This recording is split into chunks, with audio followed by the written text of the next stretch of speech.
Hello, hello.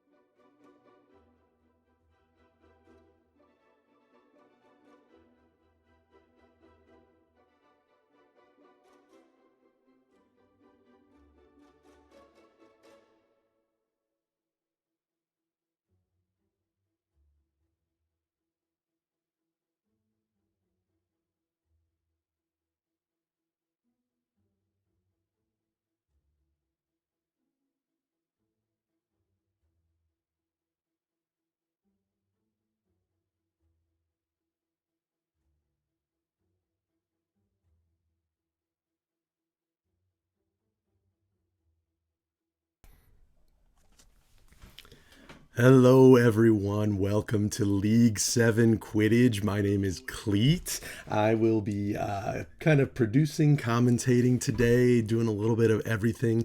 I want to apologize in advance. A lot of this is new for me and found out recently that it was happening. So bear with me. Please give any feedback in the comments. If anything's too loud, quiet, can't see things, I will do my absolute best to make it the most enjoyable viewing experience for you as we head into NEWTs.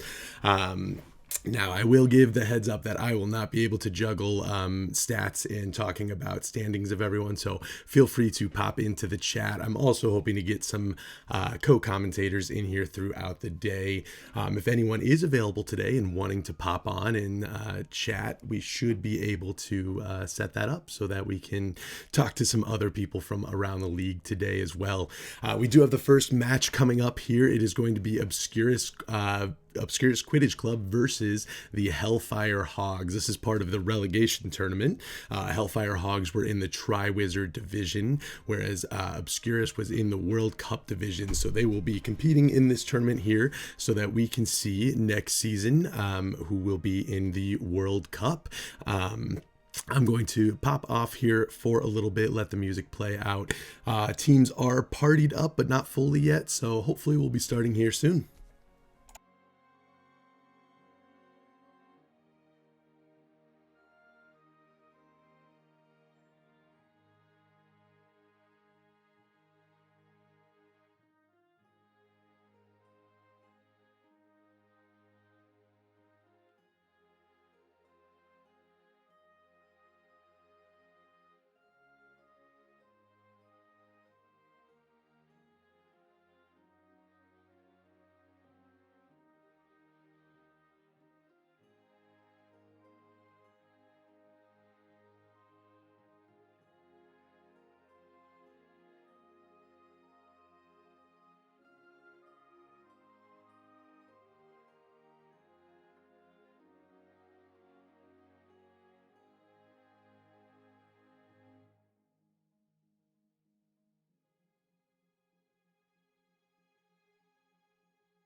All right, our teams are selecting, so we will be starting soon, hopefully.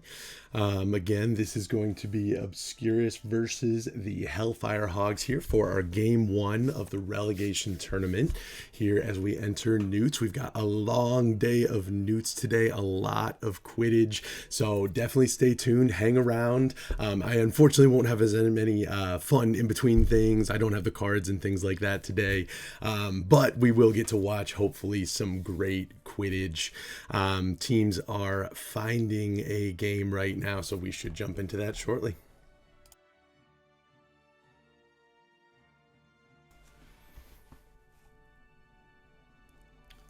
And that is finding server, heading to the World Cup. I'm going to start us off here with, we're going to pull up the Hellfire Hogs perspective. This is Richie Coots here, I believe. No, I'm sorry. I apologize. This is Udamorn. Yes, Udamorn is the perspective we are going to start with here. Udamorn, keeper of the Hellfire Hogs. On the other side, I do only have the Seeker perspective for Obscurus. So if any other Hogs or Obscurus members do pop in, I will flip perspectives. But for now, we have the Keeper and Seeker perspective. Our game is starting for the kickoff. We'll start us off in the Keeper perspective just so we can see where this first play goes to. It is in the hands of Obscurus Quidditch Club. I do apologize, actually, it is not Seeker. Osiris is on Chaser, so we'll flip over to Osiris and Ronnie here. Obscurus in possession of the Quaffle. They also have a small snitch lead, and currently Osiris attempting to put one in, but Udamorn does make this stop and kicks it back out to his team. Hellfire Hogs. Looks for one-timers. My god, I feel like I haven't played this in years. Trying to put it in, but Osiris gets the steal, takes the Quaffle right out middle there, green box up there. passes it right on, almost passes it on the field, changes his mind actually, hangs on to the Quaffle, gets himself some rings to boost that turbo there, heading straight towards the post. It is taken though by the Hogs. Hogs now heading down to the field. Oof, Quaffle in hand. Oof, one of the top, or the top, I believe, scorer of the Triwizard division there. Can he put it through? Not able to capitalize on that. Hogs do make the save there. I'm sorry, Obscurus makes the save. Setting the Quaffle back, but Hogs are bringing it right on back. If we do peek at the snitch meter, it is a little bit ahead for Obscurus there. They have a slight lead. Oof, Quaffle in hand, able to put it in. First goal goes to Hellfire Hogs from Oof there. Alright, now the Quaffle coming back into play, but that snitch meter is getting even closer. We are over half now. Obscurus still a slight lead there, but Tama and Richie Coots on the Hellfire Hogs are trying to keep up here with lagginess, range, as well as Super Yes, it is Rose. Rose is half health now. They are trying to put some damage on the Super. No dodge. Oof, does put another roll through. They're going red. Nice hit, tie. With that switch lead, it is 30 points. Oof, heading on down, trying to put another goal in here, and is able to do it. Oof. Puts a third goal in, making it 30-0. That is that snitch insurance as Obscurus. Black Rose getting closer and closer to catching here. Does look like it could happen any minute, but Osiris is going to go for a goal. Not able to put it in. More Quaffle in hand, but Black Rose catches the snitch. That brings this game straight back to a tie, 30-30. 4 minutes left in the match here. That means we see a bit of advantage to Hellfire Hogs and Chaser game here, but the snitch rate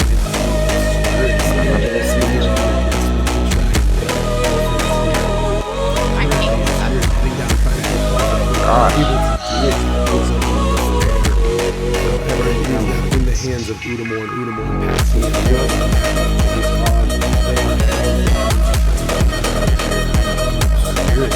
Snitch rate pretty even, but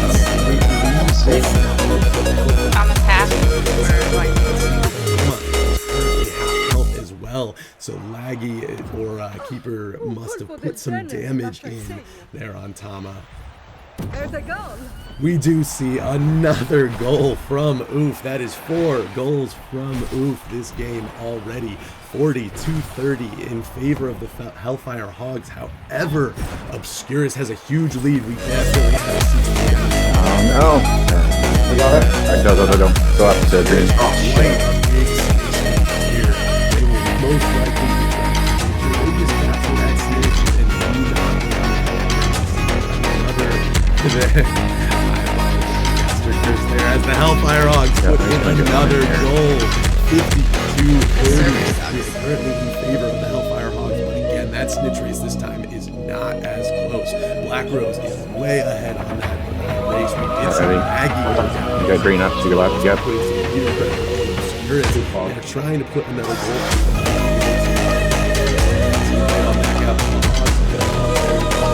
Here, who's trying to put another goal in? Is with some aerial acrobatics for this waffle through. We are now 62-30 at the Chicas go blue.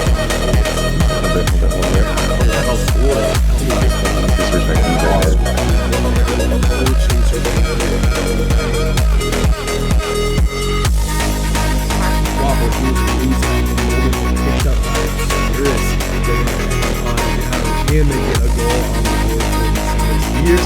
Yes, green black push it through 40-60. It's a super important goal because now Black Rose does catch that snitch. 0-0. Hold on.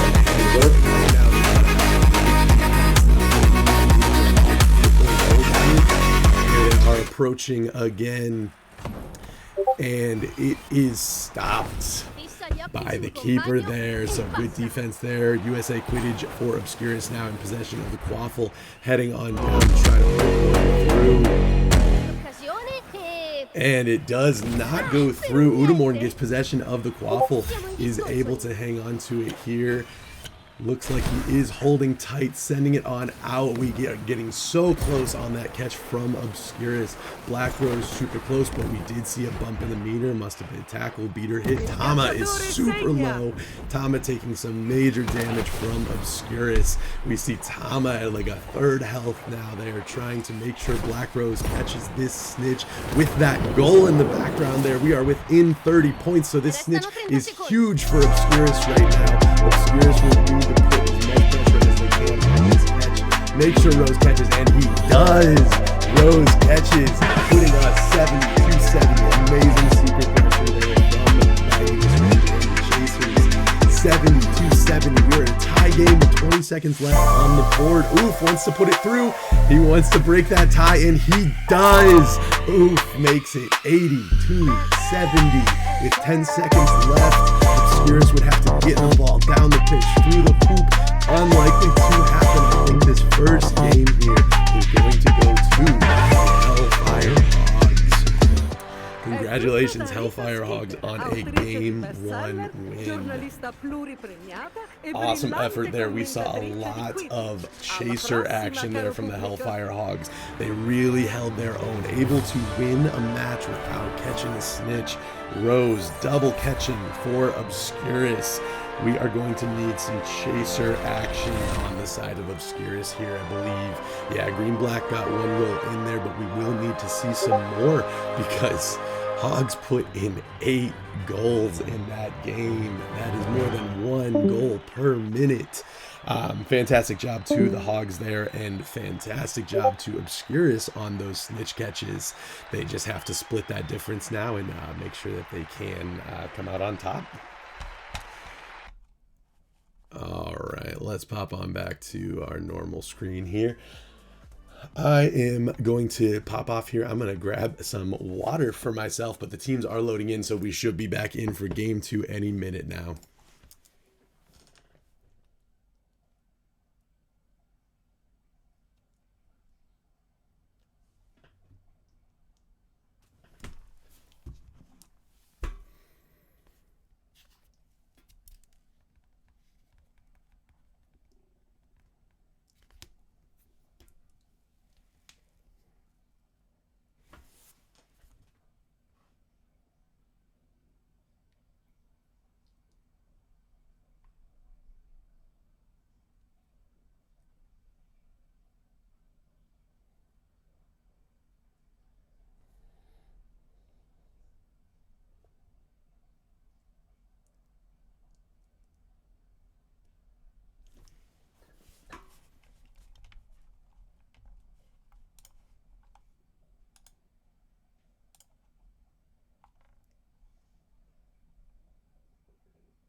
All right, we are heading back in. I apologize for the music situation last game. I'll be honest, no clue. Not sure what I did, but at this point, I went ahead and deleted all music just to make sure we are not taking away from the Quidditch. I will figure that out later. For now, it will just be me chatting and no team chats. I apologize for everything so far. It's going to be better from here on out, promise.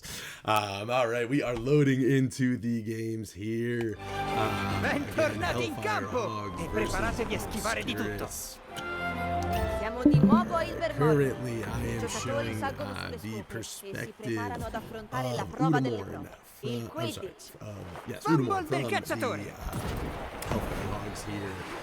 Obscurus, though, is in possession of the Quaffle first. Osiris, ball in hand, heading down towards Udamorn. The Obscurus Quidditch Club is going to try and make some chaser plays, but it looks like Smart Bean of the Hellfire Hogs did pick up that Quaffle there, heading on down, trying to make something happen for Obscurus. Fumble!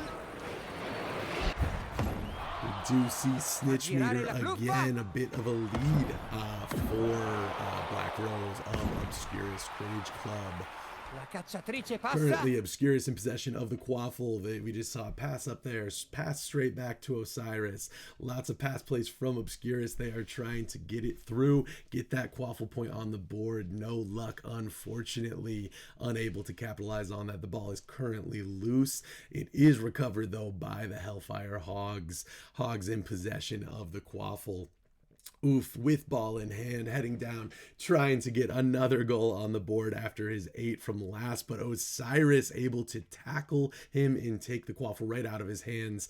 Now Obscurus is heading back on down to try and get a goal, but oof, it said absolutely not. I will take that back, thank you. Unable to put it through past Zai, though. Zai is able to get the Quaffle stop. Oof, gets it back in his hands, though. Really going for this first goal of the match, not able to put it in.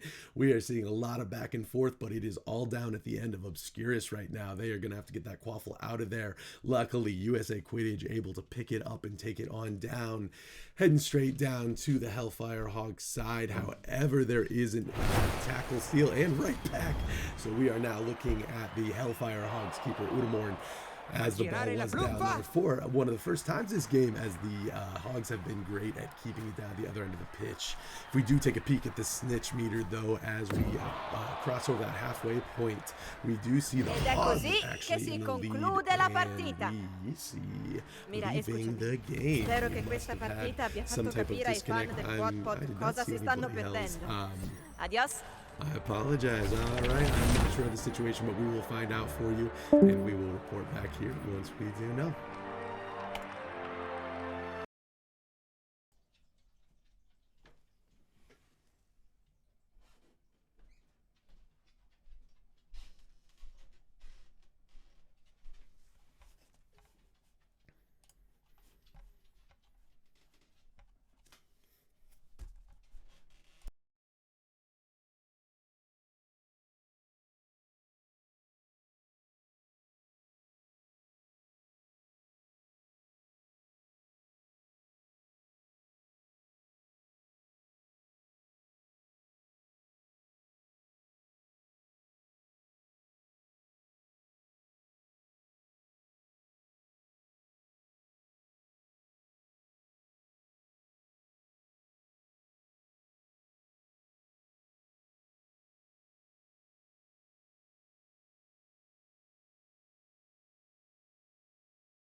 All right, it looks like we are heading into match 2.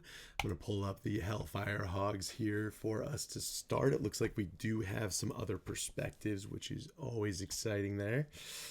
Oh, it looks like we might have had a banned map and the teams are backing out. I do apologize for that. We will be right back once they load into a new map.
All right, now we are heading straight into game 2 at Bobaton's.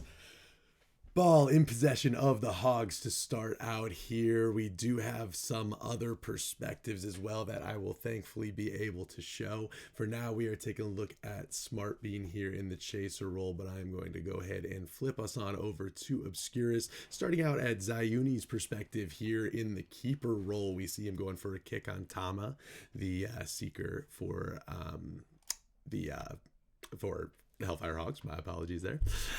Smart Bean in possession of the quaffle here for the Hellfire Hogs, making his way down the field, passing on up to his teammate there, sweeps, has the quaffle and is able to put it through, sweeps with 10 on the board, 10-0 in favor of the Hellfire Hogs. They had a strong quaffle game last game. We expect the same here, and we do see, similar to last time, a slight lead in the snitch for Obscurus here. Zayuni, the keeper, though, is down for Obscurus. We did see, I believe it was Richie Coots, the beater, took him out there. Black Rose now on Chaser puts in a goal for Obscurus Quidditch Club.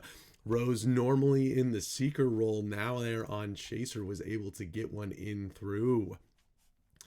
All right, flipping on over to Obscurus here, we have Zayuni on keeper. We see Osiris put one through. My apologies, I was just switching over to Osiris there, as Osiris makes it 22-10 in favor of Obscurus Quidditch Club. All right, flipping on over here, we are going to go to Smart Bean as the Hogs do have the quaffle now, and they're heading down towards the Obscurus. Let's see if we can get a keeper perspective there. Zai does make the stop. I was a little late getting there, but he does get the stop. Pass it on to Osiris, but Oof takes it right out of the hands and is heading straight back towards Zai. Is Oof able to put another goal in? Oof puts a goal in, 22-20. We have a tie game, and Snitch Race is pretty close, but I would say a slight favor to Green Black, the seeker here. for Obscurus. Zayuni passing the quaffle on out to his chasers. And we do see it picked up by Black Rose.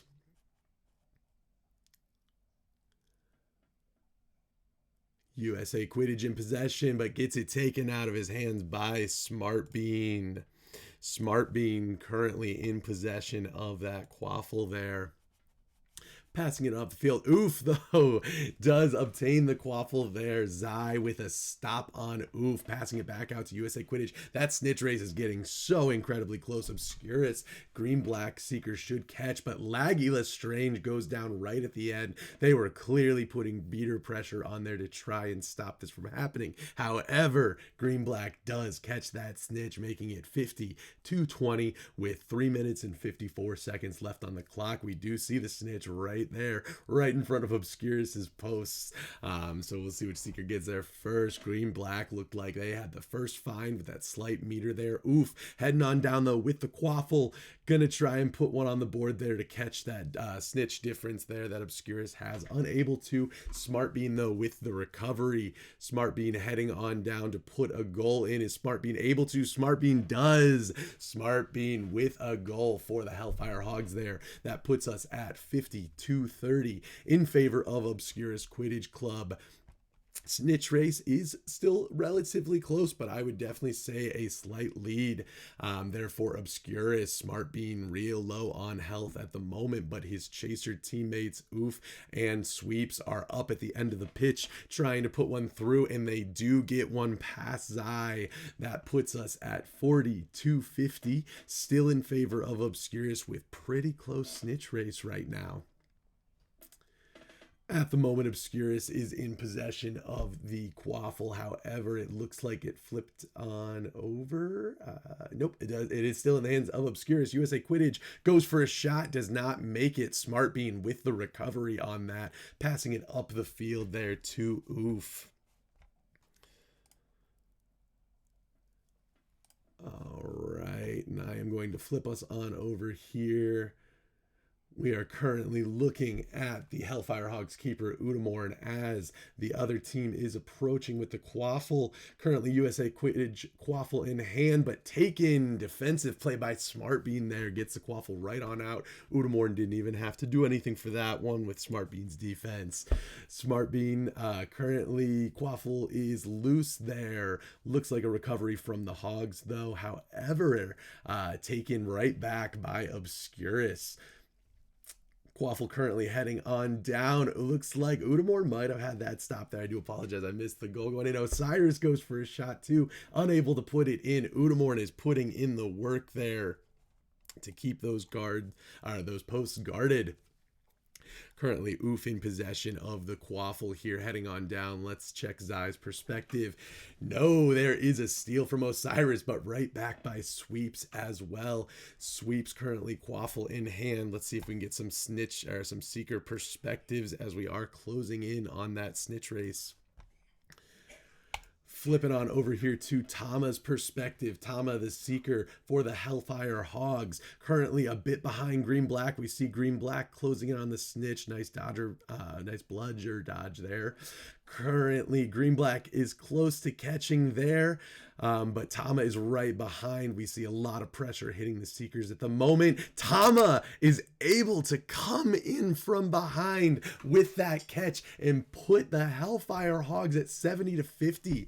Now the pressure is on for Obscurus Quidditch Club, as they are going to have to get 2 goals in 40 seconds to keep this game going into overtime. Udamorn with the stop there, not allowing that goal to go in. Currently, Sweeping Flower is heading on down towards Zayuni. Can Zayuni stop it? Yes, Zayuni does stop the damage, but they are running so low on time. 20 seconds left, 2 goals to go in. It is looking less and less likely that this will be able to be a victory for Obscurus here. 10 seconds left. I think it is time to say that yes, the Hellfire Hogs did in fact win this series here. Hellfire Hogs will take the first match series of the relegation tournament here. Good job, absolutely, to both teams. We saw some adjustments there from Obscurus. They were trying to make up that difference, and it did show. They had less quaffle goals scored on them. However, shifting that pressure, or perhaps the Hogs shifting their pressure onto the Snitch and ensuring a catch there, does finalize a win for them. Congratulations to the Hogs on this. We should have another game coming up here soon. I believe it is the Nimbus Nighthawks and the Wildcard Hagrids. So stay tuned for game 2 of the relegation tournament.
All right, we are into the Hagrid versus Nighthawks game already here. I'm going to let that play out while I update the teams here and make sure we get perspectives from both teams. Only 36 seconds left, though, so we'll hang here and watch from this Hagrid's perspective as they are 80-40 in the lead, close to catching that Snitch. Michimo really low on health right now, and there is an elimination from Katie Tox taking out Michimo at the end there and allowing for that Snitch catch there in favor of Hagrid's.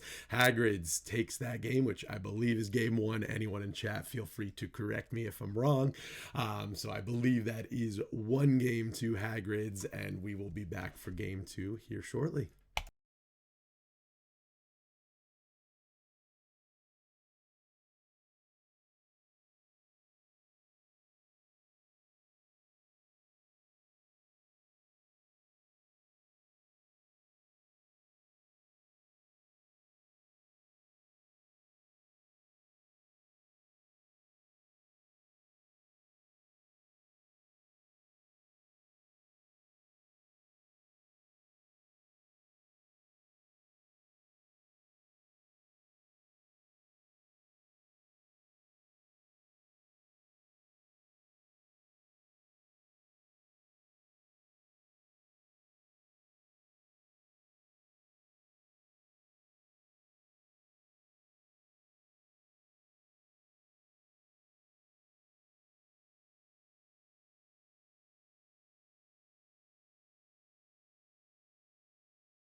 All right, we are heading back into the match here. I am going to see what perspectives we have. I know we have some wild card Hagrids. We've got Katie Tox on beater again.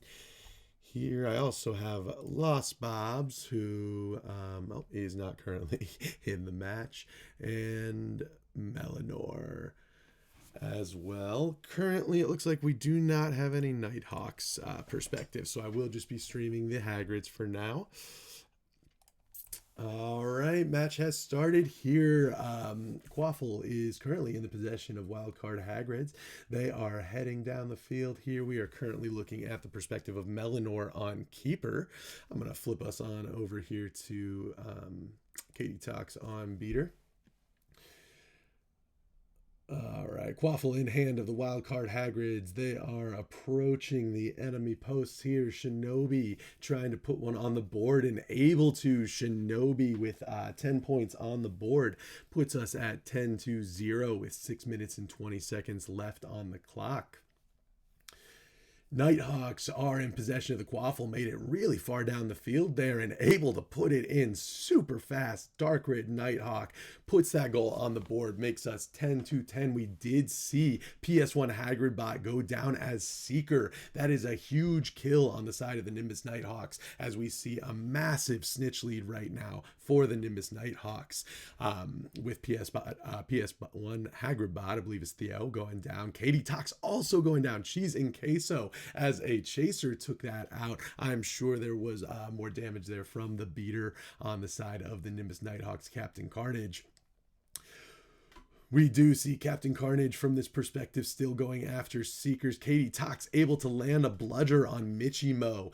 Michimo currently at half health. PS1 Hagrabot very low health as well. We are seeing some major damage done to the Seekers during this match here as they try to capitalize on this snitch race because Hagrid's is so incredibly far behind with Hagrabot down again. Katie Tox super low. We are seeing a ton of pressure from the Hagrids, from Nighthawks on the Hagrids. We also did see a score in the background there for the Hagrids, putting us 30-10. Currently, that snitch race is getting even closer at the moment. Quaffle is, looks like loose actually, not in the possession of anybody at the moment. However, it is picked on up. Gonna head down to the keeper here for the wildcard Hagrid's Melanor as the Nighthawks do approach to try and put a goal on the board. Able to get around and put one through. Darkrit Nighthawk with his second goal this game.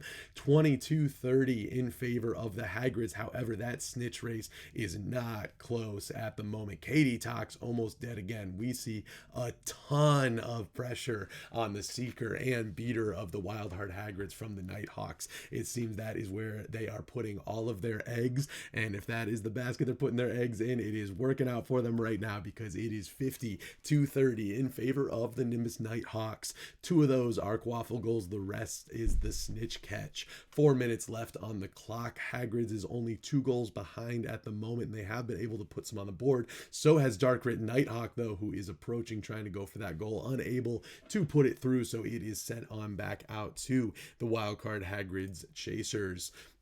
We'll flip over here for beater perspective, see what's going on. We see Katie Tox damaged again. PS1 Hagrid bot damaged again. That pressure has not come off of the beaters and the Seekers of the Hagrids. So Nighthawks still laying it on there, and they do have a slight lead. However, we saw a nice chunk come out of there as Michimo goes to half health.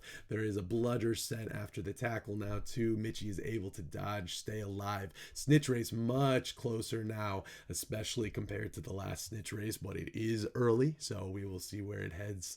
With 3 minutes left on the clock, we currently see the Quaffle in possession of the Nimbus Nighthawks. They are heading down, trying to make something happen here. Let's get back to the keeper perspective. Melanor, as they approach, she is able to save that goal and kick it straight back out to Shoki, one of the chasers for the Hagrids, as they head on down. She's in queso, able to make the tackle, get it safely back to his keeper, though. Dak Daniels, keeper for the Nimbus Nighthawks, kicking on out to his chasers. We see, I believe it was Melanor, landing a kick on Michimo there, bringing that health bar down for the Nimbus Nighthawks Seeker. At the same time, Katie Tox, the beater for Hagrid's, is low again, and PS1 Hagridbot took another hit. So the pressure, as mentioned before, is staying on the beater and seeker of Hagrid's. Nimbus Nighthawks not laying up. Cheese and Queso on Chaser. Captain Carnage on beater. I believe both have been doing some damage from what I see. And Cheese and Queso putting another goal through here. That puts us at 60-30. Super important 30-point difference there, as the snitch is worth 30 points. So at the moment, Nighthawks do have quite a lead, 62-30. Melanor sending it on out to Shinobi, but dies in the process. So hopefully that Quaffle can stay on down there. Let's get a different perspective while she is dead. Katie Tox on beater again, as mentioned. Currently, Michimo, very low health for the Seeker. It looked like there with a swipe. Captain Carnage right in front there, trying to put the damage onto Katie Tox, protect his Seeker, keep Michimo alive, and get this snitch. Or most importantly, make sure Wild Hagrid's does not catch this snitch, as they are 20 points away from Nimbus Nighthawks with a catch that would put them right on over. Gavgum putting a goal in for the Hagrids, narrowing that difference to just 10 points. Hagrids only down by 10. Snitch race incredibly close here. We see Katie Tox going after the beater of the other team. Some beater on beater action, switching target there. It looked like to the Seeker. This snitch race getting incredibly close. Michimo definitely pulls ahead in the lead, as we do see some damage on Hagridbot. Melanor, as the keeper, goes down again for Hagrid's just as the Quaffle's approaching, but Shinobi is not able to put it through, unfortunately. They're saved by the Nighthawks keeper, Dak Daniels. Katie Tox able to land a hit on Mitchie. That's huge, as this snitch is incredibly close. Mitchie right there, half health. You see the snitch. Mitchie is able to catch that snitch while Shoki puts a goal in. So that does bring Hagrid's up to 60. But most importantly for the Nighthawks, it brings them to 90, therefore earning them this win. Because at this point there are 30 points, 10 seconds left. Congratulations to the Nighthawks for this win. Again, because I did not check in the meantime, I apologize. I believe Hagrid's won game 1. Nighthawks have now won game 2, and I believe this should take us to a game 3, as long as that wasn't game 3 and I missed game 1. All right, we will wait for these teams to load up in here as we keep going throughout this day of Quidditch. Congratulations to the Nighthawks there. Congratulations to the Hagrids on their first win. We will be seeing a game. Thank you, Flyers. Seeing a game here soon, a game 3 between these two teams.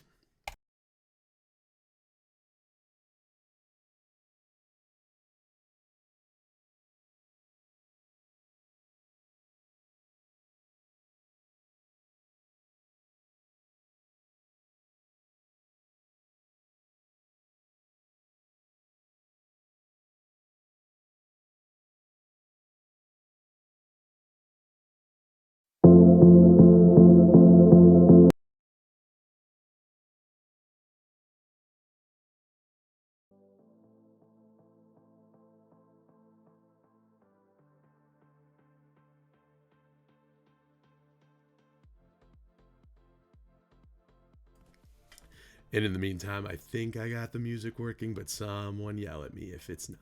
Thanks.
All right, we are heading into game 3 here. I do, again, only have the perspectives of the wildcard Hagrids, but I believe we have Lost Bobs here on Seeker and then Katie Tox on Keeper this time. We've got Claire Fetty on Beater, it looked like. And then the rest would be Chasers there. And then, of course, our Nighthawks lineup, which looked, I believe, the same from last game. Didn't get a long enough look there, though. All right, heading into this match here, we again have Katie Tox on Keeper here. Currently, Quaffle in possession of the wildcard Hagrids. It does look like they also got that first snitch find, so Lost Bob's got that slight snitch lead at the beginning there. Now we do see Nighthawks approaching to try and get a goal, and all 3 Chasers are swarming. Able to get past, though, vibing with Vin, dodging 3 Chasers and a Keeper there still to get a goal through for the Nighthawks. 10-0 in favor of the Nighthawks, and the Nighthawks do also have that lead on the snitch race as well. Melanor does go down as Keeper. I'm sorry, Katie Tox goes down as Keeper. I am going to go ahead and switch us on over to Melanor, who is currently playing Chaser, going for a goal.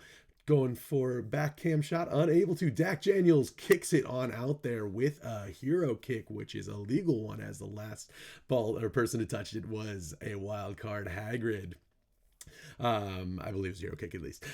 Now, Darkrit Nighthawk able to put a goal through there for the Nighthawks. Nighthawks now in the lead with the Quaffle game, 22-0. Snitch race does look a little in favor here of Lost Bobs. Here we'll pop on over to the Seeker, see what's going on. Lost Bobs currently rounding goalposts there. Going after the Seeker does definitely have a bit of that lead there. We see some pressure coming in, but able to dodge maneuver out of the way. We'll check back in on them a little bit later. Popping on over to the Quaffle game. We do see Dark Red Nighthawk in possession, passes to Vibin with Vin, but stolen from Shinobi. Shinobi going on down for a goal at the other end. We'll get some Chaser perspective here from Melanor. Dark Red, is it Dark Red? I believe Dark Red. One of the Nighthawks in possession of the Quaffle there. Melanor approaching, trying to get it back. Dark Red hanging on to that Quaffle, not allowing for the steal. A caster curse. I apologize. Shoki gets the ball, heading straight down to put one through. Unable to get it past Dak Daniels, though, the Nighthawks keeper. Dak is able to make that save and send it far down the field. Shinobi able to recover the Quaffle, though. Melanor looking for a pass. She gets it. She's going for the goal. Able to put it right through past Dak. Put the first 10 points on the board for the Hagrids. We are at 20-10. We saw a nice chunk of snitch come out, though, from Lost Bobs. Let's go to his perspective as he is taking some damage for sure. Currently, Nighthawks are in the lead for that snitch race. We see a decent amount of snitch meter increase, so we should start seeing some major pressure there on the Nighthawk Seeker Michimo. She is closing in on this snitch catch. They are going to round this post, and she will have just about full meter. Lost Bobs is eliminated by the keeper, Dak Daniels. That makes it all but certain that Michimo does catch this snitch here. Michimo catching the first snitch for the Nimbus Nighthawks. They are now 60-10 in favor of the Nimbus Nighthawks. It does look like Lost Bobs, though, does get that first snitch find again, so he'll start with that slight increase. If they are putting on the pressure like they were last time, though, it will be a difficult catch for him, just like last time was. All right, let's flip on over to the Chaser game again here. We have Melanor's perspective for the Hagrids. Dak Daniels, keeper for the Nighthawks, had the Quaffle, kicks it on out. They are able to maintain possession. Looks like vibing with Vin there, I believe, with the Quaffle, passing it on up there, trying to make some Chaser action right around the post there. Able to get past Katie Tox, vibing with Vin, puts the goal through. 70-10 now in favor of the Nimbus Nighthawks. Currently, snitch meters are pretty close, but Hagrids are going to have to put some quaffles on the board, and Vin steals from Melanor. However, it is taken right back by Shinobi. Shinobi going for a goal there. Cheese and Queso, defensive chaser play, takes the quaffle right back, sends it on down to his keeper. Dak Daniels currently in possession of the quaffle, kicks it out away from the other chasers there to stop any goals from coming in. Now we do see Nighthawks approaching again. Let's get keeper perspective from Katie Tox here. Darkrit Nighthawk in possession, but Melanor takes the steal. I'm going to flip back to Melanor now since she does have the quaffle there. Melanor going for a goal, unable to put it in. It is heading down the other field. She is not able to get that recovery there as the Nighthawks get it. That was a scam steal, it looked like. Pretty sure Melanor had that ball in hand, but Darkrit Nighthawk maintains possessions. Shoki, though, able to come on in and take it back. Cheese and Queso, so much back and forth. Also, very important to note this snitch meter. If you look up at the top there, we have the Nighthawks with a massive advantage again as they put another goal on the board. The Nighthawks are just taking this one. They wanted this win. They are trying to stay here in the World Cup, and they are proving that they deserve to be there, and successfully, might I add, with this massive quaffle and snitch lead. Shoki, though, able to get one on the board there for the Hagrids. That does put them at 20. It is not unobtainable, but it is looking less and less likely. Michimo closing in on that snitch. As soon as she catches, the game will be over, so they need to try and get a kill on her, stop that from happening. We see a lot of pressure on Claire Fetty, the beater here for Hagrids.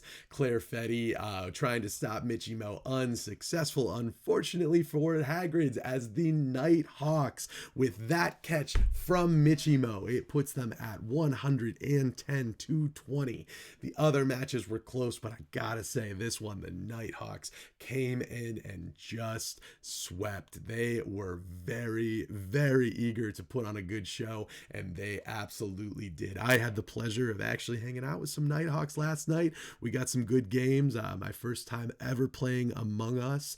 I died a lot, but it was a really great time. Very happy for them to see them maintain or at least win this match of the relegation tournament, I should say. Now, as far as going forward, I'm going to take a peek at our schedule, popping off here for a second. We'll keep the stream running. We do have matches all day long. We'll see if we've got one going already, and we'll be back with some more Quidditch. Congratulations to the Nimbus Nighthawks.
right, just a quick update for everyone. It does look like we are heading into, I believe it will be the Hellfire Hogs versus the Nimbus Nighthawks in this relegation tournament. They are currently getting stacked up in their teams, and we should be broadcasting soon.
All right, we are heading into match one of the Hellfire Hogs versus the Nimbus Nighthawks for this relegation tournament.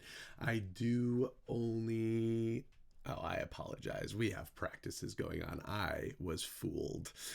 This is a 3v3. My apologies. I will be popping back out of here and come on back when we are actually ready to start this.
All right, it does look like we have the Hagrids as well as Obscurus playing first before the Nimbus Nighthawks and Hogs play. So currently streaming the perspective of the wildcard Hagrids here.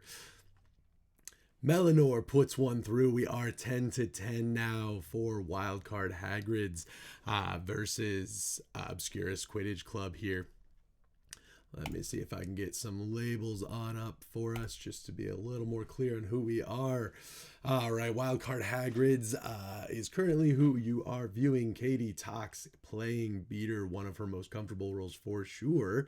And the Quaffle is currently in possession of the Wildcard Hagrids as they are heading down to put one through. Unable to, but we do see an elimination of Black Rose, the Obscurus Seeker. Katie Tox taking out Black Rose.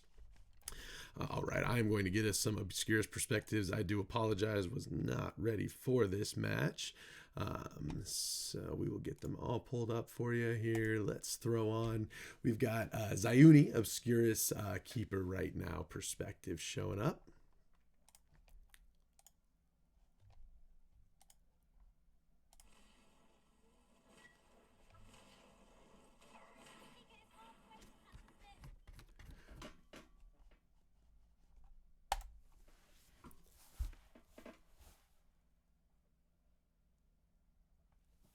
Okay, and we do see Wildcard Hagrids approaching Zayuni, the keeper of Obscurus. Gavgum able to put it through. That puts the Wildcard Hagrids at 20-10. Snitch races are pretty close.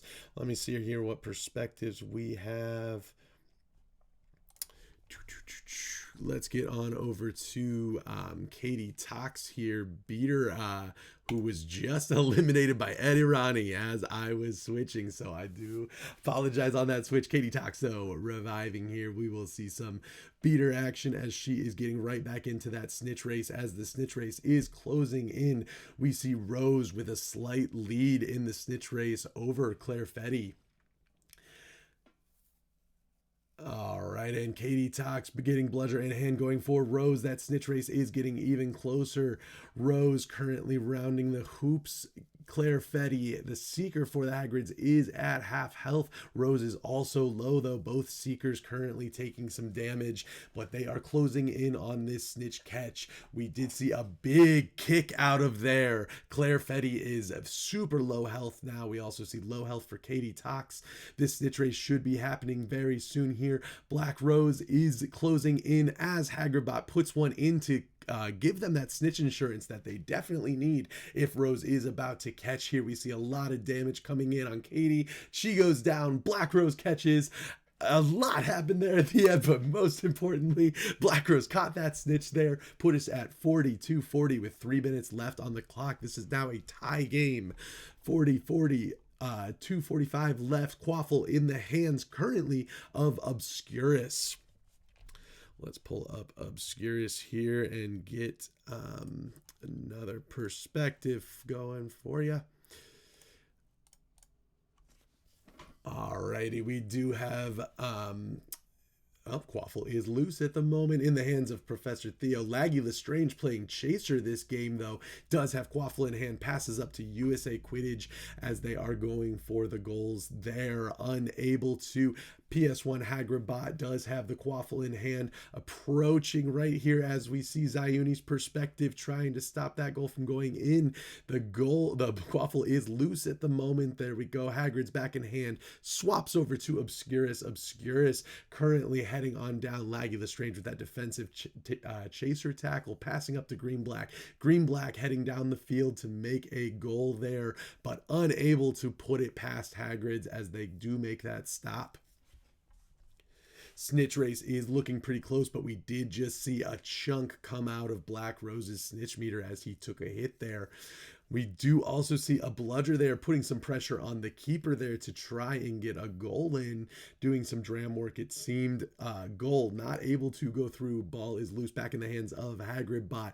Now back in Green Black. Obscurus in possession of the Quaffle, heading down to make some plays.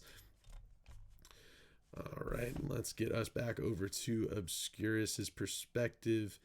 or I'm sorry, Osiris's perspective here. Edirani is the beater. We do have a little bit of choppiness there, so I might go ahead and we're going to swap us right back. My apologies.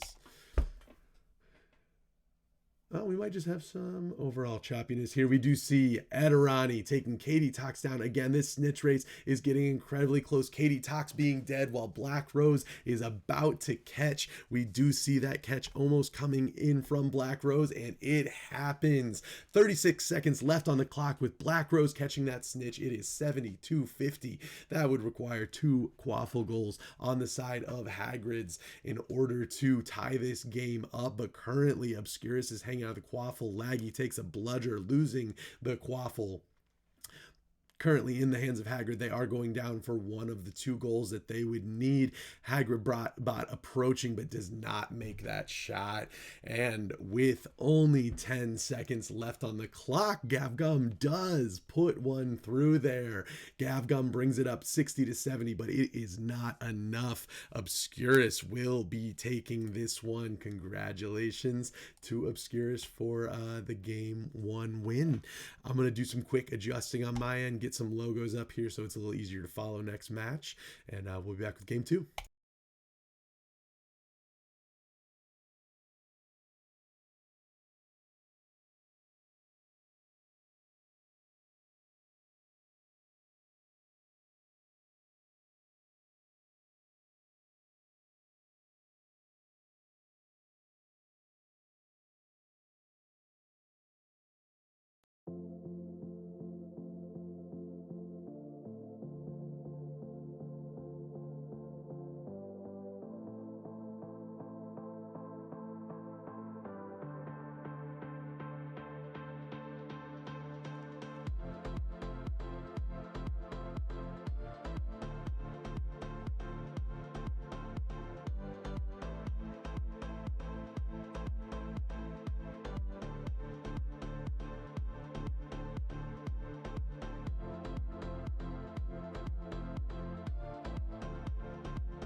right, we are finding server for game 2 heading into Bobatons.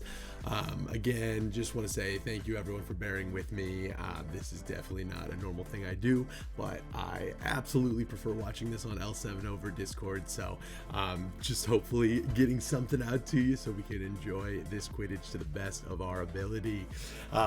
Servers, they found a server and they are in match. Let's go ahead and get you on in. Currently here we are taking a look at, this is Obscurus Quidditch Club. Let's go ahead and get their logo on up there for you so you can see. Perfect. All right, starting off at Zayuni with Quaffle in hand. His chasers gave it to him, but it was stolen right out. Luckily, he is able to take it right back from Gavgum, not letting it happen again. He kicks it right on out to his chasers. Laggy Lestrange recovers the Quaffle there from the kick out. Heading on down the field, we see Zai going for some kicks. I do see it must have, first snitch find must have gone to the wildcard Hagrids, as they do have a slight lead there. Currently, Quaffle is in possession of the wildcard Hagrids. Laggy Lestrange, though, able to steal the Quaffle, get it right back on down to Green Black. Green Black now in possession at the enemy post. They're trying to put one through, but Shinobi does make the stop. Unable to put it through. We are still at 0-0 after 1 minute of this match. The snitch, though, is quite a bit in the lead, I would say, for the wildcard Hagrids here in this situation. Let's see what other perspectives we can get in here. I do have a Seeker perspective from Lost Bobs. Let's take a look at the Seekers for a hot second.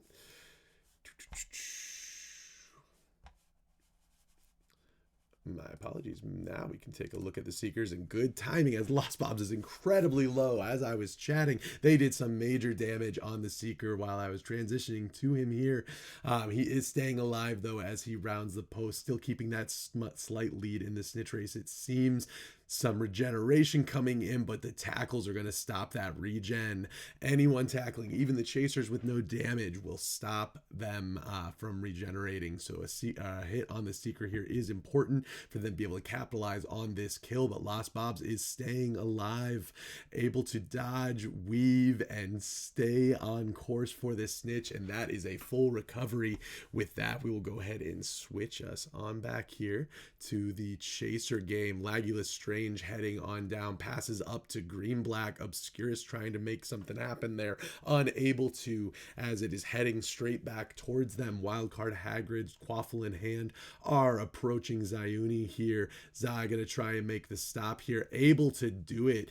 Zai with the stop, keeping this game 0-0. We do still see a snitch lead, though, for the wildcard Hagrid, so they will, Obscurus is gonna have to start putting in some work on the Seeker here, Lost Bobs, in order to prevent that catch there. It is closing in, though. We see some catch up happening here from Black Rose.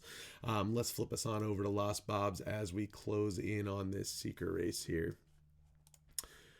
All right, Lost Bobs at half health, but approaching that Seeker, dodging there. Black Rose right there with him, going after this snitch. We do see not the best turn and 1 HP. Lost Bobs is just trying to stay alive at this point, which is absolutely the right call. A Seeker death here would be super detrimental to the wildcard Hagrids staying alive, but Black Rose does look to have that full snitch meter. They're going to have to stop Black Rose from swooping in and getting this catch. Otherwise, this will end. We see Black Rose there with lower health, not quite, but just about half. Black Rose extremely low health, but full snitch meter. Lost Bobs closing in on that full snitch meter. Either Seeker could catch at this point. We see Lost Bobs getting right on up there almost, but Black Rose sneaks in, and whether or not he was being attacked that low health, he catches that snitch, puts us at 30-10. That is the first snitch catch, and we are at 3 minutes and 15 seconds. 30-10 in favor of Obscurus because of that that snitch catch. This has been a very low scoring Quaffle game. That would be a large testament to the keepers of both teams as well. We've got Shinobi and Zayuni at the moment on the keeper role. We did see PS1 Hagerbot, though, score there on Zioni. Zioni at low health as well. Looked like had some pressure for that goal. So Wildcard Hagrids was working together to get that goal on the board there. We are at 30-20 in favor of Obscurus. They also have a slight lead in that snitch race for sure.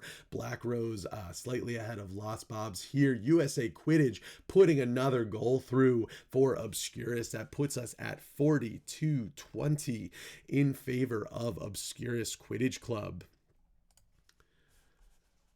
All right, flipping on over to Melanor here on beater for the Wildcard Hagrids.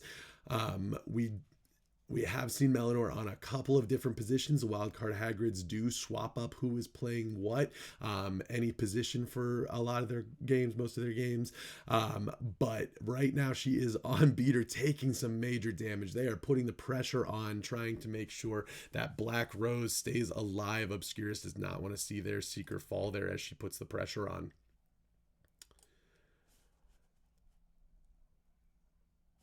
All right, I was going to swap us over to Obscurus Beater, but we are having just not great image there, so I am going to keep us on the keeper. PS1 Hagerbot approaching. Zaya gets the kick there. Chasers do have Quaffle in hand for Obscurus, heading straight on down the pitch. USA Quidditch, Quaffle in hand, going up for a goal here against Shinobi. Not able to get past. PS1 Hagerbot does get the Quaffle, passes on up to Claire Fetty. Let's go ahead. We're going to pop right back over to Melanor here on beater as she is doing some work on the Chaser game, trying to help Claire Fetty get that goal. It does pay off. We are at 30-40 now, still in favor of Obscurus. That snitch race is closing in, though. We're going to see Melanor start putting some major pressure on Black Rose and Osiris there from Obscurus.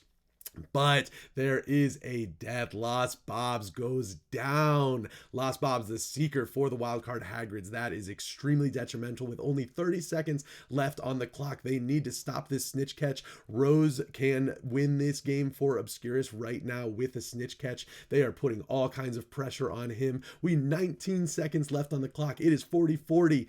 Rose has full snitch meter. Everyone on him trying to stop the catch, but he is able to pull through and get that catch. 70-40 in favor of Obscurus, and that is going to be the match. Congratulations to Obscurus for that win there. PS1 Hagerbot does put a goal through, though, before the match is over, leaving us at 70-50. Congratulations to Obscurus for that win there. Super close matches and some crazy Seeker pressure. That does put Obscurus as the winners of this series with a 2-match win. Congratulations there to Obscurus. We might have some other games playing right now. I'm going to pop in, check and see what we've got going on, and I will be back.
All right, we are heading into this match. I do apologize. I know that screen is not perfectly centered yet. Don't worry, I will be getting it there as we go.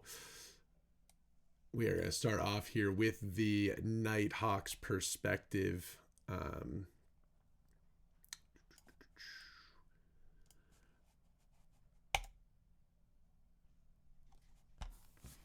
All right, my apologies on this screen. I will be working on it as we go, but currently we are looking at the Nighthawks perspective. Cheese and Queso in possession of the Quaffle, able to put it on through, get that first goal on the board for the Nimbus Nighthawks. Currently, the score is 10-0. We did, though, see an elimination of Tama, the Seeker, for the Hellfire Hogs. That Seeker death is going to be huge for them. You can see the snitch meter already is super in favor. I apologize. I said death. I meant bludger hit. Tama is still alive, just very low health. And it is affecting that snitch meter as we see Nimbus Nighthawks well in advance of the Hogs when the snitch meter is looked at here. However, we did see a goal come in for the Hellfire Hogs. Makes us 10-10. 5 minutes and 30 seconds left on the clock here. Let us see what Hogs perspectives we have loaded in as well, and I'll get you some different things to look at here. All right, switching on over to the Hogs, we currently have Smart Bean's perspective on Chaser. I do also have Thomas' perspective as a Seeker and Udamorn as the Keeper. So we'll be able to rotate through there. We do see Hogs currently in possession of the ball, passing it on up. Oof currently has the Quaffle in hand, approaching the enemy Keeper. Oof goes for the shot, not able to make it in there. Dak Daniels is able to recover the Quaffle, send it on out to his Chaser there, vibing with Vin. Vin making his way down the field. Does look like a loose shovel pass, though, picked up by Smart Bean. Smart Bean is able to head right back on down. Cheese and Queso trying to play some defensive chaser there. Stop Smart Bean. Lots of tackles coming in, but Smart Bean able to dodge, weave, but just not put it through, as I believe a chaser was there blocking the shot. Currently, Quaffle in possession of the Nimbus Nighthawks. Vibing with Vin, puts it through 22-10 in favor of the Nimbus Nighthawks here. That snitch meter is getting incredibly close to the end as well for the Nimbus Nighthawks. They are approaching that 100%. Tama, though, trying to catch up there as well. Currently, Quaffle in possession of the Nimbus Nighthawks. Keeper Dak Daniels, he is able to send it right on out to his chasers there. Dark Rit Nighthawk approaching the enemy posts there, hoping to get a goal in, unable to get it through. Quaffle is sent back on out to the Hellfire Hogs chaser Smart Bean, who is currently half health, but heading on down with Quaffle in hand, straight down towards Dak Daniels, trying to get around and gets a goal. Smart Bean tying up the game 22-20. We need to get this snitch, though, so I am going to pop us on over. We are currently looking at Tama on Seeker. Tama taking some damage. That snitch race is getting closer and closer for the Nimbus Nighthawks. Mitchie Mo is able to catch the snitch. It was a tie Quaffle game 20-20, but here at the 3-minute mark, we are at 50-20 in favor of the Nimbus Nighthawks. I'm going to flip us back to Nimbus Nighthawks. We do have some weird things happening with their perspective. It's a little stretched, but nonetheless, we get to see Cheese and Queso putting another goal through for the Nimbus Nighthawks. We are 60-20 with 2 minutes and 52 seconds left on the clock. We do see half health Richie Coots beater for the Hellfire Hogs. Captain Carnage going after him, but Richie sends a bludger back instead. Quaffle now in possession of the Hellfire Hogs. Let's go ahead and get us over to Hellfire Hogs perspective here so we can see them heading on down as Smart Bean puts a goal through, making it 32-60. Snitch meter is pretty close. Hellfire Hogs are going to have to catch this snitch, I would say, or really crank in some goals because they are 30 behind. That is from the first snitch catch by Mitchie Mo. Quaffle game otherwise is tied, though, between these chasers and keepers. 2 minutes left on the clock. Hogs are heading down with the Quaffle, but it is taken by Vibin with Vin of the Nighthawks. Vibin with Vin approaching now, going for that goal. but it is stolen by Smart Bean. Smart Bean able to take the quaffle away from Vin and send it on down to Oof. Oof going to look and make that goal on Jack Daniels of the Nighthawks. Oof able to put it through, putting 10 more points on the board. We are now at 42-60 in favor of the Nimbus Nighthawks.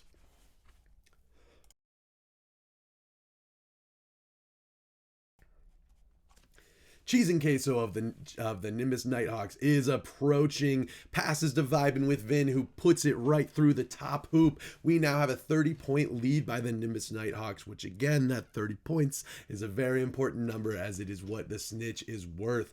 Udamorn, keeper for the Hogs, is kicking it on out to his chasers. They are going to try to narrow that difference. We also see a lot of pressure going in on the Seekers, as we should. Let's pop on over to Tama's perspective here. Tama, Seeker for the Hellfire Hogs. Currently, they are closing in, but we saw a big hit there, bringing Tama down, taking some of that snitch meter away. We are seeing quite a lead here for the Nimbus Nighthawks. I'm going to go ahead and get us back to the beater perspective of the Nimbus Nighthawks as they close in and kill Tama. Just as I flip over, Captain Carnage puts the nail in the coffin for Tama. This is Mitchie's snitch to catch, and she does, putting the Nimbus Nighthawks as the victors for this first game, 100-40. Congratulations, Nimbus Nighthawks. Well played, both teams. I believe that was only game one, so we should have game two coming here shortly.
right, we are heading into this match. Again, a little bit of a wonky perspective here from the Nighthawks, but I am going to put us up here. Oof, already with a goal on the board for the Hellfire Hogs. That puts us at 10-0 in favor of the Hellfire Hogs.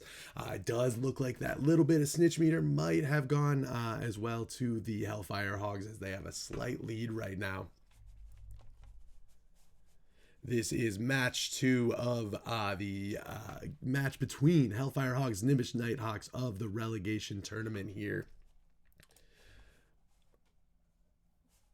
All right, and putting us over to the Hellfire Hogs Chaser Smartbean. We just watched Smartbean take a tackle right out of the hands of a Nimbus Nighthawk, heading straight on down the field now.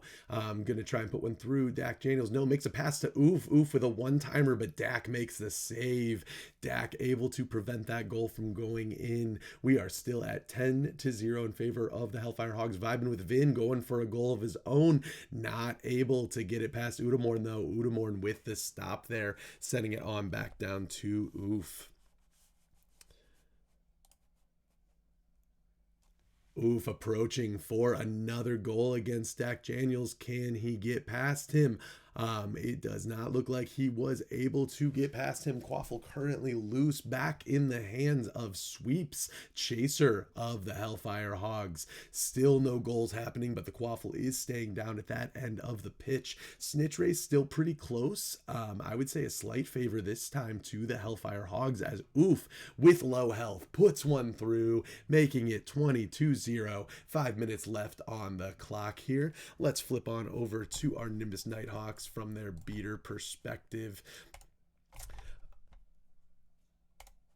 All right. Oh, I apologize. Cheese and Queso is on Chaser here. Cheese and Queso chasing for Nimbus Nighthawks and able to get that goal in here. We do have 10-20 still in favor of the Hellfire Hogs, but closer margin there. Flipping us on over. Let us take a look at that Seeker race here. We've got Tama on the Hellfire Hogs closing in on this snitch race here. Lots of pressure coming in on Tama here. Half health at the moment. Rounding the friendly posts.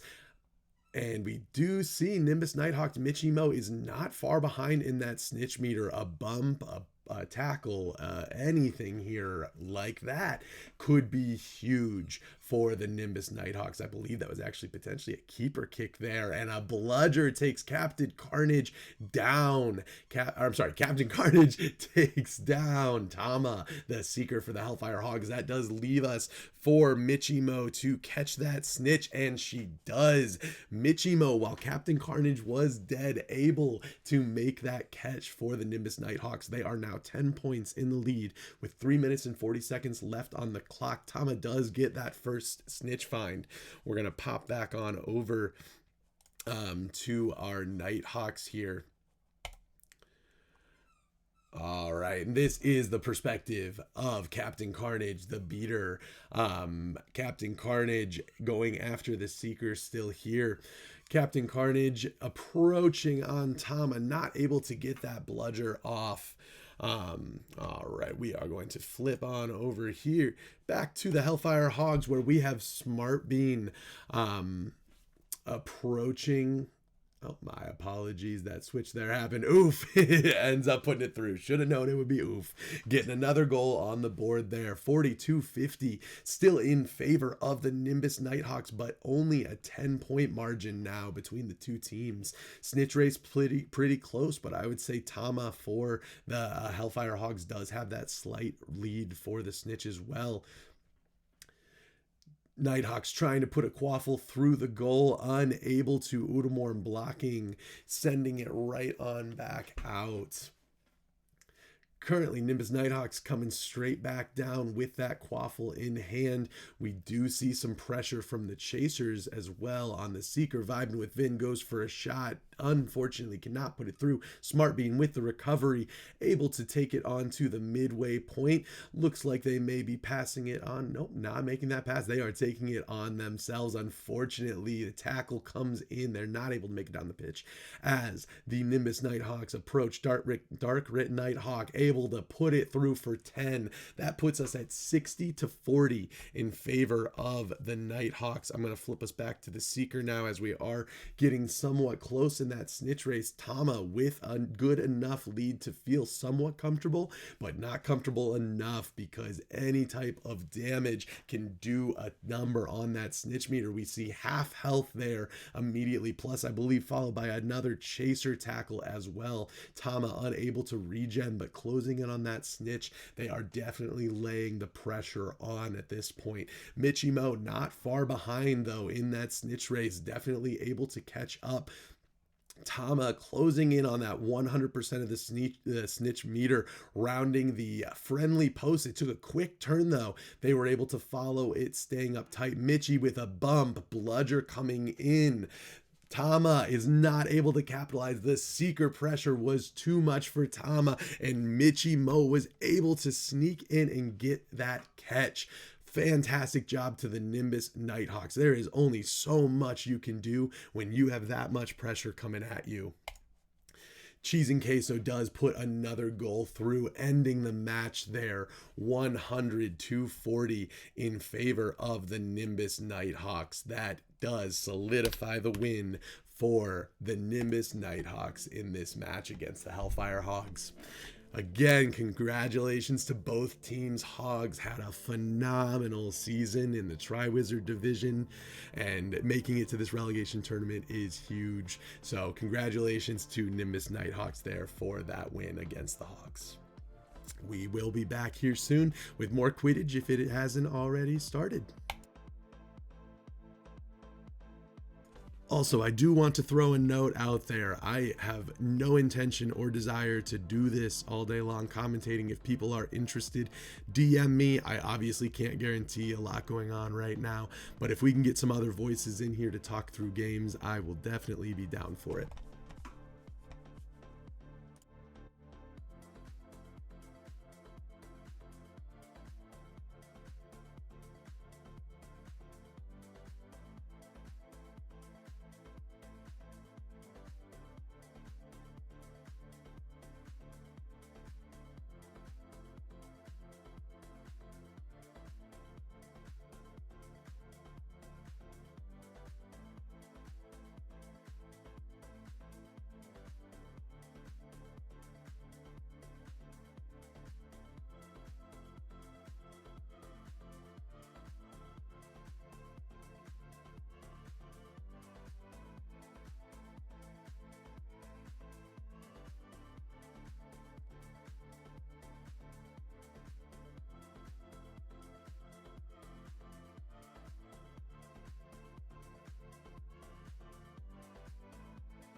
All right, this is me jumping in just to give you a little warning. Get your water, get your snacks, get what you need. Teams are loading in. We should start here soon.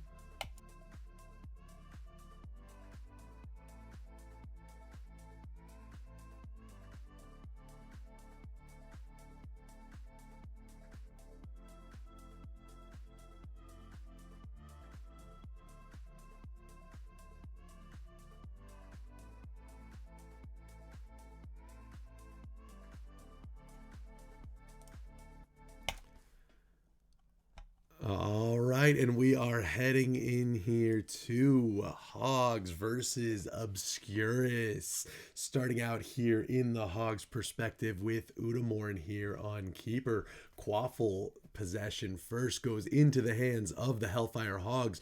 Oof, heading on down to put a goal through, able to do it. We did have some choppiness here. I'm going to swap perspectives in case that's the issue, but Oof was able to get a goal there on the board for us. We see Bloody Helling and we see leaving the match. It does look like we will be restarting this one here. We will be back momentarily.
right, we are back in match. Forbidden Forest, Obscurus Quidditch Club versus the Hellfire Hogs.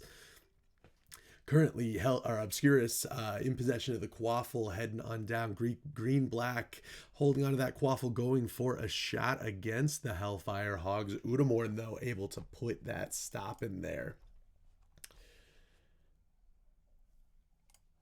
All right, and I am getting some Hellfire Hogs perspectives for you as well pulled up. Sweeps puts it on through for the Hellfire Hogs. Sweeps putting that goal, makes it 10-0 in favor of the Hellfire Hogs. Snitch meters are very close here. Zayuni kicks it on out to Laggy Lestrange, but Oof gets the steal.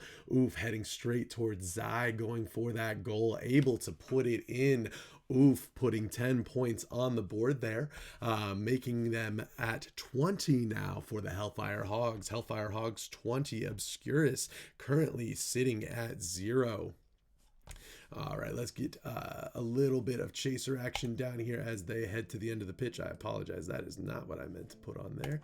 There you are. All right, Smart Bean going for some defense against the Obscurus chaser. Green-black, unable to put the Quaffle through, though. Hellfire Hogs making the save, getting the Quaffle in possession and heading on down. Udamorn currently does have the Quaffle back at the keeper. There we are, kicking it right on up to Smart Bean, chaser for the Hellfire Hogs. Currently in the hands of Sweeps. Sweeps going for another goal here. Looks like unable to capitalize on it, though. We still are at 20-0. Those snitch races, though, they are getting close. So let us take a look at our snitch races at the moment. I do believe we have Tama. Yes, Tama the Seeker is at half, just above half, dodging and weaving around. They are going to need a kill on the Obscurus Seeker as they are currently in the lead for this race.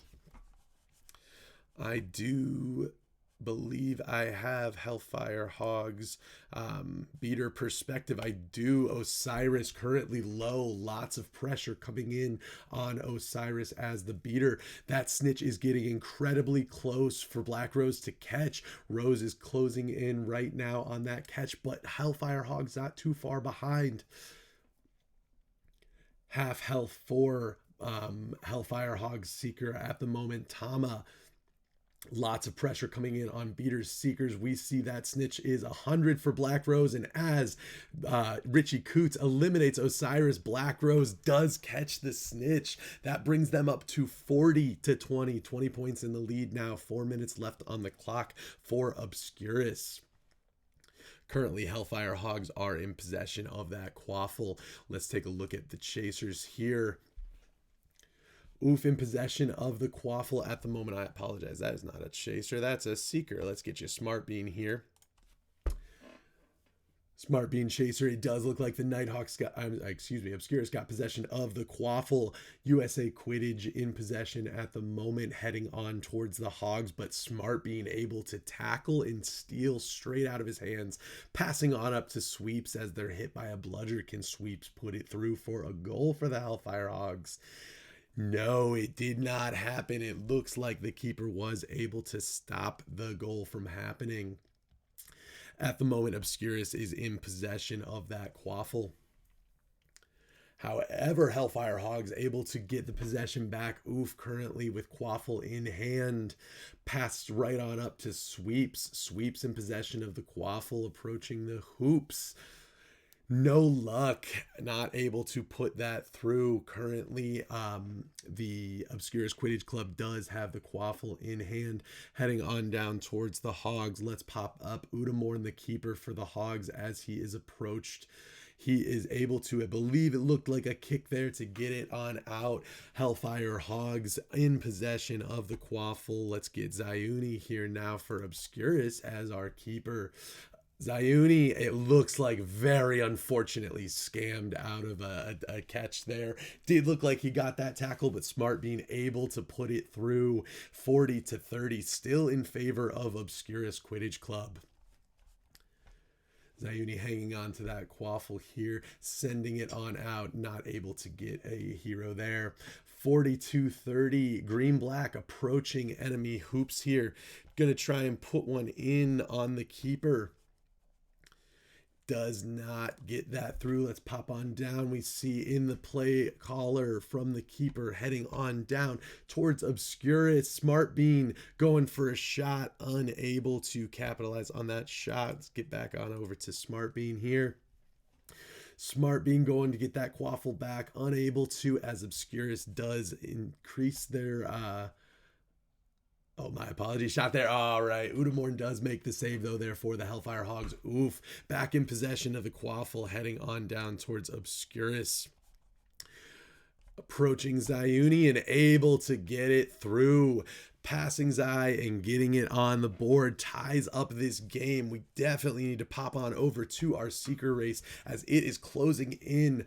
Lots of pressure we see going on the Seekers at the moment. 1 minute left on the clock. These snitch meters are extremely close. Currently looking at the Hellfire Hog Seeker Tama.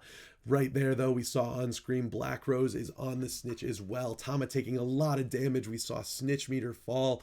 We see a bludger from Ederani taking out Tama. That leaves Black Rose to catch the snitch. We are going to go ahead and swap on over here to Obscurus. We see Osiris Ederani putting in some work, trying to get that snitch catch, and Rose is able to get the snitch. With only 30 seconds left on the clock, the score is 70-50 in favor of Obscurus. Hogs are going to have to get some quaffle points here on the board to tie it up and put us into overtime. However, we are so incredibly low on time, and with Obscurus putting another one through green-black, really, again, nail in the coffin moment. It is time to call this game for Obscurus. 80-50. Congratulations on that win, Obscurus.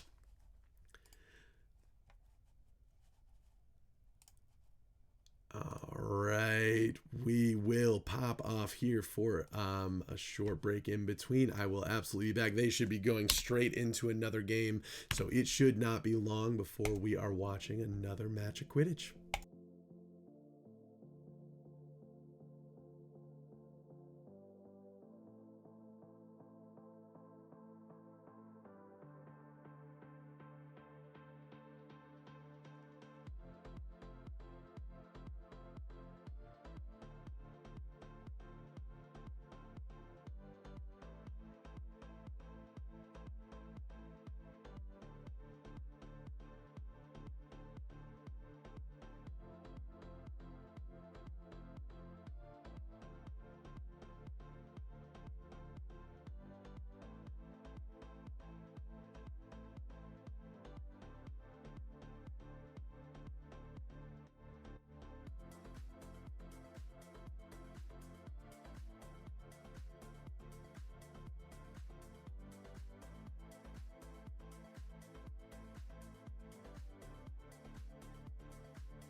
All right, we are back in action here. Hellfire Hogs versus Obscurus Quidditch Club. Sweeps, wasting no time.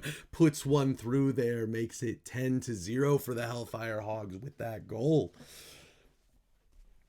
This is game 2 of the series. Obscurus Quidditch Club took the first one. Hellfire Hogs are looking to come back, win this one, and take them to a game 3. We are currently looking at the perspective of Tama, the Seeker, who has quite a lead there. Let's go ahead and get it switched on over, though, to Smart Bean, the chaser for the Hellfire Hogs, as Oof approaches and puts one through. Second goal of the game for the Hellfire Hogs. It is now 20-0 with 6 minutes left on the clock.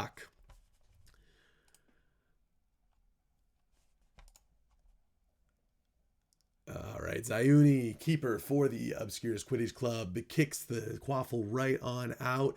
It is recovered, though, by the Hellfire Hogs, in possession now of the Hogs. They are heading on down towards the other end of the pitch. Let us see here if we can get Zai's perspective. Zai, I switch right as he makes the save. Zai sending it on out to Black Rose, up to Laggy. Rose being a seeker, Laggy being a beater. They're both on chaser right now, as we have Osiris and Green Black in the beater and seeker role. It is going well, this match for Green Black. Quite a big snitch lead here over Tama of the Hellfire Hogs. It does look like the Hogs are putting more pressure on the chaser game, and Obscurus is putting the pressure on the seeker game. We did see Zai with another great save there as well. I'm going to swap on out of his perspective as we're getting a little bit choppy. Let's flip on back over to Hellfire Hogs here. We'll get Smart Bean's perspective as the chaser game goes. And Laggy Lestrange, I called her a beater a second ago. She's clearly a chaser as well, as she puts the first 10 points on the board for Obscurus.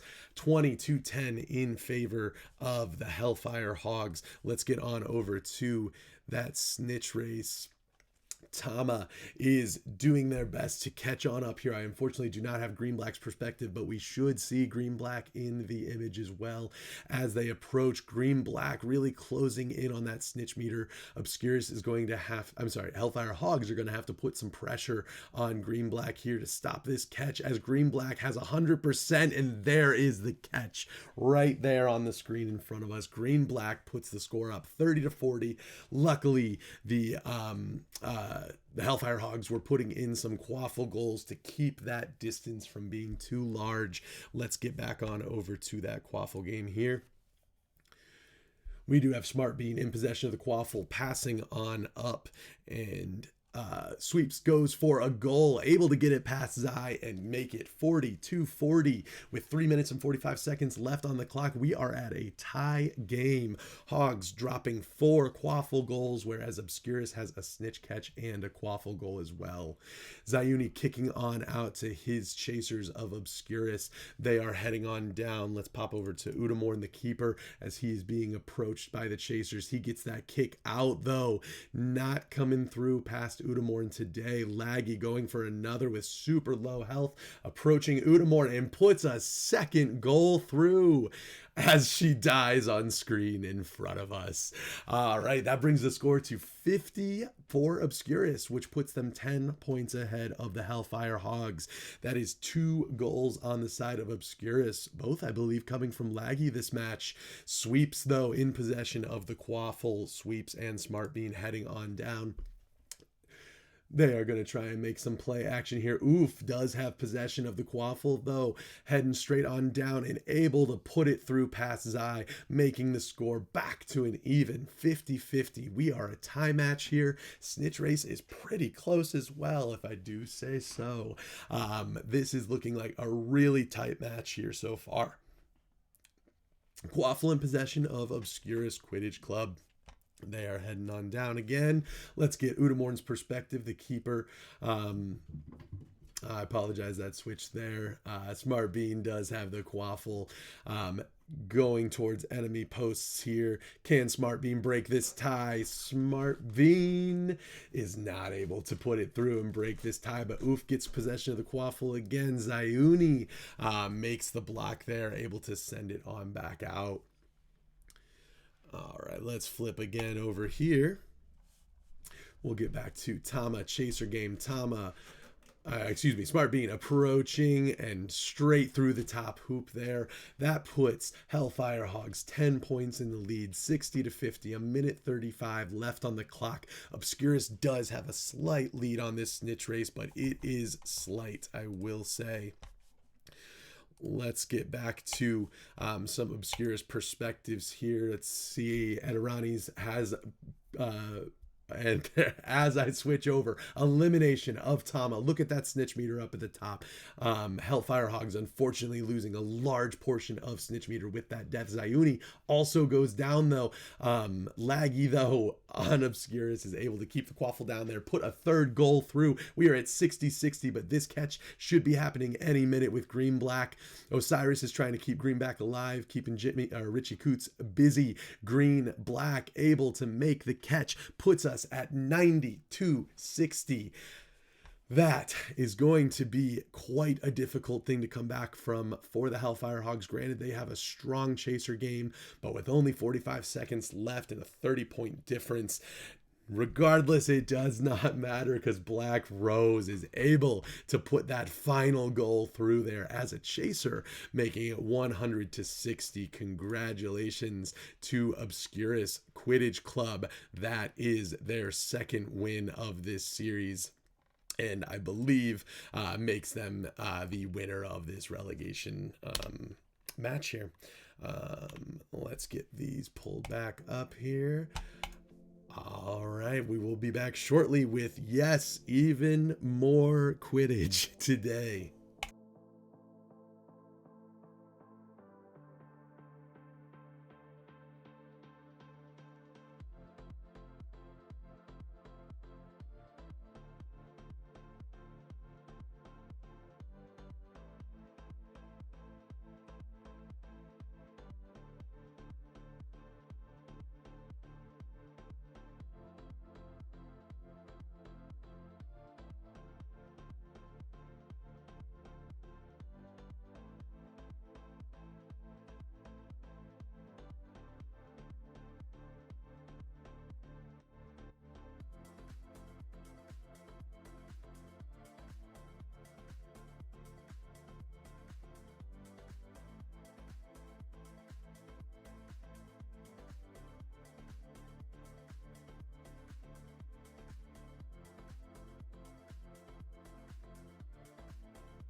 All right, we are back for some more Quidditch. Here we do have Obscurus versus Nimbus Nighthawks. I believe both of these teams have officially made it into the World Cup for next season. This is more so just a game between the top two teams, but regardless of the outcome, both teams will be in the World Cup. So congratulations to Obscurus and Nimbus Nighthawks on that. Currently, though, we are going to watch this match between the two top teams of this tournament. Vibing with Vin putting a goal through there nice and early for the Nighthawks, making it 10-10. I apologize, I do miss the Obscurus goal. We are even Captain Carnage taking out Osiris, Obscurus's beater there. All right, let's see what other gameplay action we can get you going here. We do have Zayuni on keeper. We did just see Odorina put a goal through for Obscurus. So Obscurus now 22-10. Obscurus in the lead there. However, the snitch race looks pretty close between the two teams. All right, and currently Hogs were heading down the field. However, Obscurus did get the steal there, passing it off to Odorina. Odorina, 26, heading on down to try and put a goal through there. Not able to do it. Dak Daniels gets the block there as the keeper for the Nighthawks. Nighthawks are coming down to go for another goal, vibing with Vin, trying to get around there, doing a little bit of aerial acrobatics to make his way there. Odorina, though, able to intercept and get the quaffle there for Obscurus.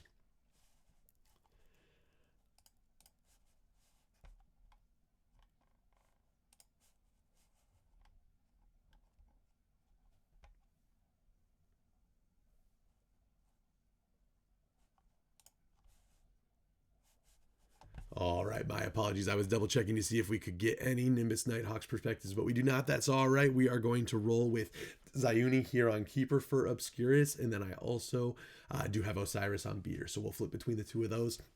Currently, Laggy Lestrange of Obscurus is in possession of the quaffle. We do see Zayuni go down, so they better keep that quaffle down there just to make sure no goals go through without a keeper there.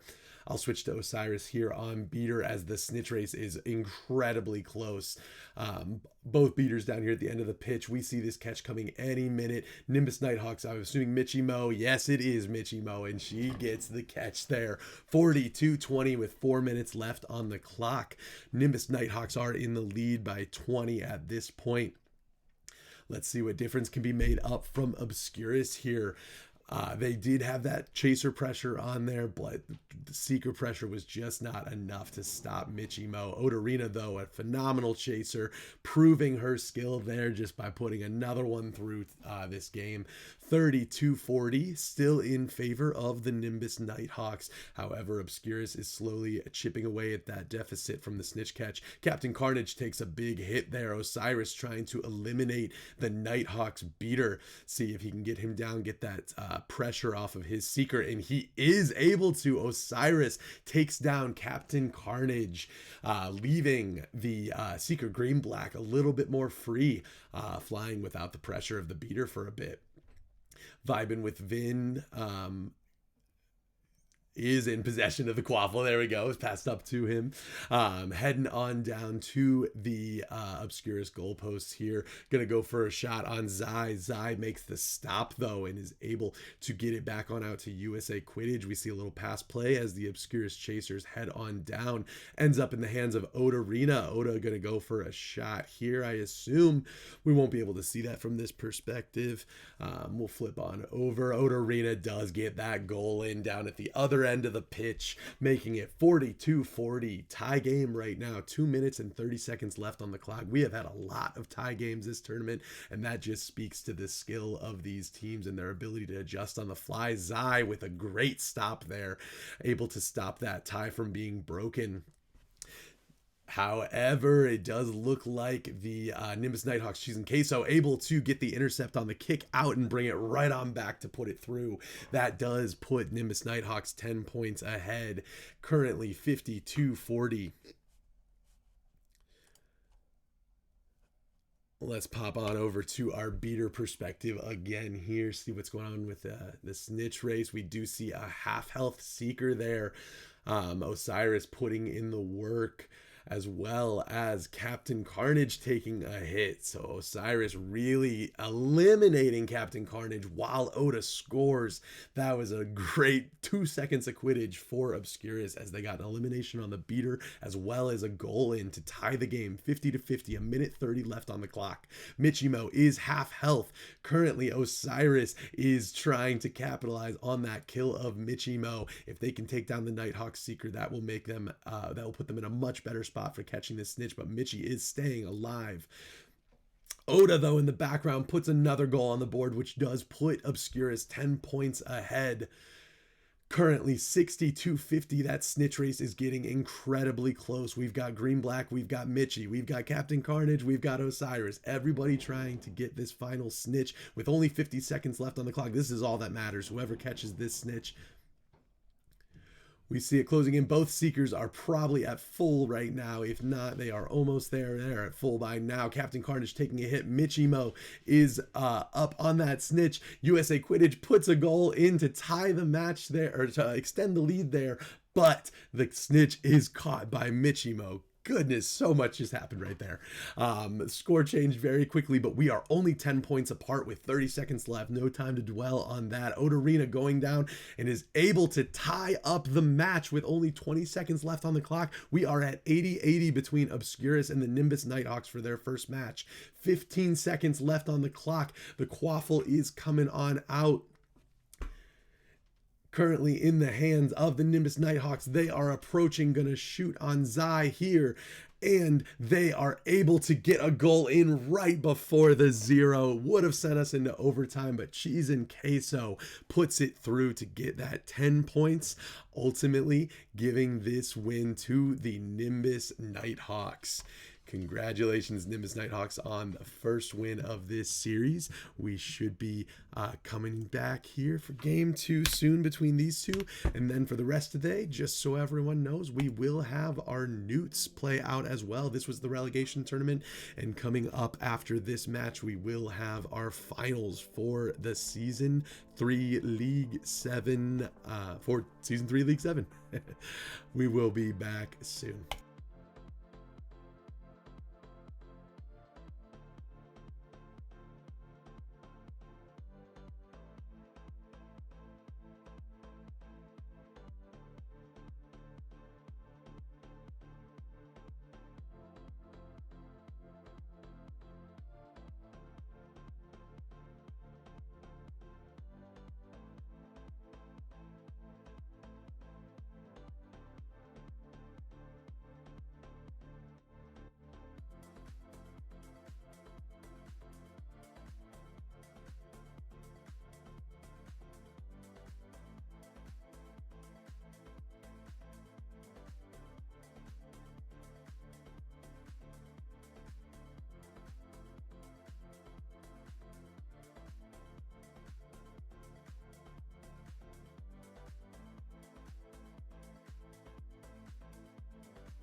All right, we are loading into game 2. Here we go. Time has started. First possession goes to the Nimbus Nighthawks, cheese and queso with quaffle in hand. However, Bludger went out, not in time. Nighthawks still do maintain possession until Osiris came in with that tackle. Great chaser defense there. Quaffle defense from our beater there, Osiris. Quaffle in hand of the enemies. Let me go ahead and get our keeper perspective here as they approach. Nighthawks go for a shot on Zai, not able to put it through. Zai sends it on out to Odarina.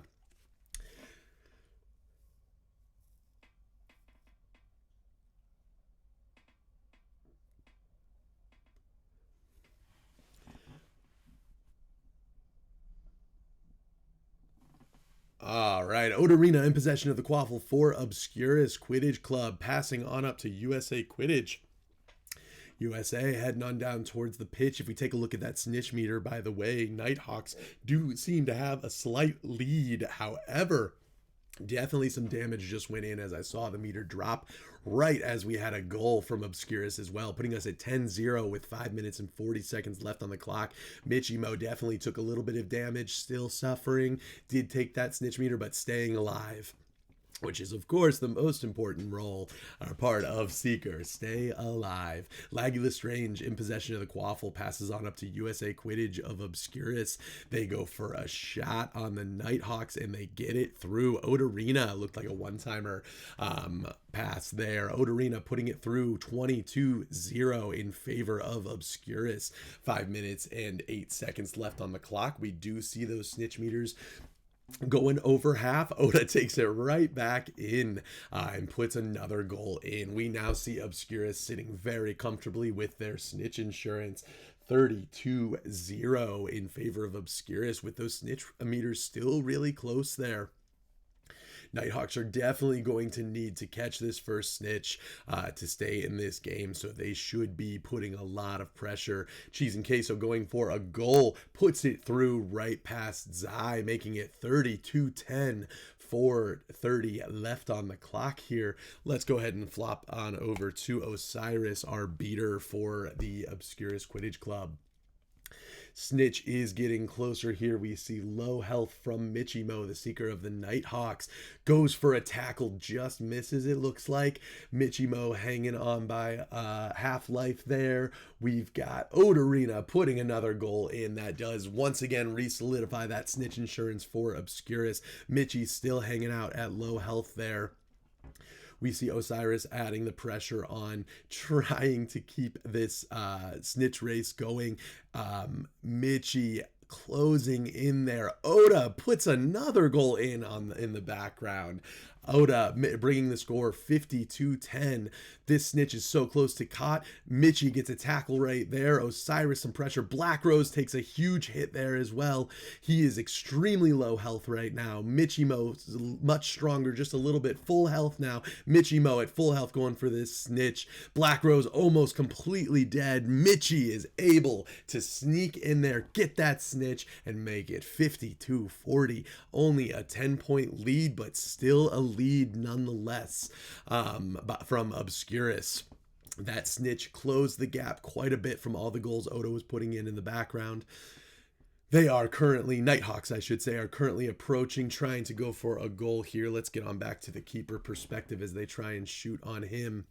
Able to get it on out of there to Oda and to Laggy.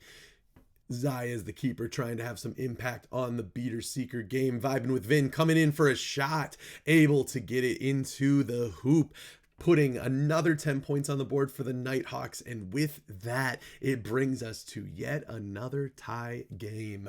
We have had many tie games throughout this series at one point, and this is just another example of that. Now we do see Cheese and Queso of the Nighthawks putting one in as Zai, the keeper, dies, putting 62-50 in favor of now the Nimbus Nighthawks. Let's flip on over to Osiris here, see what's going on in the beater play. Osiris is very low. They are putting quite a bit of pressure on him, it seems. He is starting to recover. Lands a bludger on Michimo. Michimo is also half health now along with Osiris, but he is regenning. She won't be yet.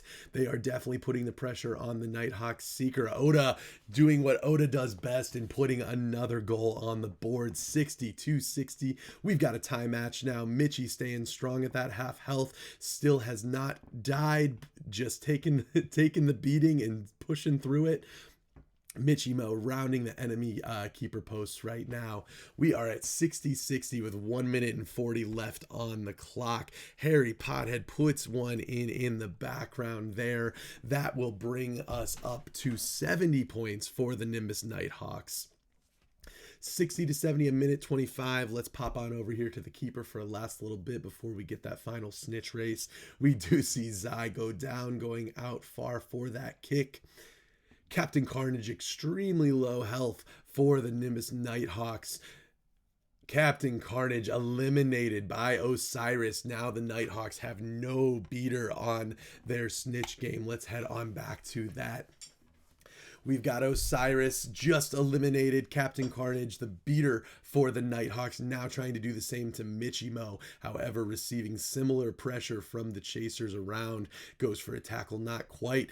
That snitch is looking very close to caught. Black Rose is almost 100% meter, if not. Michimo is trying to catch up there, but without the beater pressure, unable to catch that snitch once they were eliminated. Osiris coming in strong with that assist of the snitch catch. Black Rose, great catch, puts him at 90-70. We've got 30 seconds left on the clock. Laggy Restrained trying to end the game, not able to do it. Dak Daniels able to make that save there. 20 seconds left on the clock though, and Nighthawks will need 2 more goals. It is not looking possible. This is going to go to Obscurus. That means we are a tie series at the moment, 1-1 between Obscurus and the Nimbus Nighthawks. All right, I am going to check in on all of our scheduling. I know we're running a little bit over here. I want to make sure we're not running into other games. I will be back momentarily.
right, we are loading on in for game 3. Currently 1-1 between the Nimbus Nighthawks and Obscurus Quidditch Club. There's a kickoff. Vibing with Vin of the Nighthawks grabs first possession of that quaffle. Currently it is loose, flying through the air. Odorina in possession for Obscurus Quidditch Club. Odorina able to put it through, making it 10-0. 6 minutes and 40 seconds left on the clock. 20 seconds in, and we've got 1 goal from Odorina. Oda has been dropping them in all day today. Nighthawks, though, in possession of the quaffle, heading on down. We do see a big chunk of damage come out of the Seeker Black Rose as well, with an attempted goal from the Nighthawks. Not successful, unfortunately. Laggy Lestrange recovers the quaffle, heading on down the field. Passing on up. Quaffle looks like a fumble there we had in the play caller, but it did get back into the hands of Obscurus. Laggy hanging on to that quaffle. USA Quidditch now in possession, approaching the enemy posts there. We see Keeper going for Seeker kick as well. No goal happening in down there. I do apologize. I don't have any perspectives down there, so this is what we will be looking at. Currently, Nighthawks are in possession, though, of the quaffle. Heading straight towards Zai, current perspective, keeper of Obscurus.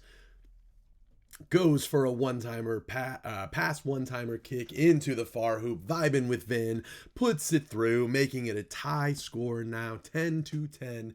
5 minutes and 26 seconds left on the clock. Zai able to kick it on out before a death there. Let's bring up Osiris, the beater. While we wait for that to come back, Osiris putting in some work here as beater. We see him tracking down Michimo, the Seeker of the Nighthawks. Chaser in his way, though. Hit by a bludger from the opposing beater there on the Nighthawks, Captain Carnage. Staying on the Seeker here, we are going for Michimo, the Seeker of the Nighthawks. However, in the background, Nighthawks Chaser Harry puts it through, making it 22-10, 20 in favor of the Nighthawks. However, Obscurus definitely has a bit of a snitch lead here. Mitchie at about quarter health missing here, trying to avoid Osiris, the beater, and make sure to stay alive. However, Black Rose is getting closer and closer to that catch. Currently rounding enemy posts here. Mitchie takes a hit from Osiris, the beater. That takes a chunk out of the snitch meter, putting Mitchie even further behind than before. At this point, and a goal coming in through the background from Oda again, 22-20. Even match right now, 4 minutes left on the clock, but Black Rose, while close to catching that snitch, is also extremely low health. Mitchie regenerating, but still low health at the moment. Both Seekers going through it. Black Rose 100% snitch meter. He should be catching soon unless they can do something about it. Obscurus going for this catch. Black Rose gets the snitch catch, putting us 52-20. 3 minutes and 46 seconds left on the clock. Great catch, Rose. That is an even quaffle game. 20-22 goals apiece, but the snitch makes the difference here. Nighthawks are definitely going to have to either make up those points on the Chaser game or ensure they catch this snitch here. All right, let's flip on back to Zayuni here, get some keeper coverage. Zai currently in play caller as his team approaches enemy posts. Odorina, quaffle in hand. Can she get another goal through? It does not look like one went through. Quaffle now in the hands of the Nighthawks. Looks like it was kicked out by their keeper, Dak Daniels. Laggy Lestrange, though. Defensive Chaser coming on in, stealing that quaffle and making her way up the pitch. Another death from Zai, so they'll definitely have to keep the quaffle down at that end of the pitch. Currently in the hands of the Nighthawks, though. By the time they get back, hopefully Zayuni is back up and running. Vibing within of Nighthawks approaching the goalposts. Makes a pass there.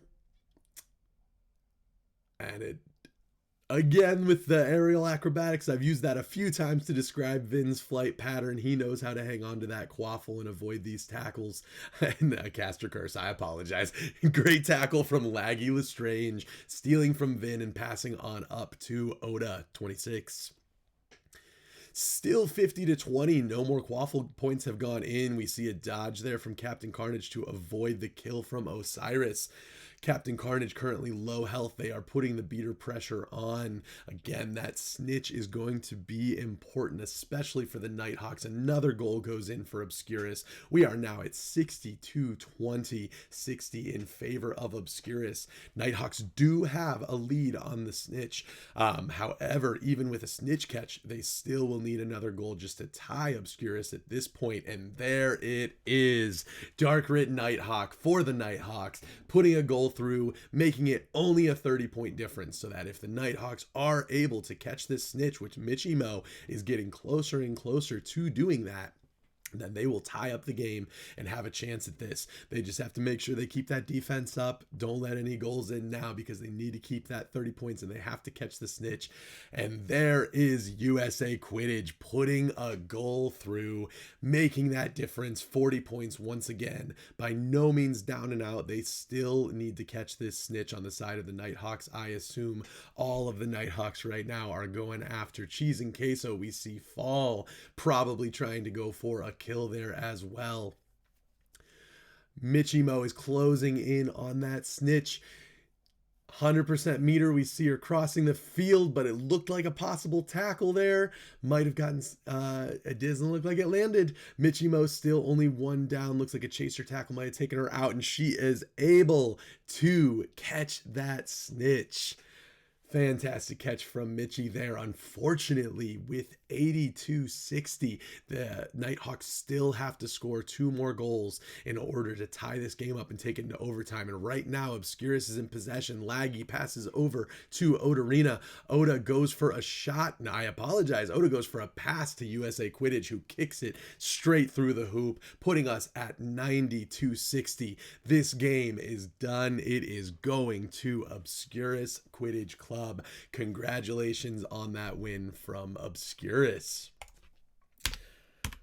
All right, that will conclude the relegation tournament. We are officially set. Nimbus Nighthawks and Obscurus Quidditch Club have earned their spot to stay in the World Cup where they belong.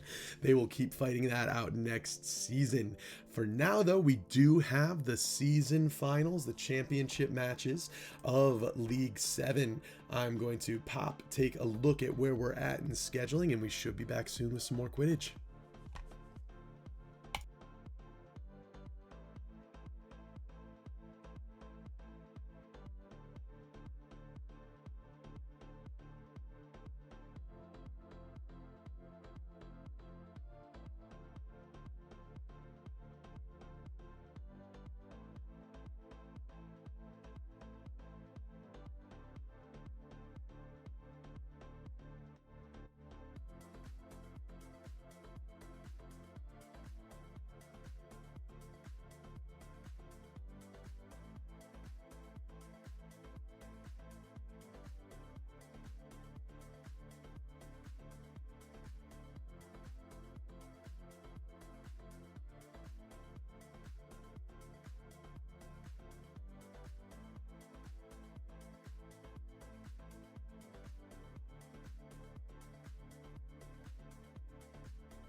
into Hogwarts Legacy for our first game of the NEWTs this season, League 7 Season 3 Charms. If you don't know me, my name is Cleet. I will be here commentating, producing, doing what I can to get these games out to you so everyone can watch here.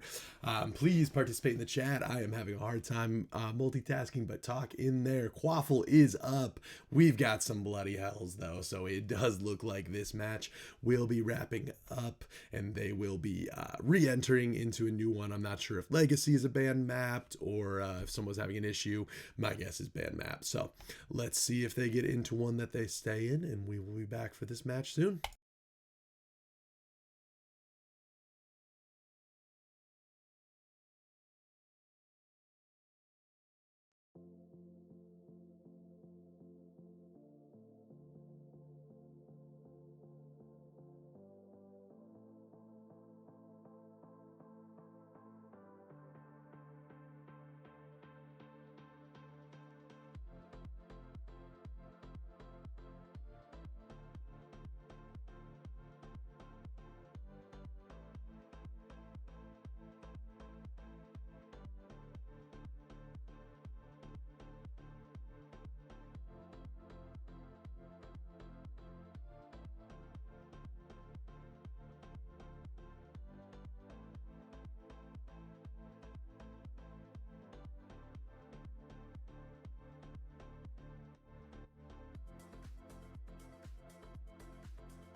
All right, and this time we have loaded in, excuse me, on Hogwarts Reign.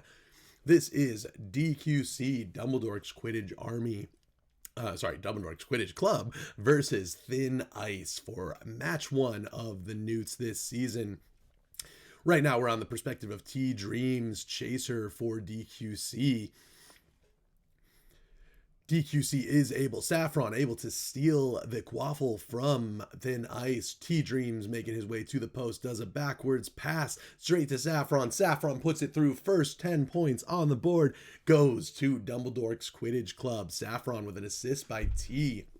6 minutes, 30 seconds left on the clock, 10-0. We have a slight snitch lead to J-Guard of DQC. However, it is pretty close and definitely still early. A lot can happen. Banthanor puts it through right past our DQC keeper, CompuGamer, making it 10-10. 6 minutes and 14 seconds left on the clock. Again, still a pretty even snitch race. Saffron currently in possession of the Quaffle, passes up to T, who kicks it right up to Warden. Warden goes for a shot, not able to get it through. Let's get us on over. I do only have the secret perspective from Thin Ice, so we will be switching over, but not until later. For now, we'll stay on DQC, but let's get another Chaser perspective. We've got Warden in here. Banthanor puts a goal through for Thin Ice. Thin Ice in the lead, 20 points to Dumbledore's Quidditch Club, 10 points. Quaffle is out and in the hands of Chintasu, who puts it through right away for another goal on CompuGamer. Puts us 30-10 for Thin Ice. Warden for Chaser for DQC, currently in possession of the Quaffle, makes a pass to T Dreams, heading on up though to set himself up to help out for another shot. T Dreams makes it, unfortunately, not quite the pass needed to happen. Banthanor is in possession of the Quaffle for Thin Ice.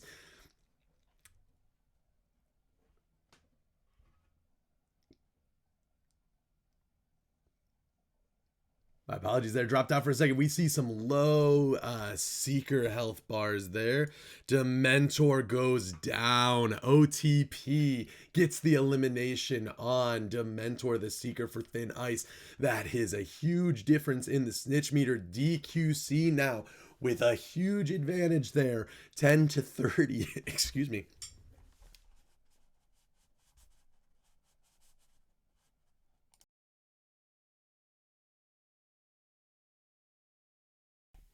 My apologies there, slamming down lunch and choking on it, but we are back to Quidditch here.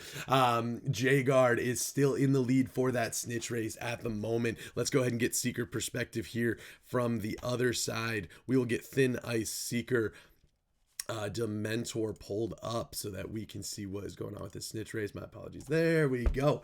Right as it is caught, J-Guard does get that catch. I apologize for my slowness there, but with the catch there, that does put DQC ahead by 10 points, 50-40 in favor of DQC. Dementor for Thin Ice gets that first snitch find, which gets him that little bit of bonus there right at the beginning. Let's pop back on over to our chasers here, as we do have them in possession of the Quaffle, the DQC chasers. Not able to capitalize on the goal though there. Quaffle currently loose. T-Dreams recovers that Quaffle. Heading on down to try and get that goal on the keeper there. Not able to put it through. Sends it right on back out to their own chasers. Thin Ice Banthanor currently in possession of the Quaffle. Heading on down to the DQC post. 50-40. This goal would tie up the match if Banthanor can put one through.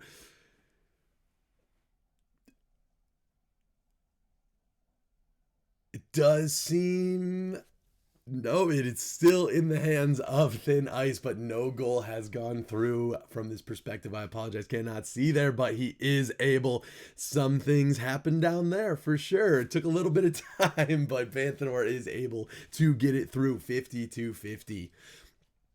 Even game right now with 2.5 minutes left on the clock. Snitch race is pretty darn close. We do see the pass coming on in. T-Dreams heading towards the goalposts here. Backwards pass to a teammate, but is intercepted by the keeper here of Thin Ice. Banthanor in possession of the Quaffle down at his own posts. T-Dreams trying to get a tackle from Banthanor. It is not happening there. Let's swap over to Seeker a little bit. We haven't seen J-Guard yet. We may not see J-Guard, unfortunately. All right, we'll go back to... my apologies. I'm losing DQCs there. Let me try and reset that. But here we are back with Dementor for Thin Ice.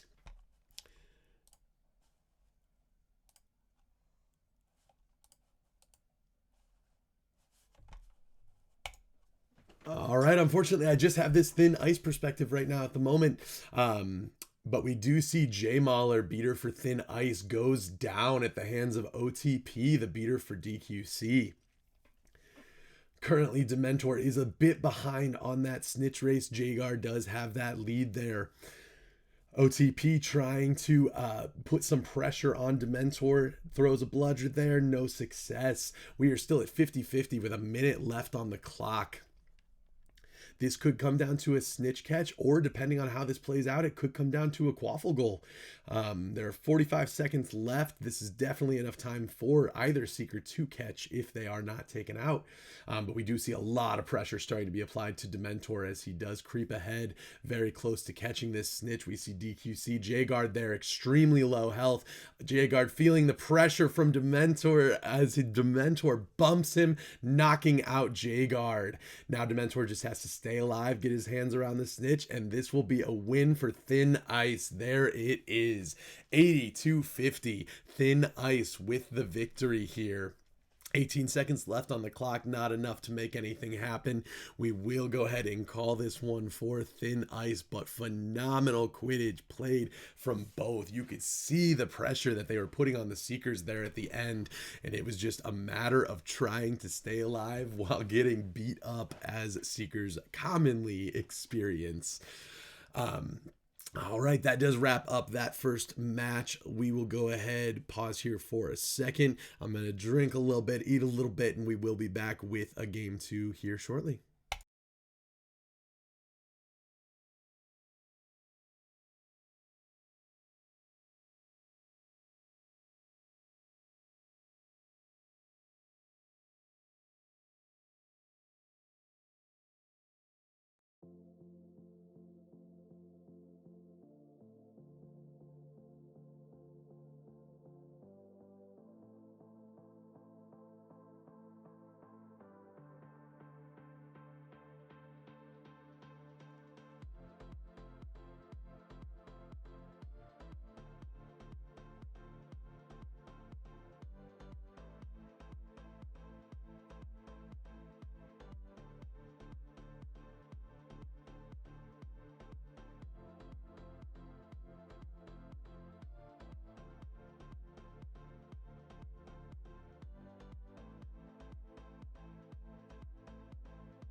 My apologies. Just a quick update here. Thank you, Flowers, in the chat. It does look like we missed game 1 just from having multiple games overlap at the same time. So that is actually a 2-0 win for Thin Ice.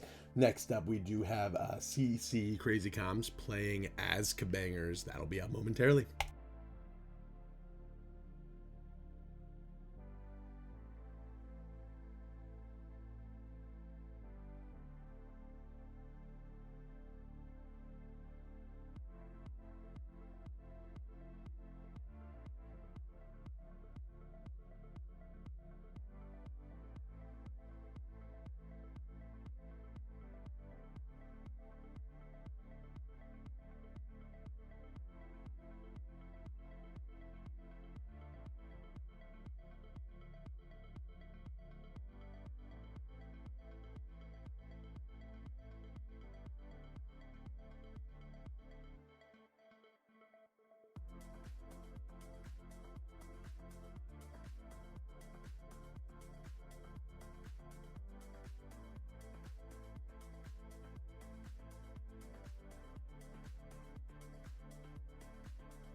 All right, as Kabangers versus Crazy Comms, we are loading into the match here, it seems. Or was I psyched out again? I apologize, everyone. I believe I was psyched out again. Enjoy some practice. I will happily take this extra time. We'll be back soon.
This is just a little warning for anyone who has us playing in the background. We should be starting up here soon. Teams do look like they are trying to get in a match, just having a little trouble doing some game resets. So again, get your drinks, get your snacks, get ready for some more Quidditch. We have Azkabangers versus Crazy Comms coming up here shortly.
I'm hesitant to say it, but I do think we are in a game. It looks like we loaded into Hogwarts Day. No way, Hogwarts is banned. Gotta play at Hogwarts. We are set now for game one. Azkabangers versus Crazy Comms. Quaffle is up. Crazy Comms takes first possession of that Quaffle. We do have a few different perspectives from both teams. Or a couple different at least, so that is great. Currently we are taking a look at your boy Skinny HP Chaser for the Azkabangers here. I also do have Jim Tones the Beater, and then we have Rishi the Seeker on Crazy Comms. Currently Cardi going for a goal on the Azkabangers and gets it through. Cardi puts the first 10 points on the board, 10-0. However, I will say Azkabangers definitely have a slight lead in that snitch race. Still very early, lots can change. Your boy Skinny is heading up the field with the Quaffle. Passes it on up to Dake Blueby there. Dake Blueby going for the goal. Not able to get it in there. It looks like potentially a chaser steal from Crazy Comms. Currently, the ball is passed on up to Shoney. Shoney going for a goal against Crazy Comms. Scourge is the keeper. Cardi able to kick it in. Looked like a pass to a kick. Cardi making 22-0, the current score for Crazy Comms versus Azkabangers. Snitch race, relatively close. I would say potentially a little favor to the Azkabangers still, but it has shortened its gap a little bit. Crazy Comms Chasers in possession of the Quaffle, heading on down, but Skinny takes the steal, putting it back in the hands of the Azkabangers. Azkabangers heading down, however, he gets it stolen from him. Glass then steals it right on back for the Azkabangers, and believe it or not, once again, right in the hands of Crazy Comms. A lot of back and forth action between these two teams. Phenomenal chasers on both. Shoney going for a shot on Scourge. Not able to put it through as Skinny swoops in and gets the Quaffle, passing it to Dake and getting it right back in his hands. Heading down the field now, he's going to go for this goal, and then we will ultimately switch to the Seeker race as it is getting close. Not able to get that shot in here. Let's pop on over to our Seekers. We've got Rishi, Crazy Comms Seeker closing in there. Currently, snitch race is relatively close. We do see some damage on the side of the Azkabangers. Crazy Comms putting a little bit of work there. Let's take a look at this catch as Rishi closes in. Now, the Azkabangers are also really close snitch meter there. They could easily close this gap. Rishi takes a hit, which definitely is going to impact this race. However, Azkabangers definitely took some hits as well. As you can see, T-Rabo's snitch meter dropped a bit there. Full meter for Rishi. Rishi gets the snitch. That is 50-0. 30 from that snitch, bringing it to 50-0. 4 minutes left on the clock. Lead currently in favor of Crazy Comms. Let's pop on over to the Azkabangers keeper, Scourge. Skinny currently has the Quaffle at the other end, but Tux, the keeper for Crazy Comms, not allowing it to go through. Quaffle currently loose, but back in the hands of Dake Blueby for the Azkabangers. Dake approaching the goalpost, going for another goal here. Tux makes the stop. Tux not allowing the goals through, keeping that score 0 for the Azkabangers. Cardi coming down for another goal, however, has it taken right out of his hands by Glass. Glass sends it on up to your boy Skinny. Skinny now heading down to the end of the pitch, going for that goal for Azkabangers. They're still at 0. They're looking to put 10 on the board. In fact, they're looking to put 20 on the board. That's a great start. Skinny puts 10 points on the board. Currently 40-point difference between the two teams. Azkabangers are really going to want that second goal here to at least get them within the distance to catching the snitch and tying the game. But Cardi is coming down trying to extend that lead, taking a shot right here on Scourge. Scourge with the save. Scourge blocking that shot and sending it right on down to Dake Blueby of the Azkabangers. We're going to flip on over to the chaser action again. Dake Blueby puts it in. Dake with that score brings the Azkabangers up to 20. That does bring them within 30 points of Crazy Comms, meaning if they can catch this snitch, they would tie the game. However, with 30 points behind, they definitely need to make sure Rishi doesn't catch that snitch. That would put them quite a bit ahead. In the meantime, though, while those snitch meters are filling up, we do see even the chasers like Skinny himself here putting the pressure on that snitch race. Currently, Quaffle in the hands of Scourge. The keeper for Azkabangers passes it on up, though, and Cardi ends up getting possession.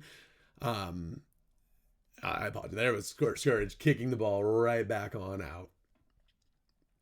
Jake Blueby now in possession of the Quaffle, going for a goal for the Azkabangers. No luck. Tux gets the Quaffle in hand and pitches it right out. Let's pop on over to our beater here. Jim Tones on the Azkabangers, currently protecting his seeker there. T. Robbo going after a kill here on, or a hit here on Rishi. We do see Rishi did take some damage. However, they are absolutely putting the pressure on Jim as well as the beater. Let's get Rishi's perspective here at the moment as that snitch gets a little bit closer. We'll get him pulled up. 50-20 is the score. This snitch for Crazy Comms would set them to the point where they have won this game. That would put them 60 points ahead. However, if Azkabangers can prevent Rishi from catching this snitch, that does give them a chance to stay in this game. Currently, Rishi does definitely have the lead in the snitch race. Being safe here, trying not to get kicked. Going here, we are almost at full snitch meter. Rishi is going to be really close, and there is the indicator. Rishi catches the snitch. 82-20 with only 33 seconds left on the clock. That will be it for this game. Azkabangers will not have the chance to catch up here, unfortunately, but it is just game one. They've got game two to try and come back and make a difference here. I think looking at the scoreboard, we can see only 2 Quaffle goals went in on each side, and then the rest was snitches for Crazy Comms. So if Azkabangers can even just split snitches on this next match, they could have a really good shot at getting a game here. Then they would just need 1 extra Quaffle. So very doable for the Azkabangers. Quidditch is very annoying in some regard with the score, because that score looks a lot less close than that match actually was. But we will see if Azkabangers can put it together and come back to get that game 2 win against Crazy Comms. Crazy Comms being, worth mentioning, the last 2 seasons winner of L7 Quidditch. All right, we'll take a short break here in between the matches, but we should be right back soon for game 2.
And we are back for game two. Quaffle in the air. Currently, it is 1-0 in this series. Crazy Comms with one win over the Azkabangers. We will see, though, if the Azkabangers can pull this one out. I do have quite a few perspectives, I believe, for this one as well. So we'll be able to rotate around a little bit. Right now, you're taking a look at the perspective of Airy, the beater from the Azkabangers. Currently, no points on the board. Snitch race is pretty even here as well. Let's pop on over here to Glass, a chaser for the Azkabangers. Prophecy currently in possession of the ball. Glass does get that steal there pretty clearly on our screen. Unfortunately, this game likes to scam, and so Quaffle does stay in the hands of Prophecy, though, able to get on down to the end of the pitch, but not put it through as Scourge makes the save, passes it right on up to Skinny. Skinny passes to Glass. Glass back to Dake. All the chasers involved in this. However, Crazy Comms gets the intercept, and Prophecy currently has possession of the Quaffle, passing on up to Cardi. Cardi heading down. Glass playing a little bit of defense there, watching for any options. Cardi with the Quaffle. Not sure if that was a pass shot. Not sure where it was going. I apologize, missed that, but Scourge able to get it on out of there with the help of Glass. All right, let's pop on over to our seeker for a hot second. We have Neo seeking for Azkabangers this time. Neo at a little bit low health already from this snitch race. Looks like they're putting some pressure on him there. Currently seeking against Rishi. Rishi has a little bit of a lead for Crazy Comms in this round as well. 5 minutes, 10 seconds left on the clock. Snitch race pretty close, but Crazy Comms does have a little bit of that lead, as I mentioned. Unfortunate dodge there for Neo. Big bludger hit that is going to affect the snitch race quite a bit. Rishi pulls even further ahead now with that.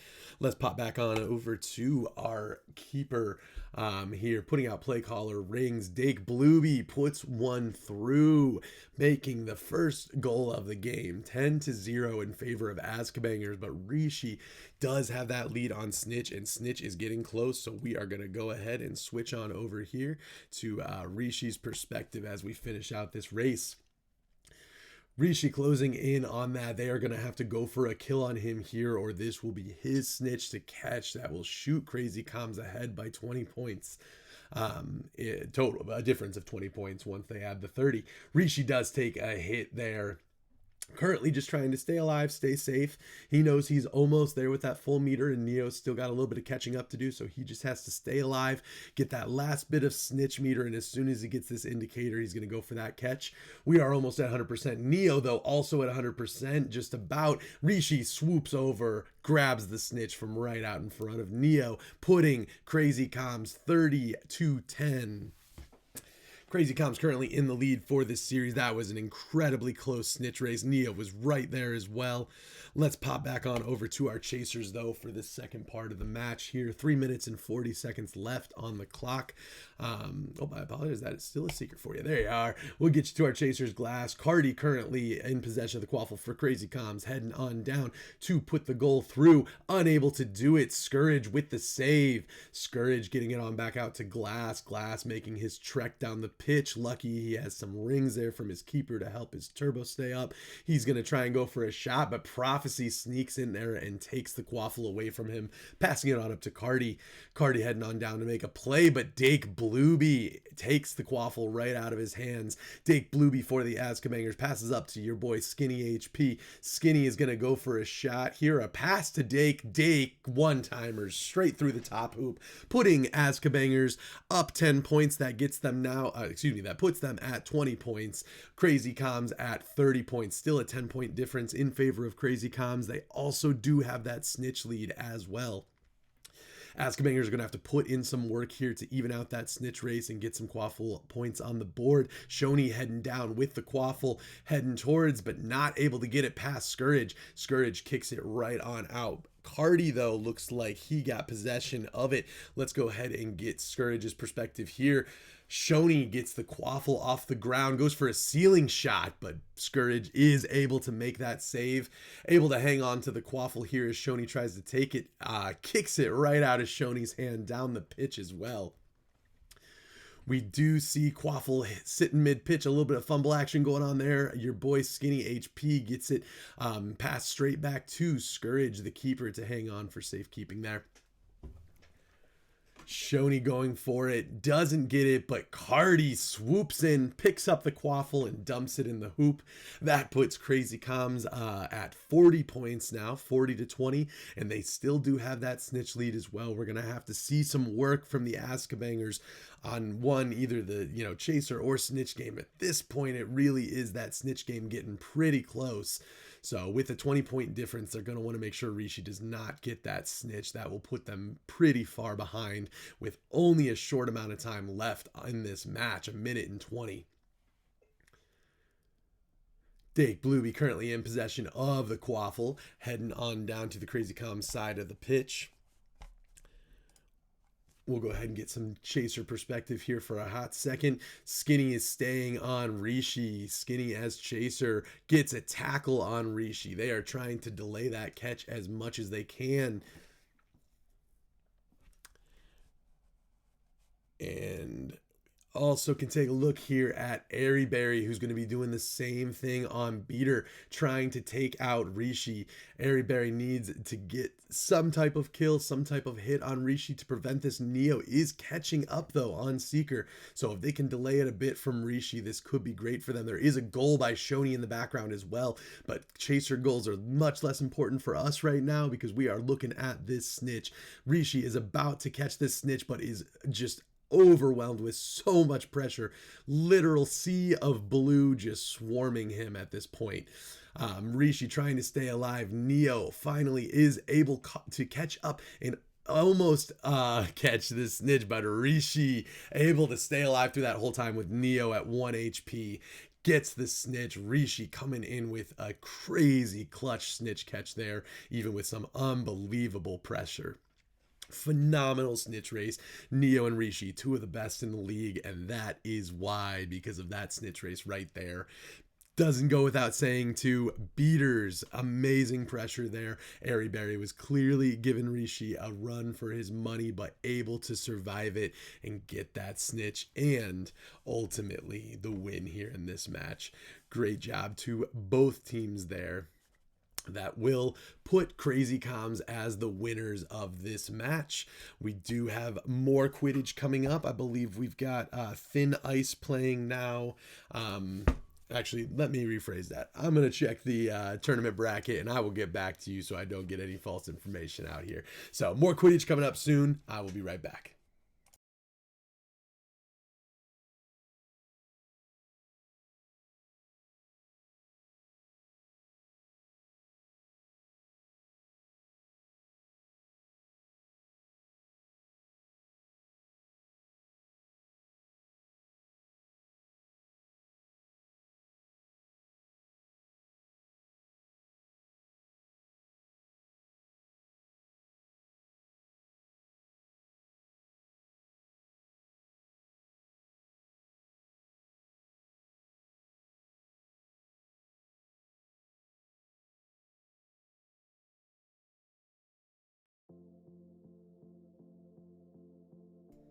All right, as suspected in the reason I cut myself off there, we are going to go ahead and have Dumbledore's Quidditch Club and Azkabangers play their match first. So these are the two teams that lost in the first round. They will now be playing each other. They will take on the winner, the loser of the next match as well, which is Thin Ice versus Crazy Comms. So for now, stay tuned. We're going to have Azkabangers and DQC coming up next. I will be back shortly.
All right, DQC and the Azka Bangers are loading into their match.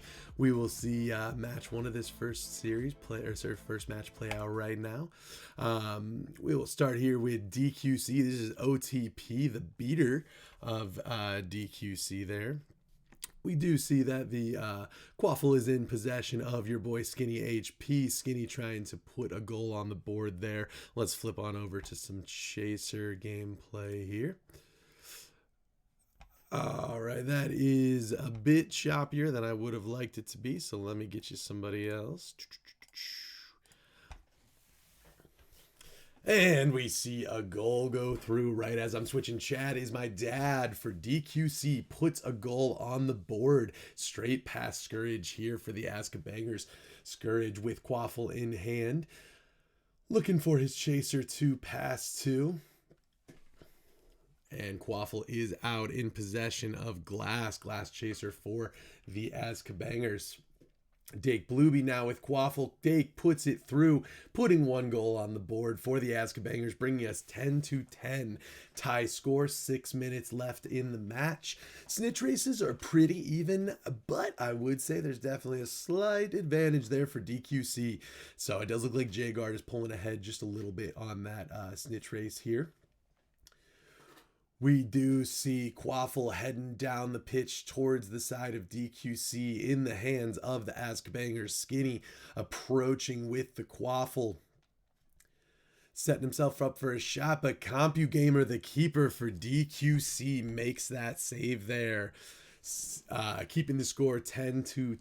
DQC currently in possession of the Quaffle. Let's get you a different perspective on here as well. All right, instead we are Yeah, we're going to get you on over to DQC. Sorry, those are not looking great here. All right, we are still 10-10. Lots of damage coming in on OTP, the beater. They are putting the pressure on him, trying to get that kill on him. He is riding with just 1 HP right now, staying in this game at the moment.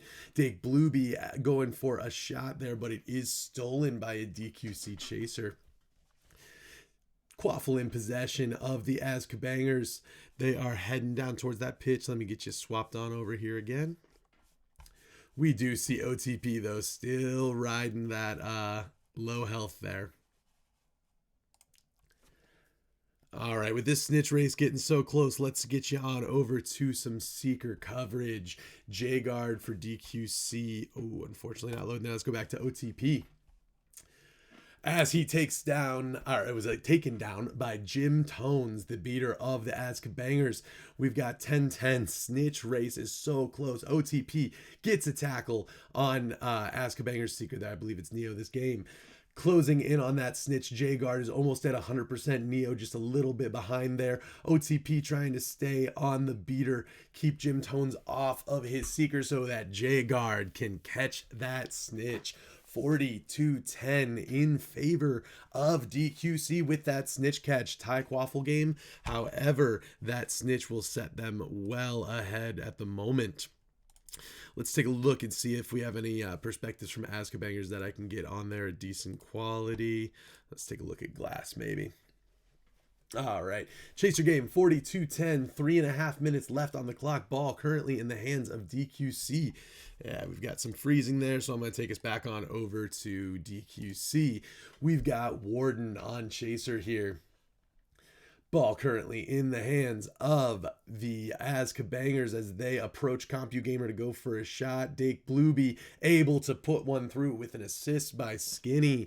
10 more points for the Azkabangers. That brings the gap a little bit shorter, and now only 20-point difference for Azkabangers to catch up to DQC, but DQC maintains that lead with Warden heading on down with the Quaffle towards the goalposts here. Nice side pass up to Chad. Chad kicks it right in. DQC, great Quaffle play there. Gets a goal on the board. 52-20. 2 minutes and 40 seconds left on the clock.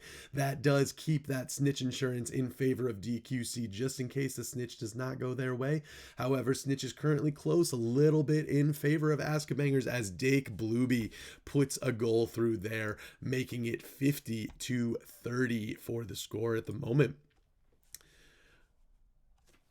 All right, as far as the Quaffle goes, it is currently in the hands of CompuGamer, the keeper of DQC, sending it on out to his chasers there as they head on down. We're going to get the keeper perspective of the Azkabangers. Scourge as he's approached with a shot. DQC going for the shot, but no, Scourge is able to make that save. Scourge with the save, sending it on out to his chasers. Dake Blueby currently has the Quaffle. Looks like a huge kick on J-Guard there. Great kick from Scourge. Definitely impactful for that snitch race, and he's almost able to get that save from Warden, but he sneaks right on in there. Warden putting another one on the board. 60-30, they are maintaining that 30-point difference, which is the important snitch insurance difference.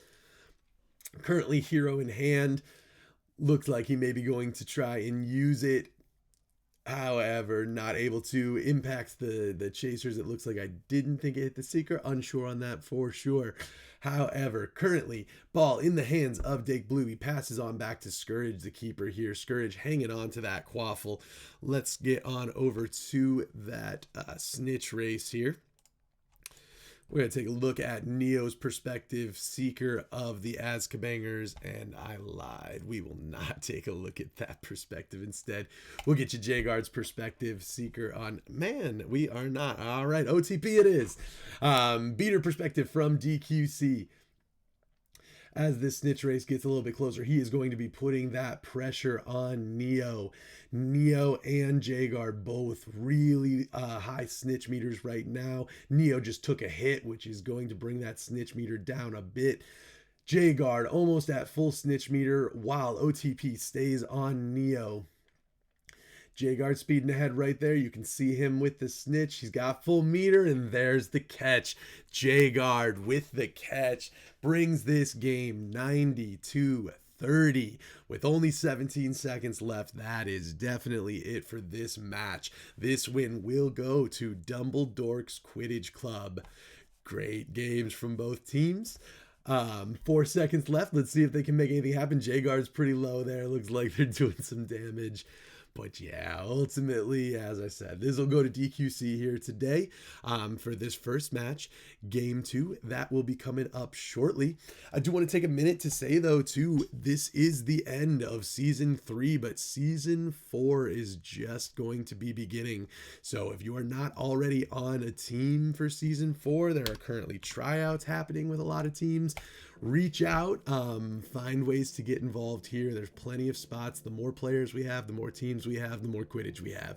So definitely, whether you've been gone for a while and think you may want to come back, or you've never tried it before, reach out to somebody here. We can definitely set you up with some teams that are doing tryouts. Even if you don't want to try out for a full team, we do scrims. We need people to fill all the time. So if you're looking to play the game, reach out to somebody in the community, and we can get you all set up with that. All right, I'm going to pop off here, get some water, and we will be back for Game 2 shortly.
And we are back for Game 2 of DQC versus the Azkabangers. There is the kickoff. Skinny gets possession first of the quaffle for the Azkabangers. Passes it up to Dake Blueby. Blueby going for a shot there. Does not make it through, though. Back on out, one Warden, DQC Chaser, currently in possession of the quaffle. He passes it on over to Saffron. DQC still maintaining possession of the quaffle, going for a shot here to see if they can get one through on the keeper. Saffron is not able to get past Scourge there. Scourge with the block. Skinny in possession of the quaffle, heading on down to the Dumbledore side of the pitch. Dake Blueby going for a shot, but again, not able to capitalize. CompuGamer with this stop there, or at least got the possession of the quaffle. One Warden currently in possession of the quaffle. Chaser heading on down, grabbing some rings, keeping his boost up. As Warden approaches the hoops, he is going to go for a pass here, but it is loose and picked up. Sent back to Scourge, the keeper for the Azkabangers. Dake Blueby in possession of the quaffle for the Azkabangers, heading on down to the DQC side of the pitch.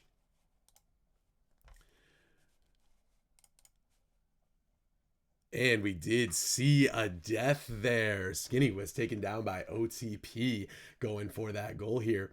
With some pass work, we almost get another goal from DQC, but some defensive tackling there from the Azkabangers prevented it. Now in possession of the quaffle, we've got Skinny again as he goes on up to CompuGamer, the keeper for DQC.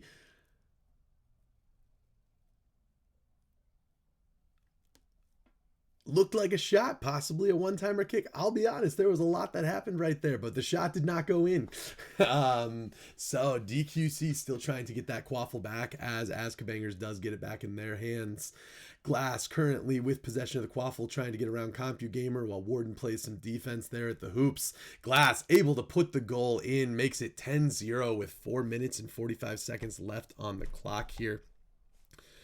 All right, let's get us flipped over here. This snitch race is getting a little close. We're going to flip to the Azkabangers at the moment. See if we can get any good images from their streams here.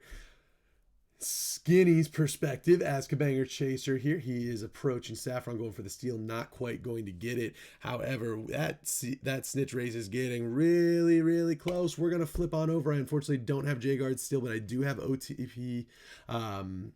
OTP, the beater, putting pressure on the enemy seeker right now to ensure J-Guard gets this catch. They're getting very close to catching. Meter drops a little bit for J-Guard. Must have been a tackle there. He's still staying on strong though. As that snitch closes in its meter, we see quite a bit of damage done to Azkabanger's Seeker T. Rabo. He is down to 2 HP at this point. J-Guard, though, is at half health as well. That snitch meter is so close, with Groovy putting 10 points through, tying up the match 10-10. J-Guard is so close to catching. T. Rabo is really close to death there. However, he is regenning. T. Rabo regenerated, but doesn't matter because J-Guard at half health catches the snitch, making it 40-10 in favor of DQC with only 3.5 minutes left on the clock.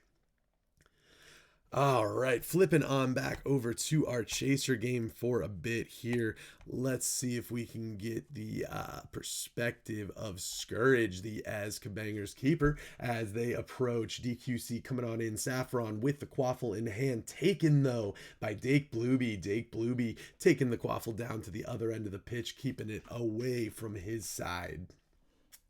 Dake Blueby still quaffle in hand there. Going for a shot. Passes actually to Skinny. I apologize. Grooby. There we go. Grooby is that name. Grooby has the quaffle in hand. Grooby approaching Azkabanger's keeper here, Scourge. However, has it taken right out of her hands from Skinny and punished even more by Scourge, kicking her as she tried. All right, flipping on back to the DQC side of things for a bit here. Currently, quaffle is loose. Grooby picks it on up for DQC, passes it up to Warden. Warden with a pass. Warden holding on to the quaffle with dodges, gets a tackle, and it is stolen from him. Dake Blueby is in possession of that quaffle now, heading towards the DQC side of the pitch. And he is able to put it in there, 42-20. Dake Blueby brings the Azkabangers up so that there is only a 20-point difference. There is a minute and 45 seconds left on the clock. About both snitch meters are near the halfway mark. Probably a slightly to J-Guard of DQC, but it is super close. T. Rabo is currently at 3 HP. We do see him very low at this point. DQC is clearly trying to go for some seeker pressure there. Skinny, though, puts one through for Azkabangers, bringing the score from 20 to 30. They are only 10 behind DQC now with a minute and 13 left on the clock. Those snitch meters are getting close. Not quite at catch yet, but they're close. Currently, ball is in the hands of Groovy Games. DQC Chaser.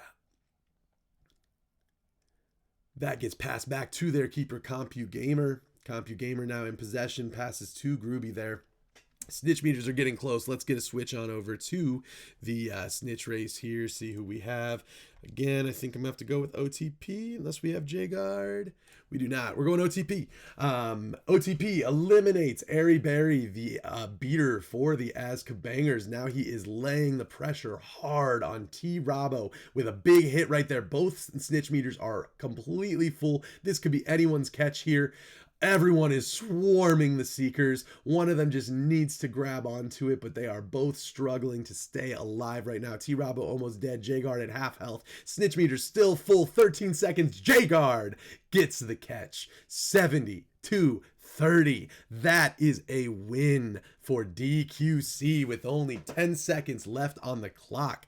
Phenomenal catches by J-Guard. That shows you, that shows you, that shows you, that shows you, that shows you, that shows you, that shows you, that shows you, that shows you, that shows you, that shows you, that shows you, that shows you, that shows you, that shows you, that shows you.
And we are loading into game 2 between Crazy Comms and Thin Ice.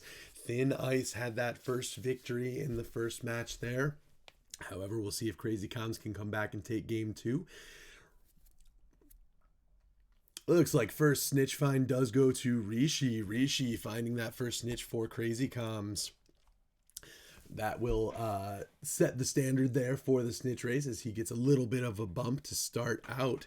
I unfortunately do not have any other perspectives at the moment other than Rishi here on Seeker, and I do have a nice little happy holidays here from Cyprus as well. However, not the best to watch the gameplay from, so we are going to stick on the Seeker race here. 6 minutes and 20 seconds on the clock. No quaffle points on the board so far. Currently, quaffle is in the hands of Thin Ice here. Thin Ice with possession. However, Crazy Comms does obtain possession of that quaffle. Shoney, currently ball in hand, is heading down to the end of the pitch here. Prophecy ball in hand there.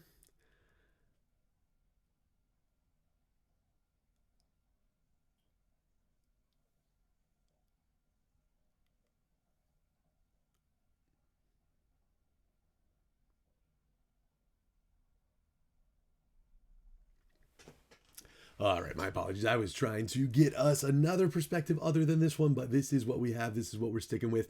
We have Passawen putting a goal in the background here. Passawen putting Thin Ice on the board, 10-0. First goal of this match. And like I said, last match, it was pretty low scoring. We can probably anticipate the same thing here due to, again, the caliber of these keepers and these players on the teams. Currently, we've got some low health for both Denji and Flyrish on Thin Ice. They are taking some pressure from the rest of the team as Rishi is catching up to that snitch. The meter is over 75% full at this point. However, that big hit right there took a nice chunk out of it and does, I believe, put Denji a little bit in the lead as far as snitch meter goes. Denji also at low health, just regen though. Rishi starting to regen here as well. Excuse me. All right, rounding the posts here, we are closing in. Denji is definitely a little bit further ahead in the snitch meter at the moment. Flyrish and Thin Ice are going to have to put some pressure on him, take some chunks out of that meter, or Denji, or I'm sorry, I apologize. I'm mixing up my meters there. Cypress needs to put the pressure there on Denji, or Denji will catch here. Closing in both Seekers at 100% now. Denji, though, much closer to the snitch, able to swoop in and get that catch. We are at 40-0 in favor of Thin Ice. 4 minutes left on the clock. That snitch find looks again to go to Rishi. Rishi starting off with a little bit of a bump. However, taking some damage already. Kicks from the keeper there. Rishi at lower health, probably about a third there, but it's early. It's early. Obviously, you don't want to die at any point in the race, but if you were, this would be an okay spot. Luckily, he is regenning back, so no seeker deaths at all, which is, of course, the preference. All right, now with that bump there, that does push him in the lead as far as the actual snitch pathing, and with the lead on the meter as well, that is setting Rishi up in a great spot here. We still see a lot of quaffle back and forth in the background. If you take a look at the top, you can see the quaffle next to the score to know which team has it. Unfortunately, hard to keep track of without all the perspectives, but it does look like Thin Ice is having that quaffle for quite some time. We are lagging a bit on here, but still going strong. All right. 40-0, just under 3 minutes left in this match. Again, very low on the quaffle action at this point. We haven't seen a goal go through in a bit, and only one earlier in the match. Bump there from Denji to Rishi sets Denji up in a good spot, plus a hit there on Rishi from Flyrish. That will bring Rishi down to half health now. Rishi trying to stay alive, of course. Obviously not in the danger red zone yet, but definitely. Chintatsu, though, putting a goal in the background for Thin Ice, extending that lead 50-0 now with 2 minutes and 15 seconds left on the clock. Crazy Comms is going to need this snitch catch. Plus, they're going to need some quaffle goals as well. A lot of catching up to do for Crazy Comms. Thin Ice has set themselves up for a good match here with 2 minutes left on the clock. Quaffle is in possession of Crazy Comms. We'll see if they can make something happen with it. Tux passes out to Prophecy. Prophecy taking it on down.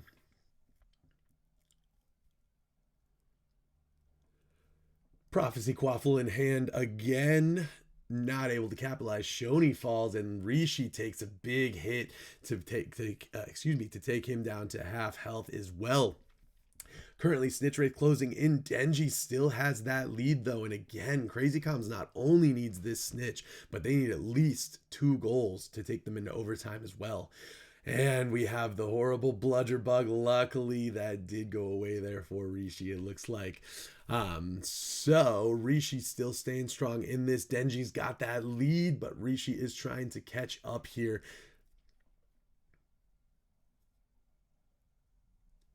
Safety of the keeper, his own keeper's hoop. Tux. Still, though, Denji closing in on that 100%. We need to see some work put in by Cypress and the rest of the team on Denji. He's going to be able to catch Rishi, though, 100% as well. A good swoop, and he may be able to get this. But Denji skyrockets in from above and snags the snitch right out from in front. Congratulations to Thin Ice. That is definitely a win on their end. With 42 seconds, nothing Crazy Comms can do about those 80 points. That will give the entire series to Thin Ice as well, since they took the first match. So that does put us at 0-2 for this match series between Thin Ice and Crazy Comms. Now, Crazy Comms is not out, with this being the first loss that they have of the tournament. They will go down into the losers bracket. They will play against Dumbledore's Quidditch Club, and then the winner between those 2 matches will play against Thin Ice in the finals here. Congratulations to Thin Ice. Very dominant second game there, 80-0. Wonderful effort, though, from Crazy Comms too. We know you're a phenomenal team. 2 of the best in the league right here. So it is definitely going to bring you some great Quidditch, and it did. All right, we are going to pop off here for a second. Like I said, Crazy Comms now will be going against DQC. They may take a second, since it would be a back-to-back game with them. However, we will be back here for more Quidditch soon. Just a couple more matches to go before we are at our final match of Season 3.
right, this is your quick heads up that we are heading into match. I'm of course going to make sure we get into a map that isn't banned before putting it on screen and all that, but I just want to give you the heads up to pop on over and get ready for game 1 of Crazy Comms versus DQC.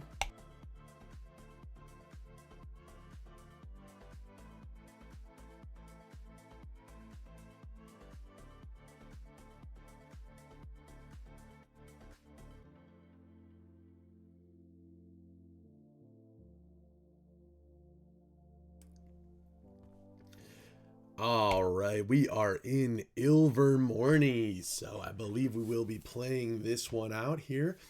Again, Crazy Comms versus DQC. Both have lost one match today, so they are in the losers bracket, but the winner of this match will go against Thin Ice in the finals here. From Crazy Comms, we do only have the secret perspective again, so we'll be on a lot of DQC here. We're starting on Warden as the chaser here. CompuGamer in possession of the Quaffle Keeper for DQC. Sends it right on out. Warden now grabs a hold of that Quaffle. He is making his way down towards the posts, and it is taken right out by Shoney. Shoney with the intercept there. Shoney in possession of the Quaffle, heading down towards CompuGamer now. With a pass, looks like Shoney picks it back on up, still in possession there, and able to put it through on Counttails. Counttails blocking that there. I apologize. I believe I misspoke on Keeper earlier. CompuGamer, DQC, Counttails, Crazy Comms. 6 minutes left on the clock. We have 0-10 in favor of Crazy Comms with that goal. However, DQC has quite a snitch lead right now with J-Guard. DQC at the enemy post going for a goal there. Warden setting up to help his teammate T-Dreams out. He is punched right before the Quaffle gets to him. Able to recover though. Pass on over to T. T takes a shot. However, it is blocked by Counttails. All right, let's swap us over to a different chaser here on DQC. We've got T-Dreams. Little bit of choppiness. We'll see if it settles here. T-Dreams going for a tackle there, but Crazy Comms maintains possession of the Quaffle. Goes for looks like a bounce shot of some kind. CompuGamer, though, with the recovery there, sends it back on out to T-Dreams. T-Dreams making his way down the field, sees Warden ahead of him, passes it on up, and Warden approaching Counttails now. Passes over to T, but Prof was there waiting for it. Prophecy with the steal there, passing on up to Shoney. Crazy Comms making their way down to the end of the pitch. Again, similar to last game where, we've got 10 points on the board, 4 minutes, 45 seconds. These teams are clearly very well matched here, and the snitch race has gotten much closer. DQC had a higher lead there. That is an important pickup by Warden there. A loose Quaffle on the ground. He gets possession of it. Making his way up the field, possibly looking for a pass or maybe make something work on his own. Goes for a shot. No luck, though. Currently, we are going to pop on over. I believe I do have J-Guard this time. Fantastic. We do have J-Guard. J-Guard Seeker of DQC. We have his perspective here as he's closing in. Rishi's Seeker for Crazy Comms is slightly ahead of him, both positionally as well as meter. However, there is room to catch up. However, that big tackle there from the enemy beater will take a chunk out of J-Guard. We have a full meter with Rishi now. Rishi should be looking to catch at any point here soon. However, J-Guard's got that full meter too. Swapping over to Rishi since he does have full Rishi with the catch. Very important snitch catch there for Rishi. That puts Crazy Comms 42-0. Very much a different game than last game here. For Crazy Comms. So 42-0, 3 minutes and 36 seconds left on the clock here. Let's pop back on over to some chaser action. All right, so we have T-Dreams here again for DQC, currently in possession of the Quaffle, passes on over to Warden. Warden uses that to put it on through. DQC gets their first 10 points on the board for this game.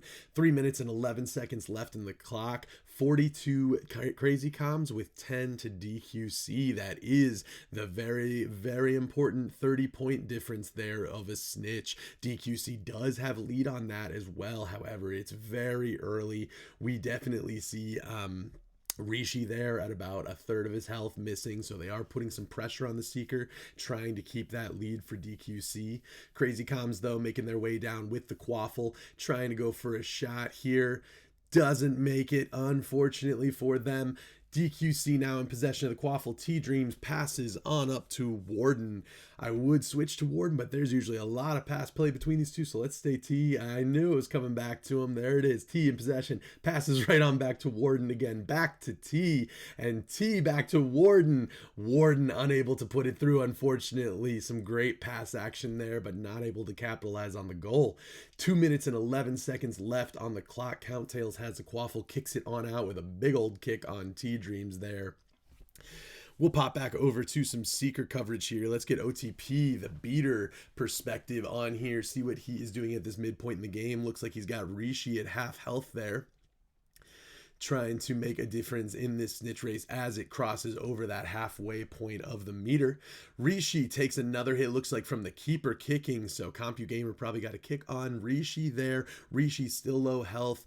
OTP going for the kill. We'll probably see some other DQC members popping on as well to the Seeker, but in the background, Prophecy puts a goal in for Crazy Comms, bringing them up 50 to 10. A minute and a half left on the clock. DQC is going to need a goal and this snitch catch to stay in this game. We got a stun there on Daddy Cypress from OTP, taking some pressure off of his Seeker. And if we take a look at the meters again, J-Guard, again, just a slight lead there. He's also a little bit damaged right now. However, a big stun from OTP on Rishi. Rishi now at about a third health there, plus behind on snitch meter. Rishi starting to regen there a little bit, but J-Guard still has a bit of a lead. This will definitely come down to a snitch catch here any minute now. We've got 45 seconds. We need to see a goal from DQC and a snitch catch, and we've got 40 seconds. Otherwise, this is going to Crazy Comms. Crazy Comms maintaining their lead. Snitch bars are almost both full at this point here. This will come down to catch any minute now. Rishi with the catch there. Rishi does capitalize on that catch. 80-10 in favor of Crazy Comms. 26 seconds left on the clock. That will not be enough time for anyone to do anything. So that will wrap up this match here. DQC Crazy Comms match 1 will go to Crazy Comms. 10 seconds left. We'll see if there's any changes to the score. If not, it looks like we will end the match here. Nope. I spoke too soon. Warden puts one in there at the last minute, bringing us up to 20 points for DQC. 80-20 is the final score for DQC versus Crazy Comms match number 1. All right, that is just the first match. We've got another one between these two teams coming up here soon. Stay tuned.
right, teams are queuing up. We should be going into game 2 here shortly.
All right, everyone, I apologize. I am struggling with my voice today. We are almost there at the end, though. That is a win to Crazy Comms. Crazy Comms will take that win. DQC, phenomenal effort there. That was a very intense game. We will see now, though, Crazy Comms going against Thin Ice again. Thin Ice, the first to take a win off of Crazy Comms in this end of season tournament. First time in 3 seasons. They will now, Crazy Comms will get the chance to go back and take that crown, hold on to it. They do get the chance to go up against Thin Ice again here. So we'll see that match. I'm sure Thin Ice will be doing their best to make a repeat of what happened before. And then Crazy Comms, of course, is going to try and take this one. All right, we will be back soon with that game, and I will be here for it as well. Thanks.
right, we do have the two teams getting together and trying to meet up here.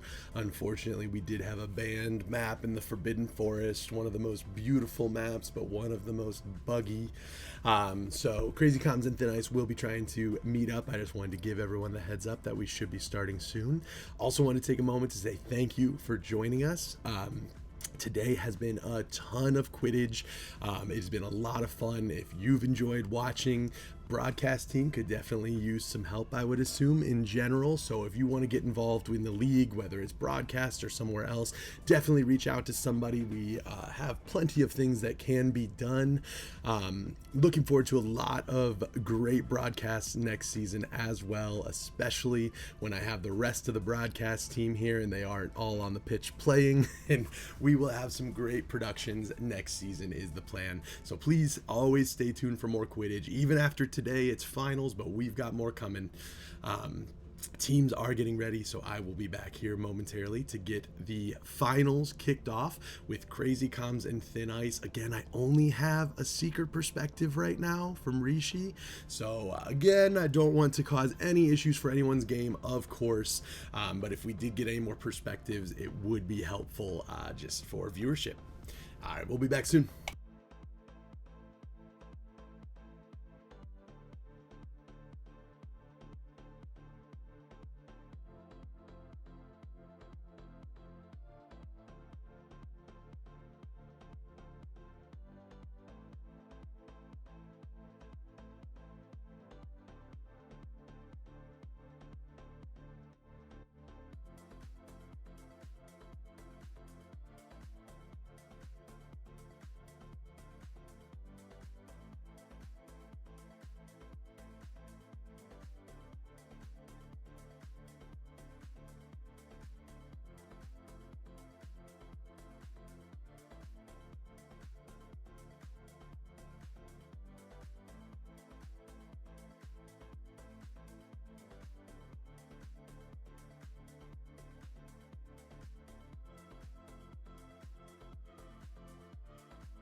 And we are in match. Let me fix up this screen a little bit here for you. All right, Crazy Comms versus Thin Ice finals for League 7 Season 3. All right, we do have a couple of perspectives this time. We've got a Seeker and a Beater here for you. We'll go ahead and get that started with Rishi's Seeker as well.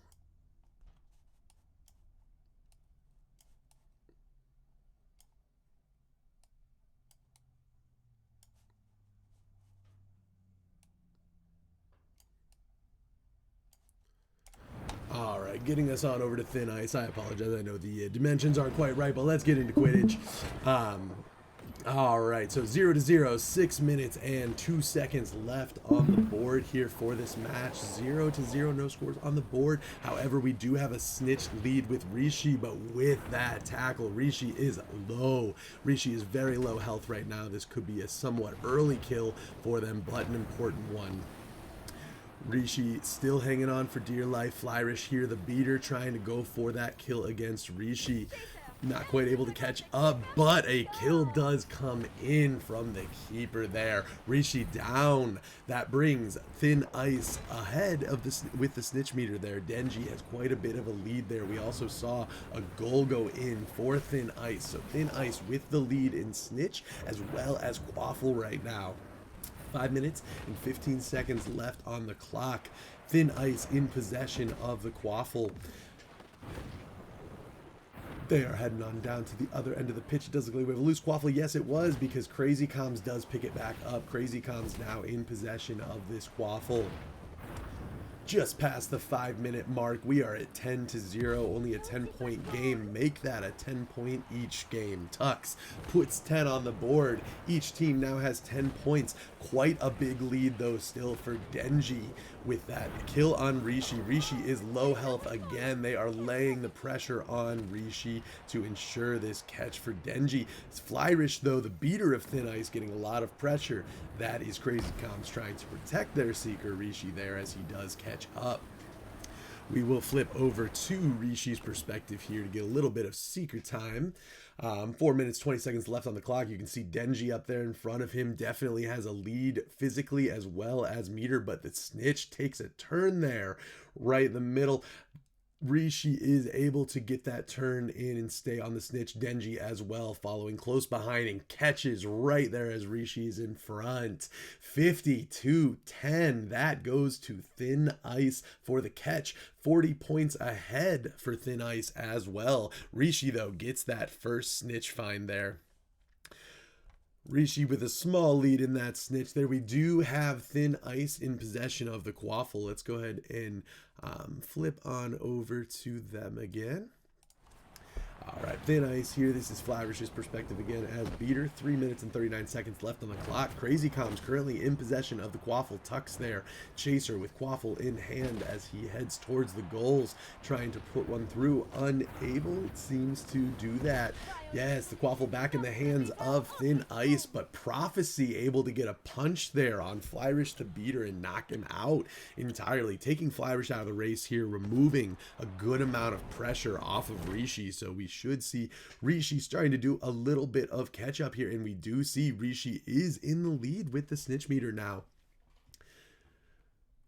All right, 3 minutes left on that clock. We've got a decently close snitch race, but as you just saw, tackles change it. Rishi's meter dropped a little bit with that tackle. Still, though, pretty close to even. Quaffle is going back and forth again. Looking at the top, you can tell which team has the Quaffle in hand, and it is doing a lot of back and forth, but Thin Ice is doing a great job of maintaining possession.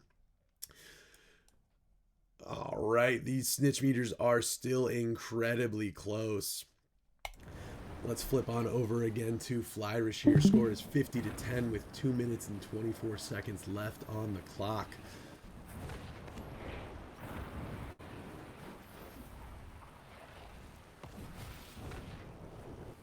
All right. right, and Shoney in possession of the quaffle takes it to the keeper and puts it through the hoop.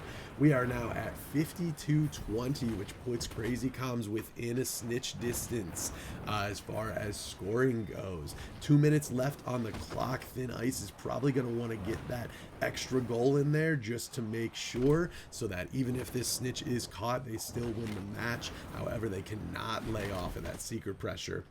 That looked like a big hero kick. Hit Flyrish. Banthnor's really hurt. Denji, the Seeker, is extremely low for Thin Ice right now. If Crazy Comms could capitalize on a kill right here with Denji this low, that would be huge for them. Right now, though, Denji is regenerating. Looks like he was able to maneuver his way around and stay alive. Flyrish gets hit by a bludger, but lands a bludger on Rishi. Might have been worth it. Prophecy with another kill on Flyrish. And we also see Chintasu take down Rishi the Seeker for Crazy Comms. That now puts Thin Ice 50-20 with a minute left, and they are just seconds away from catching that snitch. If Crazy Comms cannot stop Denji from catching this snitch, this will most likely be the game. This will be the game. As we close in on that Seeker race here, we've got Fly's perspective as beater. I'm going to flip us over to the Seekers. We've got Rishi here so we can see possibly Denji. Rishi takes a big kick, keeping the snitch meter low, and Denji swoops in with the catch. Denji's playing it safe, making sure he didn't die and could get in and get that indicator. Denji takes that catch, and therefore the win for Thin Ice. Thin Ice currently is going to take a 1-0 lead in this series. All right, 15 seconds left on the clock here. We do see Thin Ice trying to get to that 100. Banthanor approaching the goals, not able to make it in as Count Tails gets possession of the quaffle and kicks it on out. 2 seconds left. That is the game. Thin Ice, 90-20, first win of the series here. All right, that will take us into game 2. We will be back soon for that.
right, everyone, we are queuing up for game 2. It does look like we'll be able to play on this. Yeah, looks like we'll be playing this one. All right, coming in on Hogwarts. This is Tuck's perspective now on Seeker for Crazy Comms instead of Rishi. All right, it does look like that first snitch find did go to Thin Ice. Denji of Thin Ice there got the first snitch find, a little bit extra percentage there for him. Let me take a look here and see. I do have Shoney's perspective as well for some chaser play this game. Heck yeah. All right, Shoney with possession of the quaffle, heading on down to the other end of the pitch here. Shoney looking for his way to throw it in and is able to make it happen right there in the top hoop with the dodge. 10 points on the board for Crazy Comms, 10-0. Thin Ice, though, I would say, again, has a little bit of a lead in that snitch race. It looks like Denji is coming out a little bit ahead for the meter for this one. Now, Thin Ice is in possession of the quaffle. They're heading on down. Currently, Shoney playing defensive chaser, trying to get that quaffle out of their hands. No luck, unfortunately. However, they are not quite at the hoops yet, not going for that shot. There it is, setting up for a shot, and it does not go through. However, Passawin does get the recovery from that missed shot, throws it to a one-timer that does not go in. Horrible time for the screen to freeze there. All right, we are 10-0, 5.5 minutes on the clock. Thin Ice still in the lead for that snitch race as well. The meter's a little bit more full there. Let's pop on over to Tux on the Seeker game here, and then I believe we do. Yeah, we have some beater play as well from Flyrish here that I'll get up. Playing. All right, Flyrish on beater here for Thin Ice. We do see Tux is missing some health there, did take a hit. Flyrish there trying to keep that health down, get a hit on him. He is getting tackled instead, though. Crazy Comms protecting their Secret Tux there. Cypress with a big hit on Flyrish there, trying to keep him off of Tux. However, Denji, the Seeker for Thin Ice, is still very much ahead in this snitch race in regards to that meter. So they're going to have to start taking some chunks out there. Otherwise, this is looking like a Denji catch. All right, as we approach this end of the snitch race, we see Flyrish steal the bludger from Cypress, send it right on back to him. Denji getting even closer with this catch. Flyrish trying to keep the enemy beater busy so that his Seeker can catch. Cypress still at half health there. All right, and we should be closing it. I'm going to flip us over to a Seeker perspective just so that we can finish this race with the Seekers.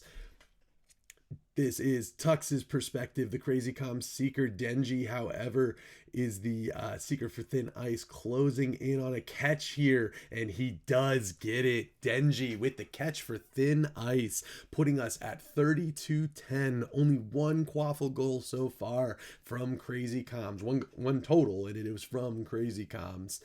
This, again, low-scoring quaffle game. Can't say I'm surprised. We saw these two teams face off earlier, and it was the same situation then. Lots of quaffle play, lots of shots, but lots of strong keeping and defensive plays as well. All right, let's flip us back over to Shoney here, chaser for Crazy Comms.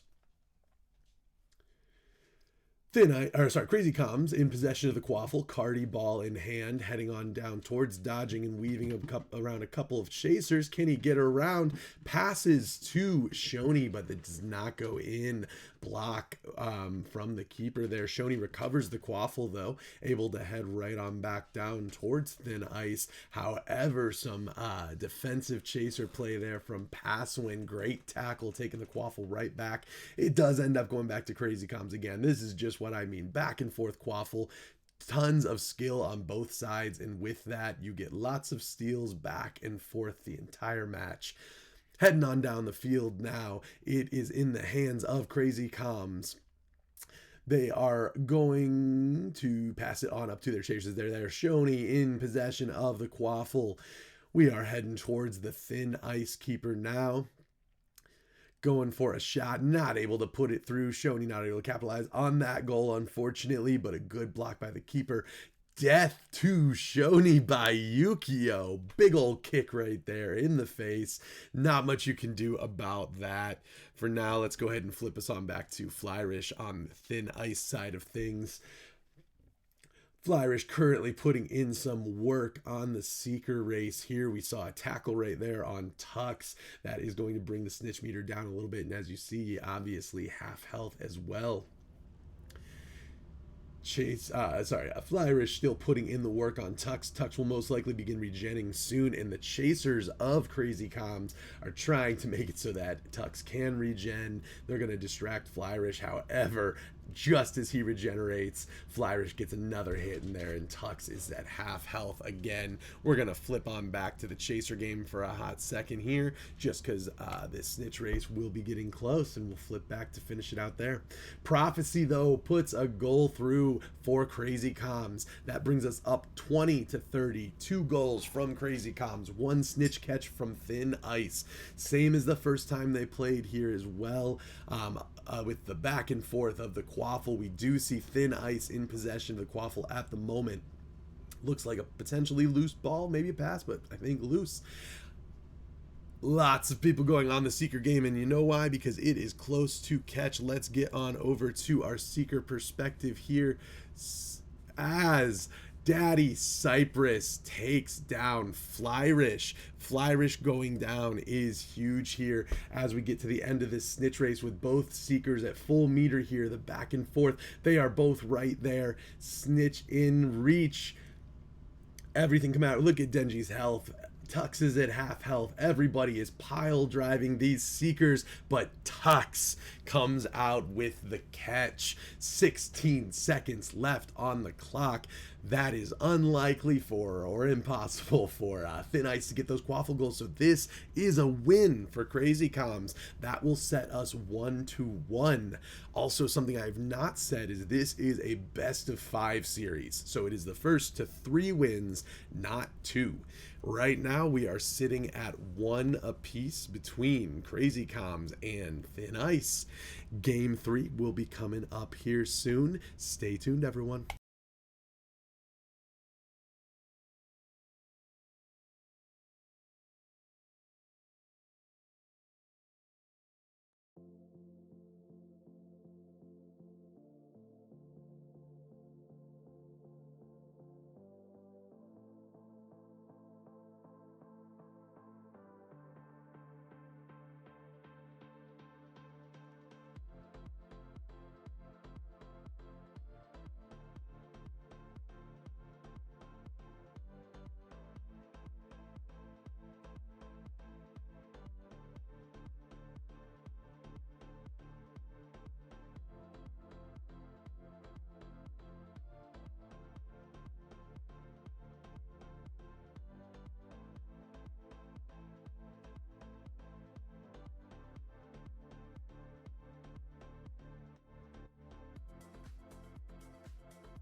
right, Quidditch champions. We are going into our game 3 of our finals. Crazy Comms versus Thin Ice, two juggernauts in this community. Starting off here from Crazy Comms' perspective with Shoney on Chaser. Shoney is able to pick up the quaffle from the kickoff there. Crazy Comms in possession at the moment. It does look like Thin Ice got the first find on the snitch. Denji with a little bit of a lead in that snitch meter. Yukio, the keeper for Thin Ice, gets Quaffle in hand, able to send it on down. However, Crazy Comms kicking it back towards them. Prophecy within the ball in hand passes on up to a teammate that was flying the other way, it looked like. So ball, unfortunately, not through the hoop. It did get kicked on out straight to the middle. Banthanor for Thin Ice, now in possession of the Quaffle, heading towards the Crazy Comms posts. Going for a shot, but not quite in there. Count-Tails recovers the ball and passes it to his chasers. Shoney, ball in hand, now is approaching the enemy posts here, looking for a shot. Able to flip around and get the bottom hoop there. Shoney puts 10 points on the board. We just saw a nice chunk come out of Tux's snitch meter, though, and his health meter. Must have been a hit from Beater Flyrish there. Took a good chunk out. Denji has quite a lead on the snitch now. Thin Ice also is in possession of the Quaffle and able to score with it as well. Banthanor getting 10 points on the board for Thin Ice brings us to a tie game as far as the Chaser game goes, but the Seeker game is not so much a tie. Flyrish getting attacked from all around. He is at 1 HP. Denji's got quite a lead, so Crazy Comms is putting pressure on the Thin Ice beater. He is trying to stay alive and starting to regenerate. He is back in the race with a big tackle on Tux again. That's going to take a chunk of the snitch meter out. This sets Denji up for a really nice chance at catching this snitch. Flyrish putting in that beater pressure should make a huge difference in the race here. We're going to want to see Crazy Comms putting some pressure there on Denji to stop that catch as he closes in on it. Again, I don't have Denji's perspective, but I do have Tux here. So once that snitch meter gets closer, we will flip over to the full snitch race here. All right, as they close in, we'll get Tux's perspective going here. Again, Tux currently behind on the snitch race as Denji is in the lead. We've got a hit there on Tux. Still in the race, though, very much so. Looks like the physical lead in the race there. Where is Denji here as well? Denji at full meter is just going to have to swoop in and get the catch. We might see him pop out of nowhere, as that sometimes happens. Tux getting close to the full meter, but still not quite there while Denji is riding that full meter. Denji at half health or less. Very low here. We see Denji go down. Denji has a death on there. That would have been a kill from Crazy Comms. Now Tux very much in the lead of this snitch race here. This is Tux's snitch. That was a huge kill on Denji there at the end to ensure the Crazy Comms catch of the snitch. 3 minutes and 40 seconds left on the clock. We are at 40-10. The snitch has been found. It looks like that bit of a snitch boost went to Denji again for Thin Ice. All right, well, that's while that snitch race starts getting picked up, we'll pop back over to our chasers here. Looks like the ball taken right out of Shoney's hands, if I'm not mistaken. Banthanor currently in possession, but a bludger from Flyrish knocks the ball out of his hands and gets it right on back. I believe I said Flyrish. I apologize. Cypress. All right, now in possession of the Quaffle, Thin Ice. Chintasu is making his way down. We've got Pasuen and Chintasu entering this keeper zone, trying to put a Quaffle through. No dice. Cardi for Crazy Comms currently in possession of the Quaffle. We see some low health meters there from Chin. We also see Tux is at about half health as well. So Tux and the Seeker roll, they are clearly putting some pressure on him there.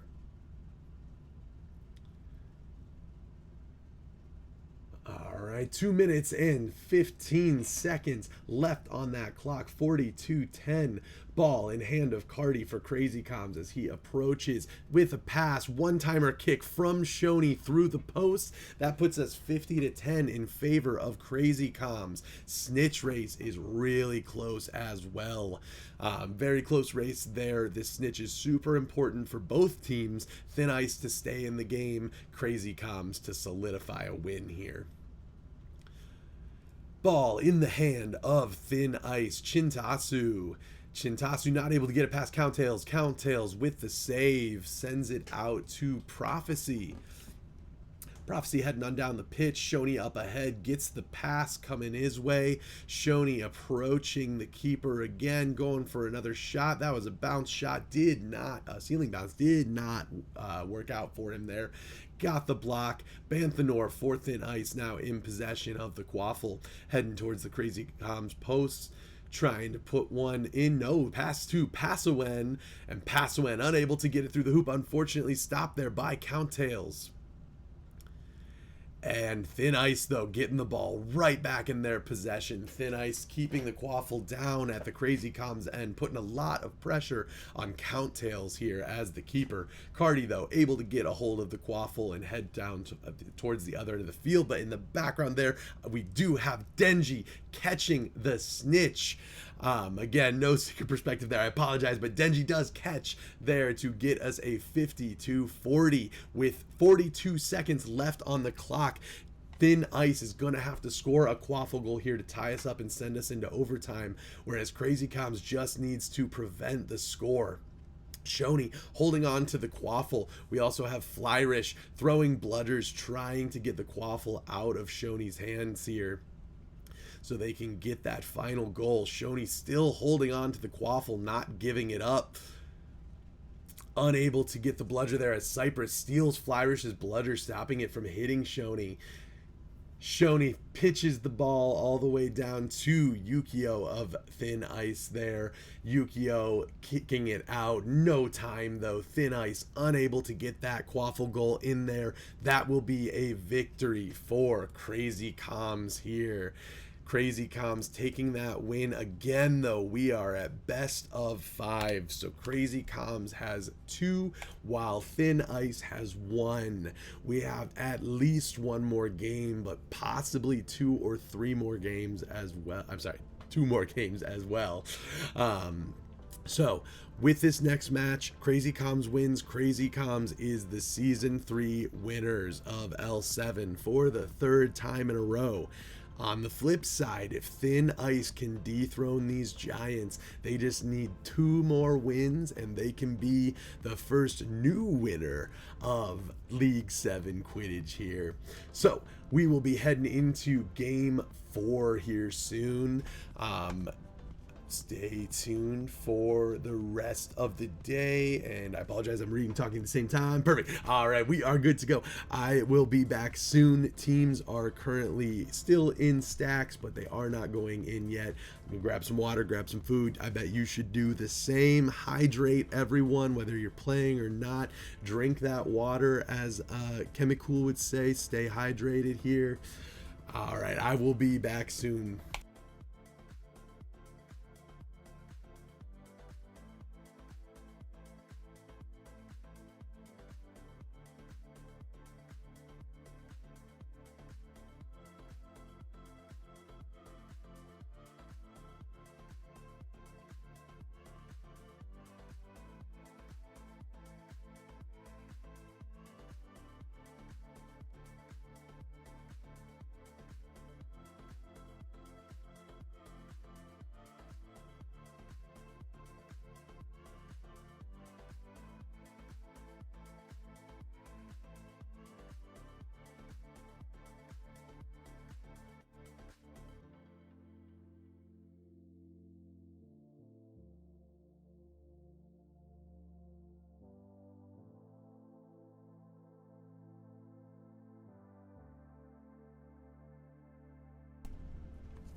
I would actually like to jump on here and correct myself really quickly just for everyone. I did say that if Crazy Comms win this, they would be the winner. That is incorrect. I apologize. The bracket is set up in a way that since Thin Ice has not lost, if they do lose this match, we will do a bracket reset. So for now, if Crazy Comms does take this win, Thin Ice is not out of it yet. All right, we are going back into the match here, I believe. All right, yes, we are. We have Shoney on Chaser for Crazy Comms. Same perspectives as last time. All right, Shoney on Crazy Comms in possession of the quaffle, going through the hoops here, making his way down to the other end of the pitch, seeing if he can get those first 10 points on the board. A little bit of a turnaround here. Looks like we're just holding on to the quaffle.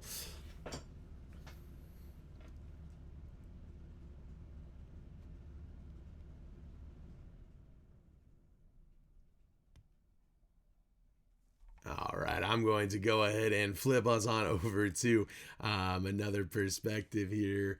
We have Flyrish on beater for Thin Ice.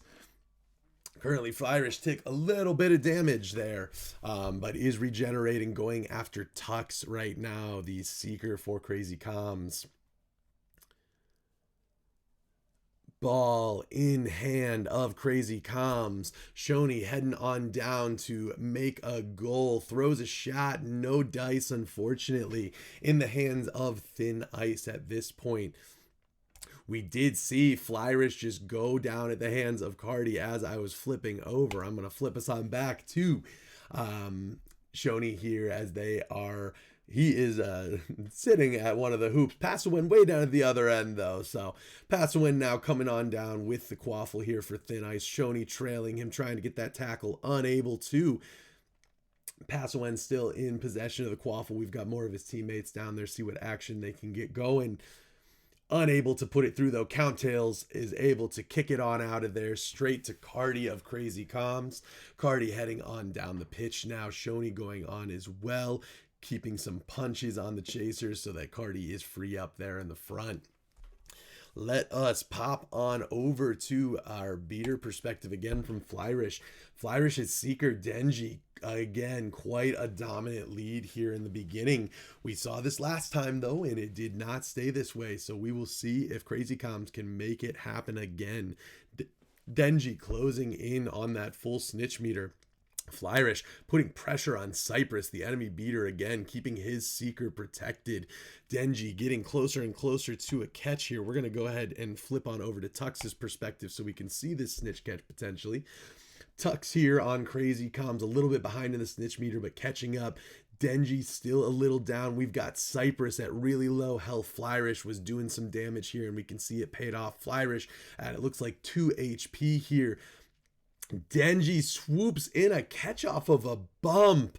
Literally got bumped and still caught the snitch. Unfortunate there for Tux. Great bump, but the catch does go to Thin Ice and Denji. 4 minutes left on the clock. It is 30-10.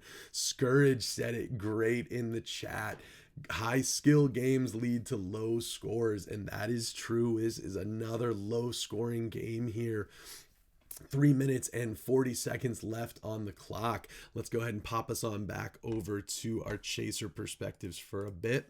We've got Shoney here for Crazy Comms. Quaffle currently in Chintasu's hands. Chin taking it on down. Going for a goal. No luck there either, though. Counttails with the block. Counttails has been a wall today. No goals in for Thin Ice during this match so far. Currently in the hands, though, of Thin Ice. They are maintaining Quaffle. They just are not quite able to put it through on there. Cardi with the Quaffle, passing up to Shoney. Crazy Comms going for another goal here. Shoney flipping around here, trying to set himself up. It looks like going on in for a shot. Not able to put one through. It still remains 10-30 in favor of Thin Ice here.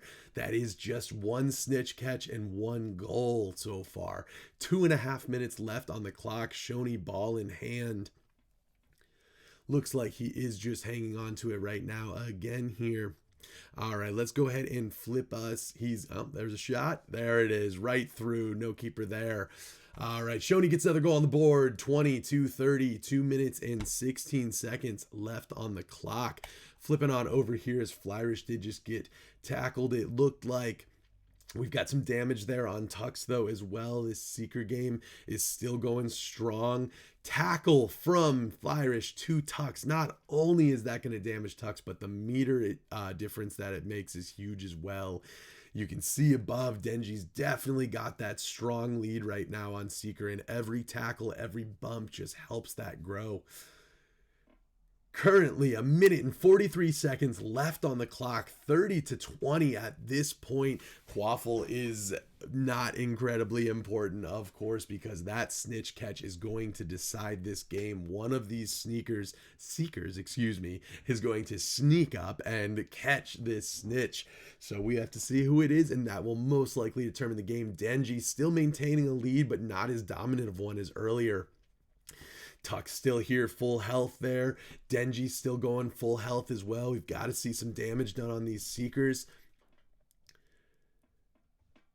And there's a kick on Tux from Counttails, I believe, bringing his health down, plus a tackle on Cypress from Flyrish to help protect Denji. Snitch catches happen at any minute. It is now. Denji caught the second snitch as well, putting us 62-20.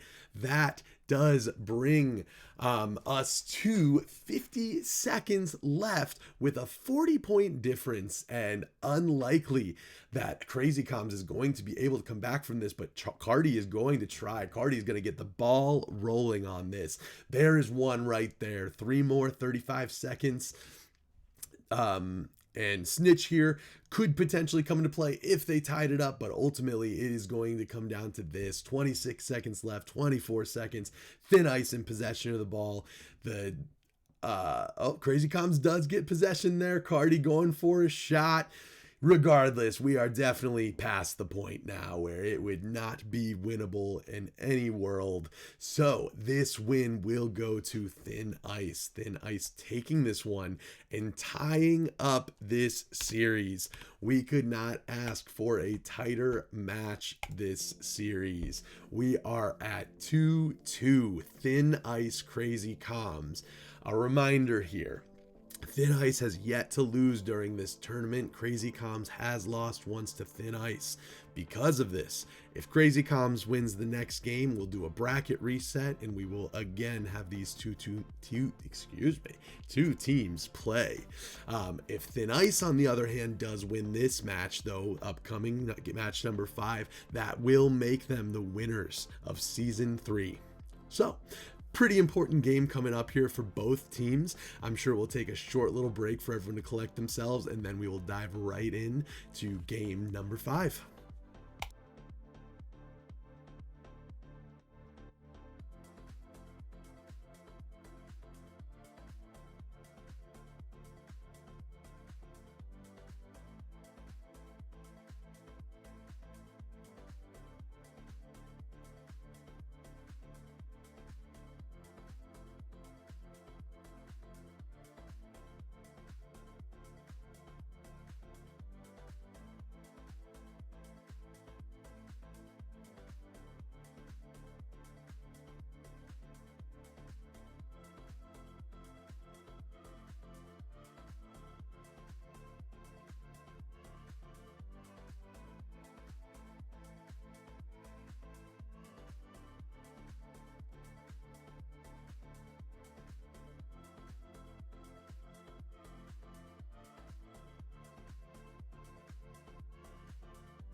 All right, I believe we are psych. I think as we were loading into the map, I even waited a second to make sure we still had some abandonment. So must have been a banned map or some issue there. We will pop back in here soon.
Tonight, Game 5 will take place at Hogwarts. What better place to have our 5th game of this series? Kickoff is up. We are looking at the perspective of Flyrish from Thin Ice, captain of Thin Ice, actually here.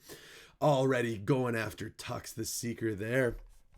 We do see the first find went to Thin Ice. They had a little bit of a advantage there in that snitch meter. Flyrish, though, taking some damage while Shoney puts a goal in the background. Shoney, 10 points on the board for Crazy Comms. Lots of pressure coming in on Flyrish right now. He is down to 2 HP, and Cypress takes him out. Daddy Cypress with a kill on Flyrish there. 6 minutes, 23 seconds left in the game. 10 points to Crazy Comms, 0 to Thin Ice.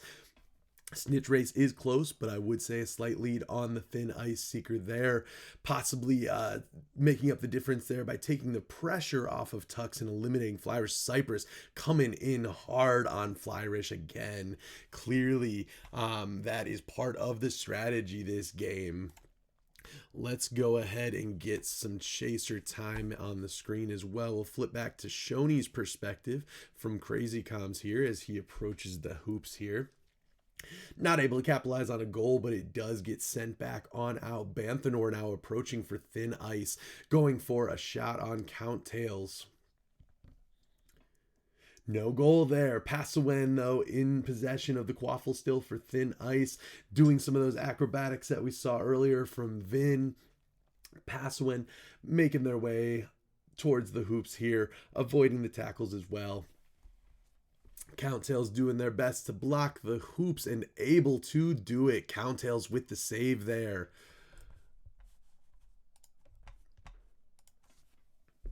5 minutes and 3 seconds left on the clock. That snitch race is getting closer. Let's pop back over to Flyrish's perspective, see what he's doing to help his Seeker catch this snitch. He is focusing right now on Tux, the enemy Seeker. Denji does have a bit of damage taken out of him, just about a third.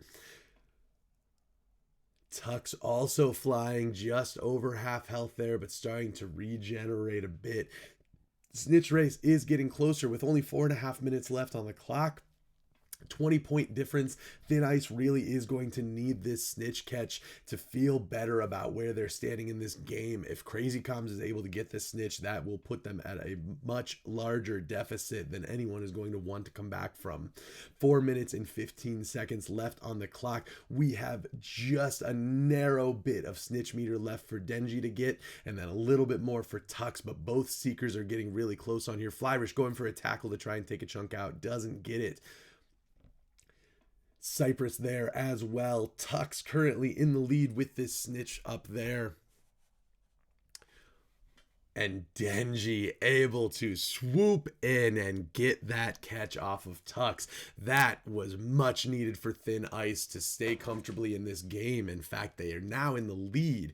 Very similar picture to what we saw before. 30 points on the board from Thin Ice, 20 points from Crazy Comms. And they got them the exact same ways this time. Snitch catch for Thin Ice, chaser game for Crazy Comms. Speaking of, let's go ahead and pop back on over to the chaser game as Shoney has ball in hand for Crazy Comms. Approaching the enemy posts here. Shoney gets tackled and not able to get a score in their chin with the possession of the Quaffle. Shoney low health now. Passawen for Thin Ice in possession of the Quaffle. Makes a pass there. Ooh, and it is either intercepted or stolen there. Prophecy now in possession of the Quaffle for Crazy Comms, but passing it on up to Shoney. Shoney gets it stolen right back from Passawen, though. The back and forth of these chasers. There's a one-timer kick, I believe, from Cardi, sending it back the other way. Defensive play there. Chin does get back in possession of the Quaffle, but Shoney scoops it right out of Chin's hands. Heading on down with the rings from their keeper as help to get down there. And Quaffle goes back to Thin Ice. Chin in possession. Shintasu in possession of the Quaffle.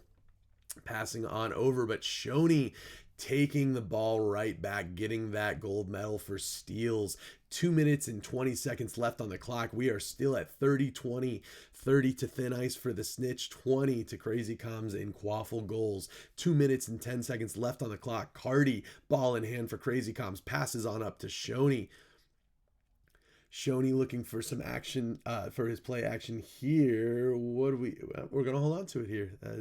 And there goes the keeper making a move there towards him. Shoney does a dodge and tosses in. We are at 32-30, a minute and 48 seconds left on the clock. I did see a chunk of snitch meter drop a bit as well. So we do see Denji has the lead right now for the snitch.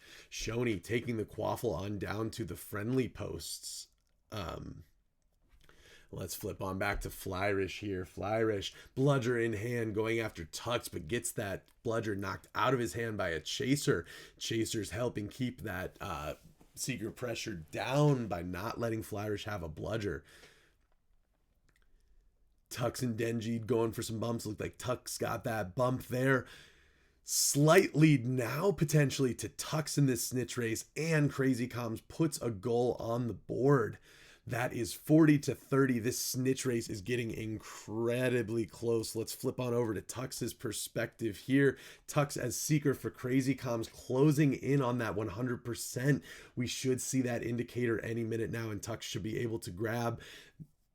Thin Ice is going to have to put some effort in to stop him. Denji is right there as well, almost at 100% with that bludger. He did have to dodge out of the way. Denji not able to catch there either, and there it is. Denji is able to catch there with just some maneuvering there. The 60-40. That is Thin Ice. 30 seconds left on the clock. Crazy Comms will have to get some points on the board, and Chin Tasu puts the final nail in the coffin for this match. Thin Ice is the winner of Season 3 League 7. Fantastic job to both teams. Fantastic job, especially to Thin Ice for slaying a giant here, becoming the new champs of League 7 Quidditch. Congratulations to everybody on both teams. Everyone who played today. Just for the standings of our NEWTs, we did have the Azkabangers coming in fourth, Dumbledore's Quidditch Army, see, there we go, Dumbledore's Quidditch Club coming in third, Crazy Comms coming in second, and our new League 7 champions, Thin Ice. Congratulations. You can see them right there on the screen, the 6 that played today. Check out the rest of the roster on our site. It has been a phenomenal season of Quidditch for all of us. Thank you all so much for hanging out with us today, watching some Quidditch. Truly, I will reiterate, if anyone is interested in getting involved, playing this game on a team, in our production, on staff, as Virtual mentioned in the chat, submit a ticket to L7. We can find some places there for people who are looking to help. Teams also are looking for players. Take a look at the players looking for team channel. We've got team recruitment channels. Join in on this game. We will have season 4 coming soon. Thank you so much. My name is Cleet. It's been a pleasure being here. I am very excited for more Quidditch next season, and I hope you all have a great weekend. Congratulations again to Thin Ice.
All right, everyone, we are hoping to hear from our season 3 winners. So I will not be closing out this stream yet. Hang tight if you would like to hear from them. We're going to get this all set up. It will be a hot second just to get everything going, but hang around and we'll hear from our winners.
All right, everyone, we are getting ready to do an interview here with our winners from Season 3. OTP from Dumbledore's Quidditch Club is actually going to come on in, do that interview, so I get a little break from talking today.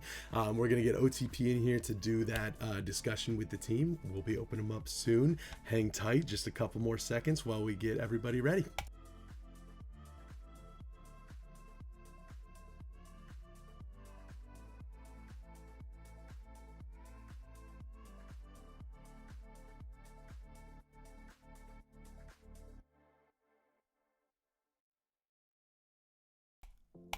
All right, we are here with players from the match today.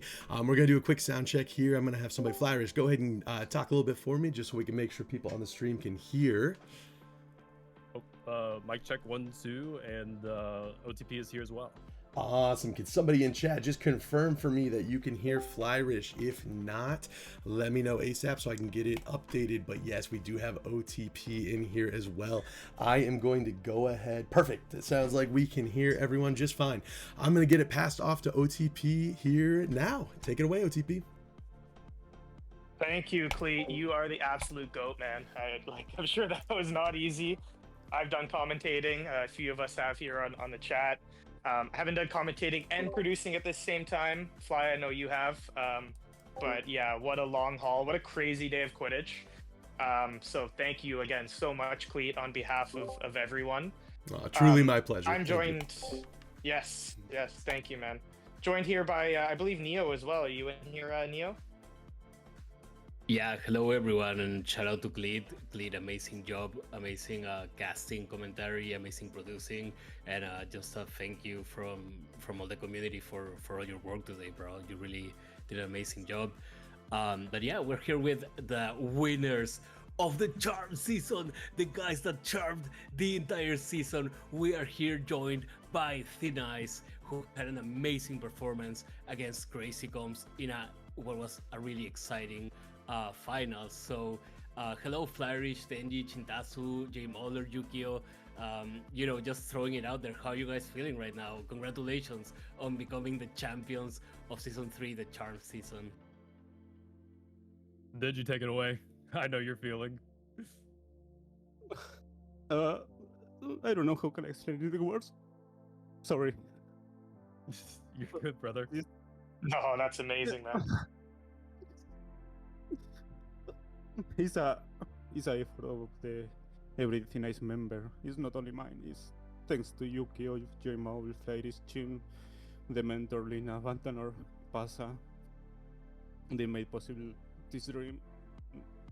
It's a effort of everyone. Sorry. No, you don't have to apologize. It's perfectly normal to be emotional and excited, and beautiful words from Denji in there. Just an amazing, a lot of props to you, Denji. You had an amazing finals, an amazing season, and you're one of the players who keeps training and who keeps pushing himself. So congratulations for that, always, for sure. 100%. I don't think there's probably not too many dry eyes out there right now. Everyone listening to Denji, like the passion, the love you have for not only this game, yourself and self-improving, getting better, your team, the people around you. It's incredible to see. It's why we play the game. Really proud of you, Denji. Really proud of all you guys, Thin Ice, everyone here on the call, everyone that played today, everyone that played all season long. You guys were the Giant Slayers. Like, obviously, congrats to Crazy Comms.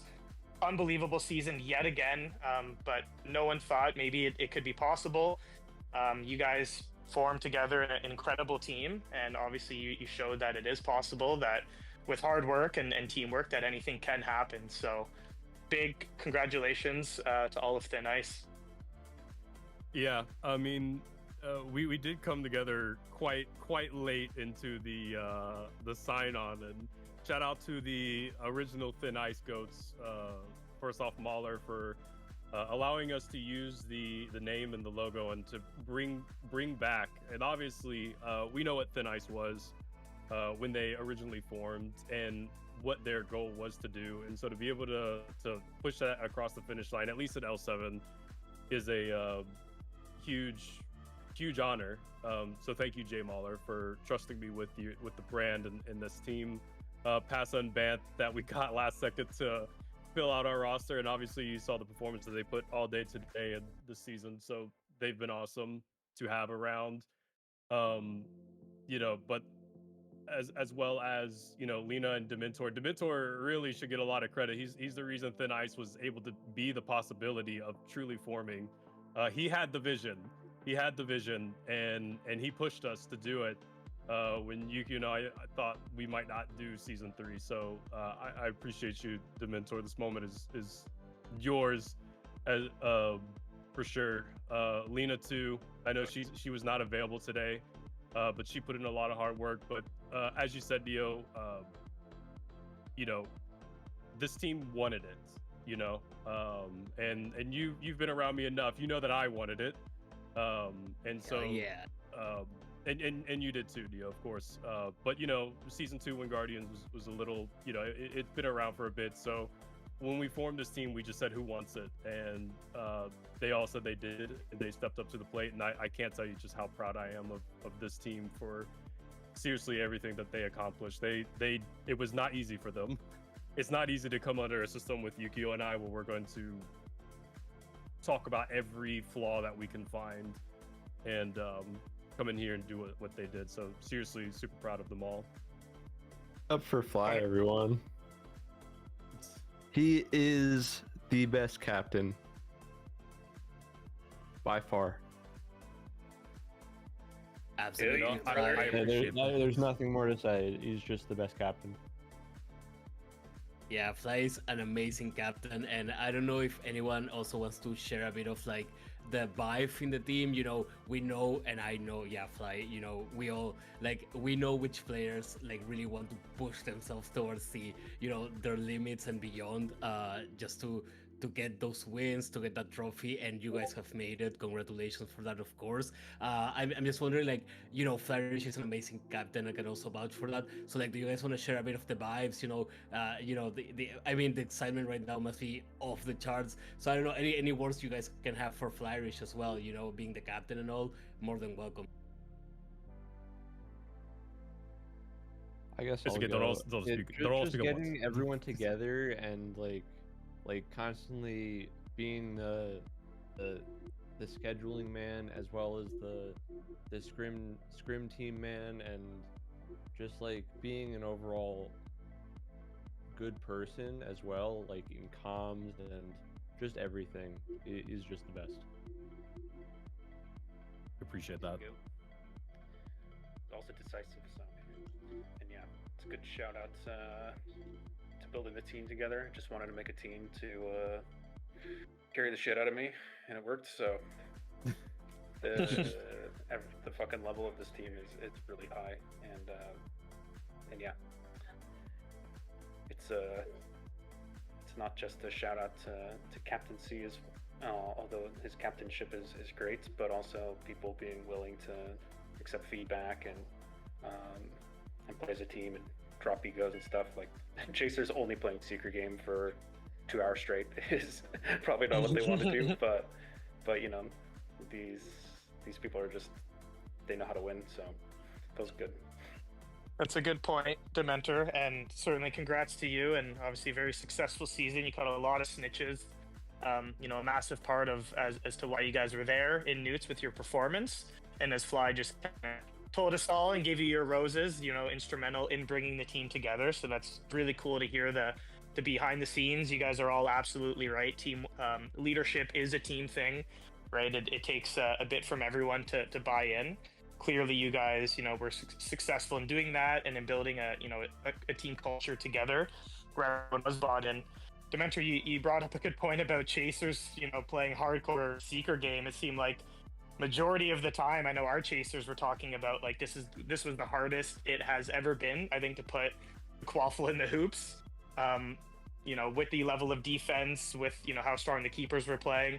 Obviously, in some cases, there were some Chasers helping out a little bit back there, but I want to hear from Chintasu. Maybe Chin, congrats to you as well, obviously with the rest of your team, but maybe talk to us about how you're feeling and about what it was like playing that chaser game out there today? I'm feeling good. And I did not so much today, but I was just punching Cypress all the time. So then she can catch us. It's all him, honestly. But yeah. Punching Cypress all game makes you my goat, Chin. Yeah, Don't say you worth a didn't do lot. much. That makes you my goat. Hey, listen, I don't care how silent she is. Chin is the fucking goat. Everyone put the respect on that. Chin is my goat. W for Chin. 100%. Yeah, Chin is So, an amazing chaser for sure. Yeah, go ahead, OTB. well, I was just gonna ask, like, what were the comms like in terms of the pre-match, the strategy for, especially some of these final games? Was it like, hey, let's just get, maybe 1 or 2 scores in early and then just hound the snitch the entire time, or like, what was the strategy going into these final games? I don't think I know, despite what it looks like, it wasn't a hey, let's just only focus snitch. There's kind of a clock in our head that in situationals where we say, okay, at this point we can just go all snitch. I know that's not fun, the chasers don't like it, but they're very unselfish, so shout out to them. But we have the best keeper in the game in Yukio, and obviously Crazy Con played an extremely tough game. Like, that shouldn't be ignored. I know we're celebrating here, but Crazy Con played extremely well. Lots of pressure, lots of pressure, and those are the best chasers you can find out there. And obviously specialty roles are very good as well. But it's hard to score 60 on Yukio. It's maybe impossible, I would say. I don't think anyone's done it. And so there's just a point in time where we say, like, at this stage, if we get to 30, we're in the lead. And then if we get the next 30, we get the win, right? So that at some point that clock in our head ticks, and then we just say, all right, just throw it all to the ground, throw the quaffle, who cares? Just let's go get 30, Hell It wasn't yeah. for lack of trying, though. Count-Tails and Tux played a hell of a keeper game. It was not for lack of trying. Oh yeah, Chaser side. the Yeah, keeper those display are- was insane today. Well fought finals for sure. And also I want to ask, speaking of Yukio, he had an amazing performance as keeper. Yukio, I know you're a man of not a lot of words, but still would like to know, how are you feeling right now? Like, you've won League 7, amazing performance as keeper, props to you. How are you feeling? Pretty good. I know, right? Kind of the answer I was expecting, but it's Yeah. okay. And Yukio, just so I'm interested though, like, this keeper arc. I know you've always been like one of the, if not the best, flex players in the game. Do you consider yourself like a keeper main now? Still a flex? Like, was it hard to like play keeper in the finals? Particularly, anything you want to share about playing keeper? I mean, it really doesn't matter what I play. I'll just play whatever is like our position of need, really. That's pretty good. Okay, so a team player in there. So congrats, Yukio. Amazing performance in the finals. And I wanted to ask the entire team, feel free to reply, whoever is feeling like it. There are people who haven't played a Quidditch finals yet, a League 7 finals. So I wanted to know if you guys can share a bit, like, the excitement, I don't know, nervousness, I don't know, like, what does it feel like? I imagine the last game, that defined the series, also maybe it's a bit more hype, like Fly, Denji, the mentor. I don't know if you guys can share a little bit about how you feel playing that, those decisive games. Denji? Oh, I tried to stay calm in every single match, even when I was in my head not playing good, and I was losing one of the snitches in the finals. I almost my mental was down, but I figured it out on what to work on mental and in gameplay. I was able to fix it as soon as possible. So I was really nervous. The nerve was it was not a good factor on my performance, but I think I did pretty good. Like stay calm and just play like it's a scream. Like no matter if this is the final, no matter if I lose the next one, this is over. I just keep playing until it's over. That is amazing, and amazing job as well. Overcoming the mentality is so important, in this type of decisive games. Fly, the mentor, I don't know if you guys also want to chip in a bit on that, on the mental side of these decisive matches, or just the experience in the finals. Weirdly enough, I'm most comfortable. Like last season, I definitely expected last season to be my last season. And we made a really good push through. But going 5 games with Crazy Comms last season in the finals, and that I just had so much fun. Like the nerves were there going into game 1 of season 2 finals, but it took 10 seconds and I was like, I'm having the time of my life. And so I think my drive to season 3 was to play Crazy Comms in the finals again. Like and up to the point where it happened. I mean, some of you were in captain's rooms with me, and I'm sorry when I sound like a mean person, but I was just like, I'm here to get to play Crazy Comms. That's all I wanted. I wanted to play them so badly in the finals because it's just so much fun. You're talking about the best players in this game, the team that they could do the best shots, they could pull whatever off, right? Like we barely won 3-2, and same thing last season. It was really close. I mean, it is a really, really, really good team, and that's the competition that I like, the competition that I love to go against. So I can say me mentally, I was like once I knew we were going to the finals, I was like excited like a little girl. I'm just like, Good stuff. Good stuff. Yeah. And so good point. Like obviously you were here last year in the finals, alongside obviously Neo and Yukio as well. So question for both Fly and Yukio, who this is his 3rd time now. Did it feel any different this time heading into this finals? I mean, no, not really. Yes. Oh. We got a no and a yes. I mean, Yukio, you want to elaborate first? I don't know. It's the same thing, really. I mean, I felt more confident in this team, but I think that was my answer. Yeah, that's what I felt different about. Was I had faith that this team had our backs no matter what, and that they would lock in no matter what happens. So, but if I could just say one last thing, he's gonna effing hate me for this because as one of you said, he's a man of very few words. But Yukio, I really appreciate. We may have more to come, but I really appreciate that you trusted coming to my team. I know you had a lot of options in season 2, and then not only trusted coming to play alongside me, teaching me to be beater. I know you want to teach me other roles. Maybe we'll look into it, but also I know season 3, coming into season 3 was a little rocky.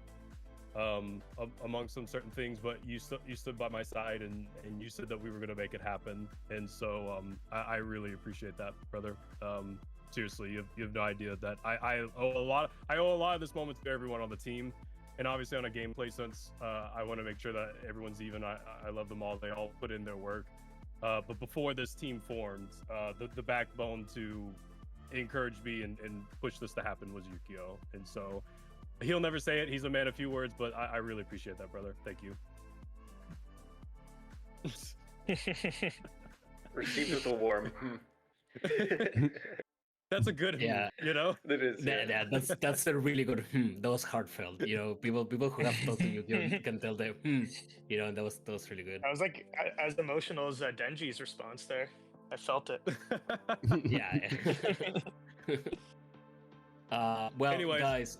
Yeah, thank you for an amazing finals. Thank you for a great interview here. I don't know if you guys want to give some last words to the community, maybe talk a bit about what's coming for season 4 for Thin Ice, just anything you guys want to share with the QC community. If Chin comes back, I'll come back. If the teams that are begging for Chin really want Chin, I will give you Yukio to keep Chin Tasio on my team. She has saved me more than anyone by punching beaters off for me. It wasn't just Cypress. was every beater. She kept me safe, and so if she leaves, I retire. So the pressure's on you, Chim, on what happens season 4. Good luck, have fun. Denji, some words for the community. Wait for me on season 4. Yeah, this is not gonna stop me. I'm gonna go for another one. Hell yeah. Yeah. Anyone else has some last words for the community, or if anyone, I mean, I assume no one is retiring here, but if anyone also, I don't know, Moller, are we gonna see you back in season 4? Have you decided something about that, or are you still like? If I don't play with Thin Ice, then I'm retiring, but I will stay on Thin Ice. He's staying. Come back. He's staying. Hell yeah. I'll answer that right now. He is staying. Well, thank you guys. Thank you a lot for the interview. Thank you for an amazing finals. You guys did amazing. Enjoy the trophy, celebrate. This is an amazing achievement, and yeah, keep the great games coming, guys. OT, close it off, dude. Yeah, good stuff. Neo, appreciate it, man. Awesome job all season, both playing and commentating, and in the charm season, as you put it so famously. Yeah, there it is. But no, congrats, and well fought as well today, Neo, and the rest of the Aska Bangers. Was a pleasure playing you guys. Thin Ice, obviously, congrats to you guys. Crazy Comms, congratulations. It still was another incredible season. You guys, are all fantastic players. We all have a lot of friends on all teams, right? So we enjoy watching each other's growth and seeing everyone cook. Big shout out to Obscurus as well. That was awesome this morning. Hard fought with the relegation NEWTs, pulling that off, keeping their spot in World Cup and alongside the Nimbus Nighthawks as well. But all 4 teams there played incredible. So that's it. Just congrats to all the teams and their success. Of course, shout out to my team. Super proud of us as well, and how everyone just in general showed up today. It was awesome to see, and I can't wait for season 4. Absolutely. Shout out to Khalid. Huge shout out to Khalid. Yeah. And 100%. Thank you, Neo and OT, for allowing my players to talk. I know I mostly talked, but they're a very quiet bunch, so. Hey, we got that. Okay. That's gonna, that we did get. Yeah. Is worth 1,000 words. And yeah, shout out to Cleed, amazing performance today. Thank you so much for commentating and producing the NEWTs. You're the GOAT, bro. Like, thank you so much for stepping up to the plate. You did amazing. Yeah, it'll be huge to have another great producer option as well. So again, our ask, like every stream, whoever else wants to chip in, volunteer, help out with producing, commentating, L7 staff, whatever it may be. Thanks to everyone who is currently chipping in and helping out, but we definitely need more to keep this community running. So just last shout out to all of L7 staff. Skipper, great job as president. In my opinion, I've said this a few times, this was the best season ever of L7. I know some may agree, some may disagree, but certainly we got a lot of high quality moments, a lot of high quality matches, teams upsetting other teams, that a lot of people didn't expect to happen. We saw a lot of people rise to the top. We saw El Clasico. A lot of people say the best Owls match ever, and then we got that rematch today. Certainly didn't disappoint. So, yeah, like I said, just my final words is can't wait for next season. But Fly or Neo, I'll let you guys wrap it up. Yeah, and that's a wrap for the Charm season 3 of League 7. I actually, Cleed, if you are around, dude, you are the one to wrap this up. So, I am here. No, don't worry. Take it away. You know what? Charm them away, bro. Goodbye, Charm season. I keep saying it though, but yeah, go for it. We had to wait. Yeah, go for it. Did Neo OTP want to, because they mentioned it in chat, and it is fair because I do believe that second place did get interviews last time. I don't know if y'all want to talk to Crazy Comms. You did give it to Wing Guardians, and you did give it to the Thin Ice season 1, so that's up to y'all. I know it's been a long stream. I know Peter's ready to get the. Hey, I'm good. I'm just chilling now. Shoni said it in chat, and that is true. And to fairness to that team who had an incredible season, I just wanted to make sure that they they get the option. Before Absolutely. We roll out. But thank y'all. We're out. Yeah, thank you, Fly. Thank you, Thin Ice. It's been a pleasure having you guys here. Thank you for a great final. Crazy Combs, guys. If you guys are down and willing, just join us in match setup in League 7. We would love to hear from you guys as well. Of course, a lot of respect to you as well. You put up an amazing fight, 2 times champions. So if you guys are willing, to wanna get some, interview, that would be amazing. So just hop on. In the meantime, OTP, Neo, what does next season look like for you all? You both. I'll start, okay, I guess. Yeah. We will certainly be back. If you had told us at the start of the season that we would be coming third, right? Like, we are extremely proud of ourselves. Obviously, we're disappointed. We truly did believe that we were contenders and had a shot. And, they were close games. Some of them, despite what the score showed, they really could have gone either way. A lot of really close snitches. Very proud of everybody's performance and especially our growth together as players, as teammates, and as people from the start of the season. It was an awesome ride for DQC, formerly Revenants, QC, Dumbledork's Army, and Rim Reapers coming together. And of course, Jay, got to give him his shout out with Nox. So it was a great blend of, like-minded people joining in together. We're going to be looking for more of the same. I think we're going to have some openings. Actually, we might be posting in teams looking for players. We've got just a handful of players that, will be moving on. And that's, completely understandable. And we support them in their decision and appreciated having everyone's contributions this season. But yeah, again, like, if you would have told us we would come third in Owls, in NEWTs, have a huge, awesome series against the Azka Bangers, who I had down as, Neo, you guys are an absolute goated team, like, so much talent, a lot of our friends, a lot of great people on that team. But no, like, we are not, looking past that. Like, the fact that we were able to go toe to toe with you guys, obviously, we split the season in the Owls, the series season. We did the same with Thin Ice, right? We are super proud of that. We took a series off Thin Ice. We took 1 game off of Crazy Comms. It's just 1 game. Speak of the devil, here comes Crazy Comms. But yeah, so DQC will be back, probably with a name change. We're going to respect Laggy bringing back Dumbledork's Army.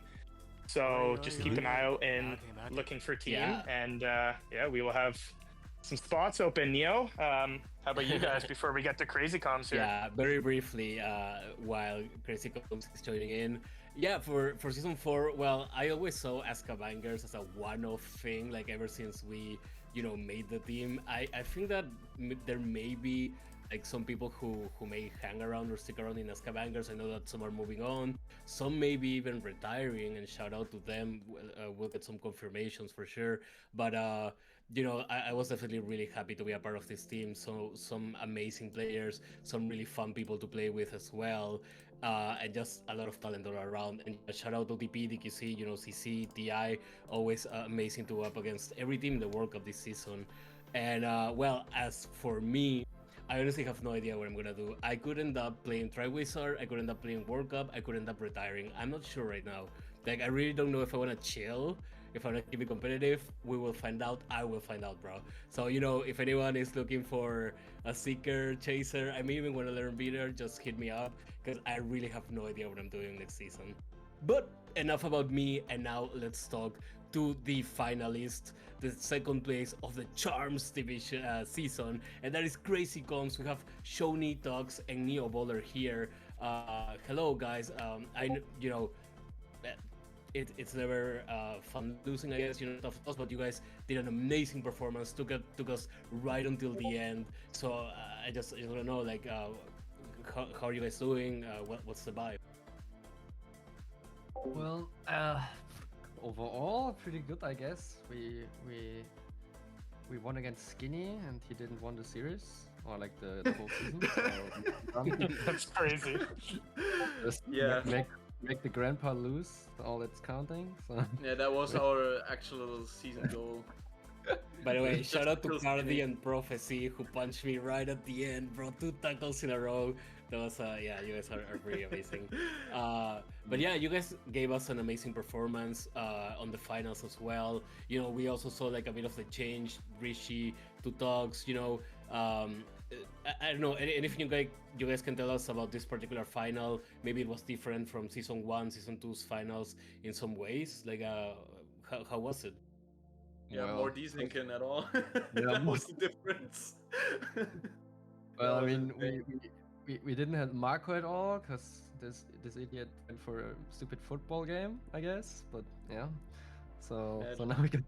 I mean, yeah, we got Cypress in. He did great, but yeah, Yeah. I mean, But he literally had like, what was it, like 10, not even 10 hours of footage this season. So shout out to Cypress. He did very, very good. Yeah, shout out to him. He had a really good performance. I mean, we probably should have switched like Seeker earlier because Rishi died like 5 million times, which is. He was griefing.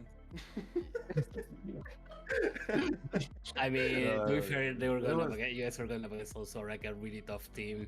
I was also wondering, did you know you guys did manage to change the Seeker? Was there ever a talk of like rotating any chasers, maybe rotating Cypress, putting Tugs as beater? You know, was there ever a talk about rotating other positions, or were you just like locked in on that one position? We gotta rotate this one, and that's it. We just felt like we gotta try it because like most of the games ended up the same thing, that Chaser wasn't the real issue, or Beater wasn't the real issue. It was like it came down to the Seeker death, and in this matchup between Thin Ice and Crazy Comms, you really don't want the Seeker death. So that was the thing we were trying to find out how it would work the best. So we just experimented a little bit. We were thinking about me Beater, but like Rishi got tackled too often. He died too often. Even if I killed Denji, it wouldn't make much difference because he got tackled too much. So we just tried, like, we did see you cook on Beater though, Tux, like to finish the season, and I mean, like just with the positioning and the spacing, obviously can have an effect. So no, it's a good question, Neo. Like I was wondering what the comms were like, if you guys were considering rotations in other positions, obviously even Chaser as well. You know, like I want to highlight like a great season from some of the players that didn't get in today. Tuanella, you know, cooking on defensive Chaser, putting in a couple scores. Winford, right, the Beater King, came back this season, had an incredible season when he played. Obviously, same with Cypress and Mako when he showed up. But yeah, you guys are right. Very impressive by Cypress there, coming in with limited experience this season and playing super well. Go ahead, Shoni. Now that you talk about our Beater position, it's like we never knew who's going to play Beater that day in League 7 because we never practiced on anything. It's like we just had our the most active channel was our availability channel, and it was always like just put a reaction to it, and the Beater was always questionable. Like, we didn't even have a response of Winford to the finals. Makun was like, oh yeah, I have real life stuff to do. Cypress just decided today to hop on the game. So yeah, we kind of just took what we had. I mean, yeah, we kind of have like 3 beaters the whole season, but felt like we had 0 beaters the whole season. It was like the defense against the dark arts teacher position there. Just you never know what you're gonna get. Revolving door. My question is for any of you guys who wants to chime in, whether it's some of the new players that you brought on to comms this season, or an existing player. Obviously, you guys have been around here for a few seasons. You're 2 times champs. But who is your most improved player? Who do you want to give some roses to? A shout out for development, just in terms of character and talent growth from the start of the season until now. Only start of this season, or like general? Yeah, like throughout this season in particular, like who did you see development from, if anyone? Like did anyone stand out Shout out and improve a lot? With in particular to your team, yes. Bantanor for sure, but any comms and any teammates you guys want to give some roses to here? No, they all did shit. Actually, even I. No, like that's the spirit. I think we didn't really practice a lot, so that we did not really improve. We just played it like we just showed up. We just played how like we did the same 2 seasons before. It's not really changed much. Shout out to Tonada to be there always. Yeah, Donella also an amazing chaser. And guys, you know, what's the outlook for season 4? Like, are you guys gonna try to get the trophy back? I don't know if maybe any members of Crazy Coms is retiring, maybe considering a team change. Like, what's the outlook? What do you see the future like? For me, I think it depends on the teams that we will probably register, but it depends on what teams will actually line up, and that will also decide kind of if we really want to lock in more and actually practice a little bit, or like it depends. We are all not retiring probably. We all be like there and play whatever the outcome is. We're not that hungry anymore anyway, so it depends. I mean, if the teams are great, if a lot of teams are signing up, we might get hungry again. I mean, for now, it's fine. I mean, we finally lost this shit, I guess. So now there's like a reason to improve again, which wasn't there like the last 3 seasons. I guess first season, yeah. But after that, we just never trained much or at all, I guess. Like once, I think. So now there would be space to improve. Maybe that's like. So is that hunger back then? You guys are gonna want it maybe a little bit more for next season. You're not gonna be looking for the highest bidder there, Tux. That is truly Crazy Coms. all in good fun, boys. All in good fun. I mean, I don't know if we finally. I mean, maybe we have to practice a bit with our beaters to like click the button to join the channel and show up. That's a very hard thing apparently. Harder to hit any fucking seeker. But yeah, I don't know. Maybe we're gonna show up and practice a bit. But... That would be really awesome, guys. You heard it here first. There is a possibility that we get locked in Crazy Coms next season. Would be amazing. I mean, you guys still are goated, so like every season is like you're locked in. But if you're gonna practice and stuff again, that is pretty awesome. Neo Bowler, you know, I don't know if Tux, go ahead. Were you gonna say something? Like the whole idea of Crazy Coms season 1 was to kick Finnice off the throne from their 3v3 days. I mean, they were the best 3v3 team back then, no doubt. They won like almost everything. So we just formed this whole team just to like make the win moves season 1. Yeah. To win season 1, and then season 2 was just like yeah, okay, I guess do it again. What the fuck, whatever, show up or something. But like season 1 was still my personal favorite season because that was like the first time we actually logged in. We practiced. I think there we improved like. After season 1, we didn't really improve anymore. Season 1 was the only season where we like actually practiced like daily. We practiced with each other. Everybody practiced with like on free play or whatever. Like everybody was so locked in. I mean, and we had like channels for every single shit. We just covered or developed like so many shots. Skinny had I think 100 goal each day on fucking open practice. Then we just sent clips around. I was training. I was playing with Tux like 10 games at least a day against each other to improve. And then season 2, we didn't do shit. We showed up and were laughing and enjoying the time. But that's solo queuing in Q6, but that's it. I have maybe played 5 or 10 games each Q6 season, so that's nothing compared to others. And like season 3, yeah, we had. I had a team talk yesterday, but not a team talk with the entire team. I talked with I think 3 people individually. Beaters. we had a strat. Oh yeah, punch the beater. Cool. But that's about it for the team meeting. So maybe season 4 is like the thing to train, but I'm not sure yet. We'll see. I'm for sure. Curious on how the free agent pool is gonna look like. Like what teams are going to register, what will be the free agent pool, so that's gonna be interesting. There's already some big names in there. I see some new teams forming. I see some new players looking for teams. I certainly think it's going to be interesting to see how it all shakes out.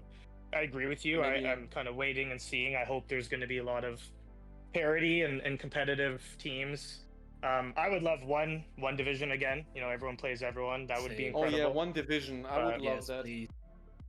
I want to play We'll every have to see team. how things shake out, I guess. Yeah, but maybe do like more matches a week because I'm falling asleep. Like, and don't end in November or December. That's literally like the busiest period for most people probably in real life. Like busy time.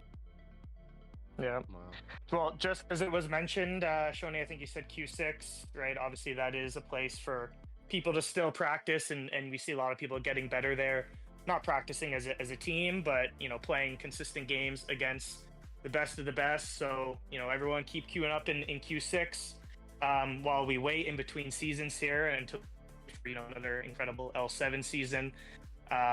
And stay tuned. There will be an announcement tomorrow for some people, you know, looking forward to the World Cup event that will be next weekend, actually. So still some really good quality Quidditch to come.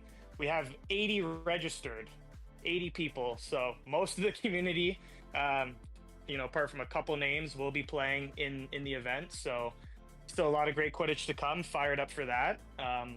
But yeah, definitely pumped to see how the L7 teams start to form and unfold for next season. For sure, and I also want to say, like, if you guys look at Crazy Com's story, ironically, like, if for the Star Wars fan, so they started as a team that wanted to take down Thin Ice because they were winning it all in 3v3, right? And they managed to do it. They were like a new hope, I would say. Now the Empire strikes back. Thin Ice has taken the crown from Crazy Coms, and we will see if Crazy Coms locks in, you know, if they, because Flourish mentioned the hunger, right? Like, we wanna play Crazy Coms. Like, I don't care. I wanna play Crazy Coms. I wanna beat Crazy Coms. It kind of was tables turned, literally. Yeah, it's pretty much the same every time. Like, if you're at the top, you're not improving anymore. Cause why? Like, for what? That was basically what we fought 2 seasons now. Like, for what even improve if we're winning? Like, where's the point? Yeah. You're just getting like comfy at the top. That's what happened to Thin Ice too. That's why I lost season 1. And then yeah, I guess same thing happened to us. I guess skill issue. I don't know. So we will see if season 4 is. I really want to shout out to Denji because he improved so much throughout the season. Like, from watching his games in League 7, like, he was good, of course, but also being new in the final of League 7 and pushing also on that last game, like, we had him on 2-2, like, one more, and we had the bracket reset. And I think the bracket reset goes to your nerves if you're not used to playing the finals. So shout out to to Denji. 100%. Denji probably had like the best like development. He was so season. consistent. And like right now for me, I mean, I'm playing Beater like a little bit sometimes. Like right now for me is probably the hardest one to tackle. So I would say he's like the best seeker if I'm talking evasiveness only. Yeah, Denji is probably like not probably, without doubt, the best seeker in this season. Well, that's a good reminder. Good reminder for everyone. We're going to be able to vote on that. And in fact of evasiveness, like there was nobody staying alive then. Yeah, we're going to have the L7 the L7 awards will be coming out in the next couple of days. So just a reminder again for everyone, we want everybody to please more people that vote, the better. We obviously have the stats now to back up, you know, some of the awards. So I know Mitchie and Cheese and team, they were cooking up some good stuff. So just a quick reminder for everyone to, you know, please fill that out. And yeah, we can see if, you know, Denji is going to get, I'm sure he's going to get recognized along with a bunch of other players that we saw today. Yeah, definitely one of the biggest, no, actually the biggest evolution we've seen. Like Shoni said, he was already good, but he just kept growing and growing and growing and pushing himself. So huge shout out to Denji, and congratulations, you know, it paid off in the end. Amazing work this season. Like this season, Denji kind of did what we did in season 1. He just wanted to like prove himself and wanted to win this shit, take it down. And he like trained for that, he improved for that, and then he did it. So it's pretty. Yeah, that's pretty good for what we were doing there. Yeah. Neo Bowler, I see that you're also here. I don't know if you wanna also like share some words with the community. He's not even on the team. Don't interview him. Think about. What is he doing here? No, I don't know. PR manager. All right, well, I'm going to go ahead and move us towards our ending here, if that is all right with everyone. Thank you all so much for coming and participating in this phenomenal matches today. A great day of Quidditch for sure. Truly just want to give one big congratulations to Nimbus Nighthawks and Obscurus again for retaining their positions in the World Cup here. We also have, of course, our Season 3 winners, Thin Ice. Congratulations to them. Thank you, OTP and Neo, for popping in here, doing the interviews. Thank you to Thin Ice and Crazy Comms for being involved in these interviews. But yeah, I will be around next season playing. I know these guys will too, so definitely will be hearing from all of us again soon. But yeah, any last minutes? I know I kind of jumped in here and cut off. OTP, Neo, any last comments before we get on out of here? Just don't forget to keep playing Quidditch. Let's keep the game alive and keep charming those niches and those quaffles and those hoops. And thank you, Cleed. You've been a charming commentator today. Amazing work, bro.